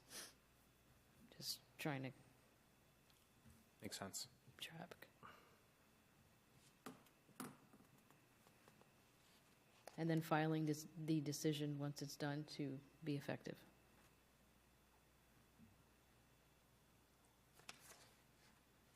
I'll put that all in the form of a motion, modification of the special permit. Second.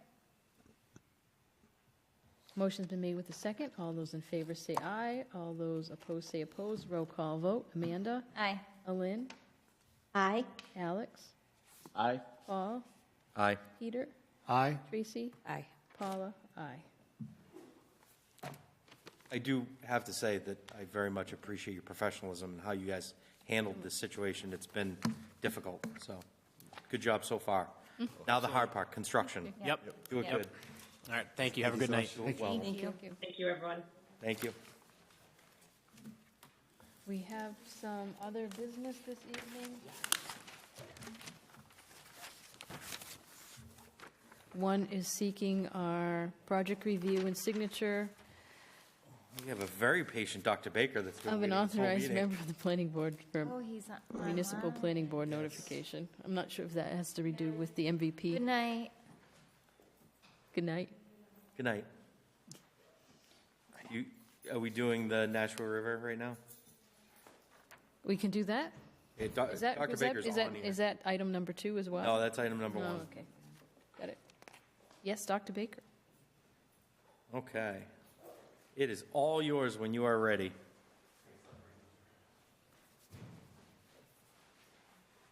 Okay, I've unmuted myself. How do I show my slides? Okay. Let me see here if I can make you a panelist. Dan, just making him a panelist, is that enough?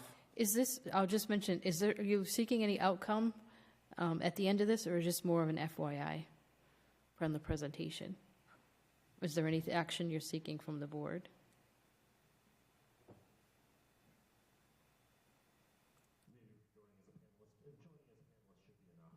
Okay, thanks, Dan. He got remuted when he joined as a panelist, so wait 1 second. Okay. Dr. Baker, I don't know if you saw that. There we go. Can you see my slides now? Yes. Yes, we can. So right. my first question was if you were seeking any type of approval or recommendation from the planning board from the presentation, or is this more of an overall informational presentation? It's the latter. Okay. But I appreciate your willingness to stay so late and hear me. We appreciate your patience. Yeah. It's fine. I found a lot of the meeting very interesting. You know, I served on the Concom for 5 years up until recently. Yep. Heard a lot of this before. Yep. I wanted to update you on the National River Watershed Association's Municipal Vulnerability Preparedness Project, which actually got awarded by the state to the city of Fitchburg, but the city is having NRWA be the coordinator for the project. So let's see, how do I advance the slides? Oh, I see. Okay, sorry about that. This is a project at a watershed scale to explore the potential for nature-based solutions to be applied to address climate change. And we've heard a lot about that just in the last few minutes. Solutions to what specifically? Well, flooding, drought. Just if you remember, just 2 years past, we actually had a severe drought here. But the last couple of years have been very wet. And also heat island effects are a big concern, especially in urban settings. And nature-based solutions can be many things. Anything we can do to improve the ability of water, rainwater, to infiltrate into the ground and not encounter impervious surfaces is going to help greatly with mitigating, ameliorating the worst effects of flooding and drought, actually, ironically. I'll get into that. But things like deep paving, putting in special features that can better infiltrate water, such as rain gardens and bioswales, increasing the biodiversity of our landscape. You know, lawns are not very good surfaces for preventing runoff. It's much better to have native plants and forests, ideally, and if we get rid of them, as happened in a number of too many places in the city recently, we've lost about 5% of our forest cover just in the past 5 years, I'd estimate. That greatly exacerbates runoff. We can do that by a lot of methods, such as land acquisition or protecting riparian buffers, daylighting streams that have gone underground. A lot of you probably aware that Punch Brook and Sand Brook and Birch Brook are just a few of the largest streams running through the city that now run underground, and they're not going to have the capacity in the underground piping to handle a major flood such as the one that happened in Leominster in September. God forbid what's going to happen when the next time we have a major flood like that and it hits downtown Fitchburg. So we need to really work urgently to try to protect our existing forest land and wetland and agricultural land too. And we can do a lot to alleviate urban heat islands through green roofs. I saw above Main Street, looking down on your aerial photos, a lot of black roofs. They absorb heat from the sun. We need more urban tree canopy, shading, and all the things that are listed here can make a big effect. But moving along, we've just run a program through this project where we've had community meetings, including in Fitchburg, Leominster, Ashburnham, Pepperell, and Groton. And we solicited a lot of advice from city officials and residents and collected a lot of really great information. And there was a site visit day held, one in each municipality. Unfortunately, nobody from the planning board was present, but I can describe what we had. We had the BSC group, a consulting firm, who brought an ecologist, a landscape architect, and an engineer to each of the candidate sites that had been pre-selected based on city and resident input.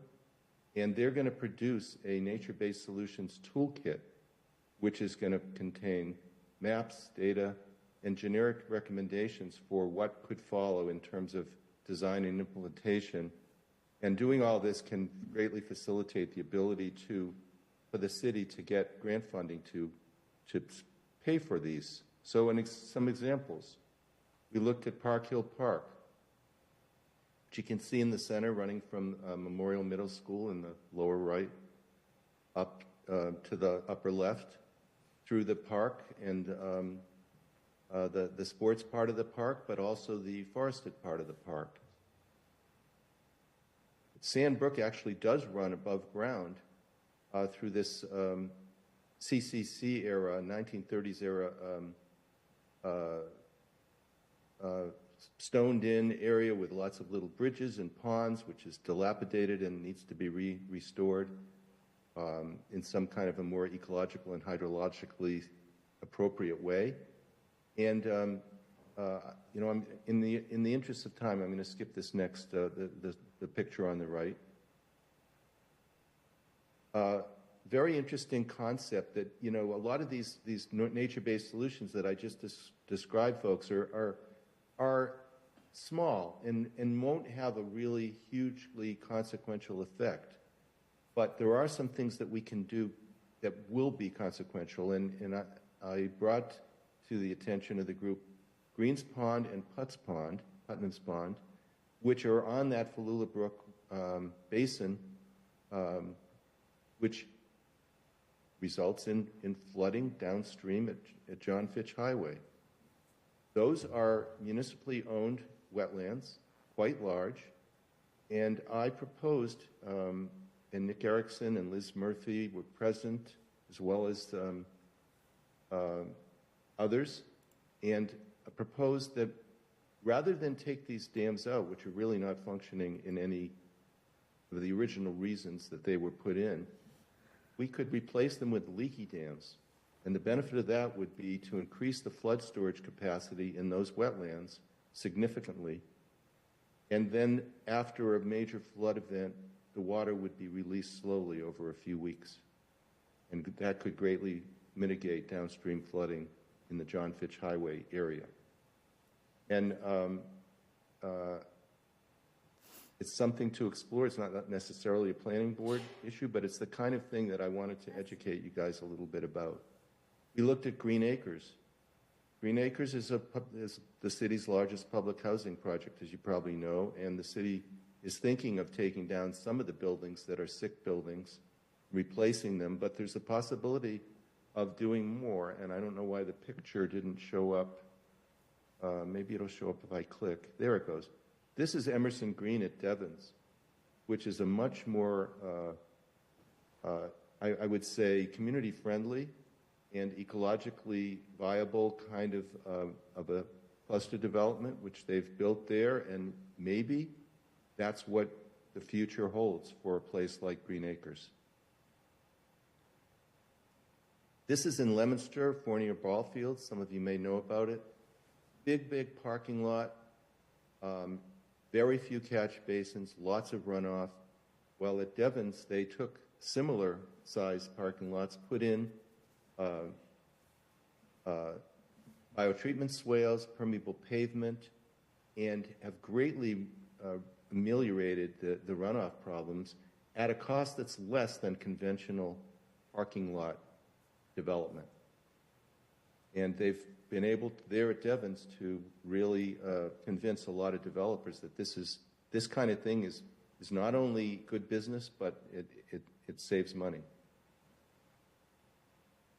So the project co-benefits are not only the educational aspects of helping adults and children to better understand what we can do with natural processes that's less expensive than gray infrastructure, but also collaborating on moving forward into actually changing the landscape in a positive way. That's what they've done at Devens, and I call this to your attention not because I necessarily know enough about our ordinance and the way that you practice your work to know whether we're doing the things already that Devens has been exemplifying, or maybe we could learn from them and do more of what they're doing. Because they've actually built into their site plan regulations and ordinances a lot of these kinds of beneficial approaches, which are listed here. And the same thing with their stormwater regs. I think that we really need to begin to turn our attention to the fact that it's our developed landscape that contributes most to the kinds of problems that we're seeing. And by the way, when you cut down a forest to put in a solar farm, there's a lot of heavy equipment that passes over that soil, compacts it, and greatly reduces the infiltrability of that soil. That's probably got a lot to do with what's going on at some of these sites, and it's why a site such as Oak Hill Country Club's proposed solar is so difficult to plan for in an appropriate way. I don't think a lot of the engineers that are doing this kind of work are necessarily up to date in terms of what the future holds in terms of climate change. The climate models indicate that things are likely to only get worse for us, unfortunately, because we haven't been able to make enough of the changes necessary yet. Hopefully it will happen. But to make use of as much low-impact design and nature-based solutions as possible will go a long way towards putting us in the right direction. What you see here is that kind of parking lot development. So I don't know if you folks have thought about this, but could we consider upgrading our ordinances? And I would draw your attention to this webpage that Devens Enterprise Commission has, which has a lot of basically the kind of model bylaws and regulations that we might want to consider here. So that's what I have for you in a nutshell. Can I ask you one quick question, Ralph? Certainly. So, and because this is going to come up soon, and because you're obviously well-versed in this information, the conversation you brought up, the forestry in our area, as of right now, aside from timber harvesting, which is selling timber for profit, a property owner can take down trees on their own property. It's a basic private property right. That's right. Do you suggest that the city restrict how much land can be harvested or how many trees can be taken down on any given property? And if so, how do we figure out that calculation? You know, it is something that some municipalities have done, but I think it's like the Cambridges and the, a few of the unusual, more, municipalities have implemented tree cutting ordinances. I don't think that would fly here probably, but I think for us to expect that the Department of Environmental Conservation, the Department of Conservation and Recreation, DCR, service foresters are going to be ensuring that best management practices are actually being carried out according to the forest cutting plans that are submitted by private landowners is probably a bit naive of us to think. Okay. It may take some much more impactful approaches, and it's hard because people are not used to it. But I think that we owe it to ourselves to be more forward-looking about things like this, because otherwise we're just going to really suffer the consequences down the road. All right. And the reason why I ask is because, you take a site like, you mentioned the Shea Street Oak Hill Solar. From a planning perspective, if you take out the argument of cutting down trees, because they could do that today if they reasonably wanted to, and we have engineers telling us we can design it to be better than it is now, from a planning board perspective, it's hard. All the arguments we get from people almost seem they seem arbitrary. They seem not based on fact, where engineers are telling us, oh, no, it's fine. We can engineer it this way. So we get put in a hard position where they're saying we're designing it to be better than it is now. The trees aren't really a factor in our decision. So then how do you see what I'm saying? How as a board do you say, oh, this isn't the best situation for the city? That's not, you don't have to answer that. That was a rhetorical question. No, it's all right, Paul. I'd like to answer. I appreciate what you're saying. I think that is the prevailing approach. We hear it all the time. When I was on the Concom, we heard these kinds of things. But the fact is that you have to look a little deeper. Take Oak Hill Country Club. A lot of that subsoil is compact glacial till. It doesn't have much ability to infiltrate water more than about to a depth of 3 feet or so. Then it's going to move laterally downslope over the surface of the hard pan. You can't engineer that kind of land to accept more water than it's possible to accept. And so if you're taking the engineer's word for it without looking deeper, unfortunately, you're going to be in trouble down the road. Well, all due respect, these are engineers that are trained to do this. I don't know what your background is, but their job, they are licensed to do that. Yeah, no, I get it. Yeah, I'm a soil scientist. I had many engineers working for me over the years, so I have a lot of respect for engineers. It'll be very interesting to see how the conversation goes in the future, because it's like I said, we're going to deal with these. We're going to deal with these issues more and more, just given how bad the weather's been. So there'll be some approaches we'll have to take a look Yeah. at, even on environmental justice and mass balance potential.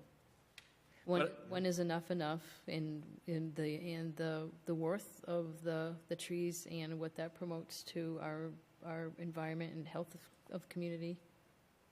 You bet. But I do appreciate the presentation. Thank you very much. I appreciate your time. I know it's very late, but it was very good. Yeah. Ralph, I do have one question for you. Sure. Pete Cap here. Yeah. Hi, Pete. How you doing? I think the planning board can certainly look closely at a lot of the projects that come in front of the board, and it's fairly easy in a lot of cases to incorporate some of these nature-based solutions into the project. Mm-hmm. I think right now even the construction company that's working on Main Street, Upper Main Street and Upper Main, West Street area, I think they're doing a lot of work similar to this and incorporating some green space into their road work, if I'm correct. Yeah, I believe so. There's a lot of places where we could be a little more involved with doing this. I agree, and I'm sure you're doing a lot of these things. In some cases, I think you're definitely showing the right spirit. Could push a little harder. I think that other communities are ahead of us in those respects. From talking to people, closer into Metro West, I know that the Charles River Watershed Association did their own flood modeling and found that the FEMA flood maps were pretty useless because they're backward-looking, they're not forward-looking. I think one of your earlier proponents today talked about the Cornell models. So I think by looking towards a more enlightened approach, we can maybe prevent ourselves falling into some traps that are basically the result of, I would call it business as usual prevailing. So Thank you. look forward to working with you more going forward. Very insightful. Appreciate it. Thanks, Ralph.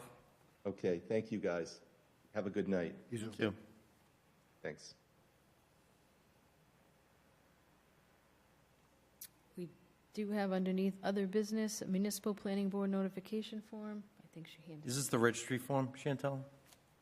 No, this is, it's a notification for the Twin City Rail Trail. It's a notification to the planning board, and they need a signature and an approval. What's the notification of? What are they For the asking for? proposed I'll 20 Cities ask. Rail Trail Chapter 91 Planning Board notification. It looks like for working, designing, like a bridge pathway. I did upload it too. It is. Oh, good. Yeah, it's online. You want to pull it? If Okay. Yeah, I anyone can- wants to review Description it. of project, proposed construction of a new elevated shared use bridge over North Nashua River as part of Twin Cities Rail Trail connecting the cities of Leominster and Fitchburg. Proposed minimum clearance from ordinary high water to bottom of bridge chord is 33 feet with an approximate footprint 916 square feet.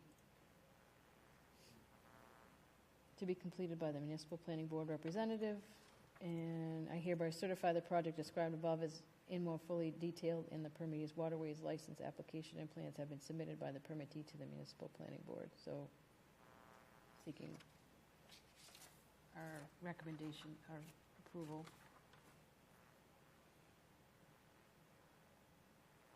The top portion to the municipal planning board, project lane.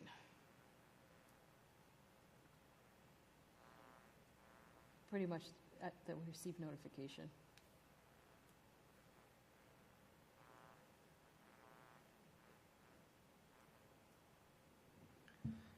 Okay, I've never heard of this before. I never even seen a form like this before, and it looks very important. It's so weird. I mean, I read it. I still don't get. It has to do with Chapter 91. Has to do with like public access to waterways. Yeah.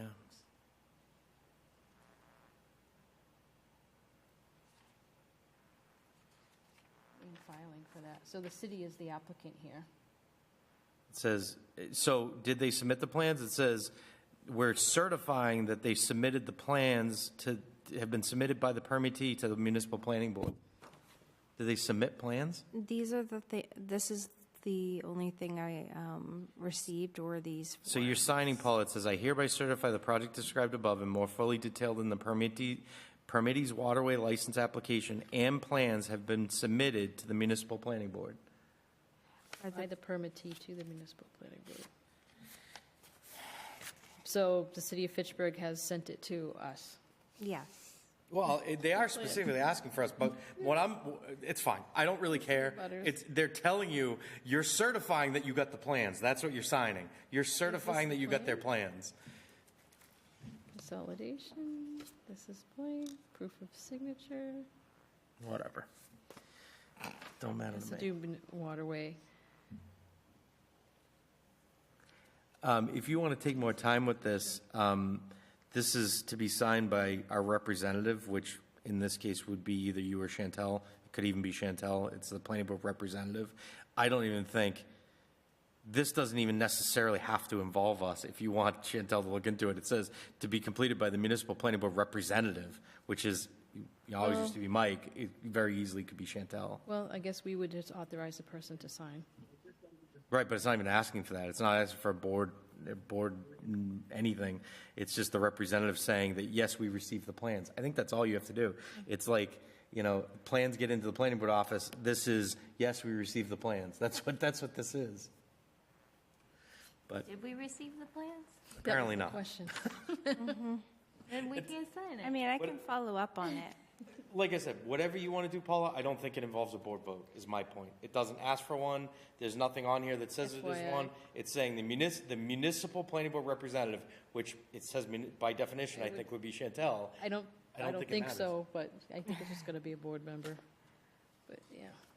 Yeah, again, whatever you feel comfortable with. Okay. It doesn't involve a vote. It doesn't involve anything.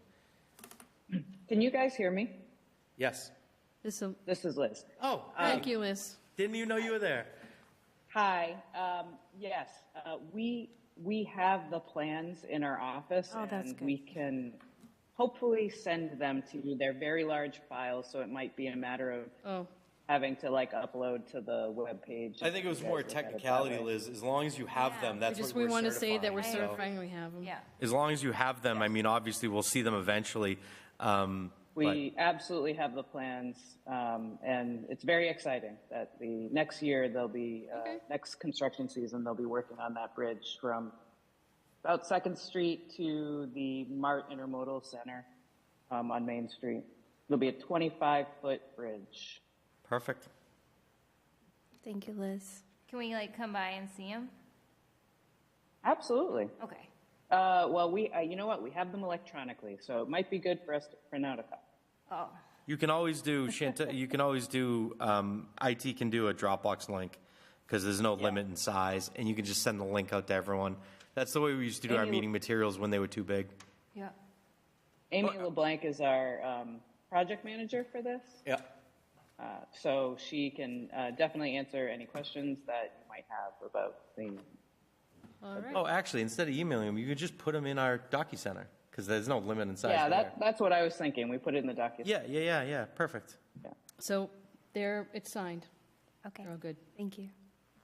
And we have an item, we can't spend a lot, we have minutes to approve before we vacate. Communications, I think it was just going to be mentioning that you're working on updating the fee schedule, and you'll have a presentation at some point, but you've been researching it to update our fees, which will include updates to our planning board rules and regs, but there's a process for some of those fee updates that may have to also go to city council too, so it'll be a process, but it's something that's being looked into.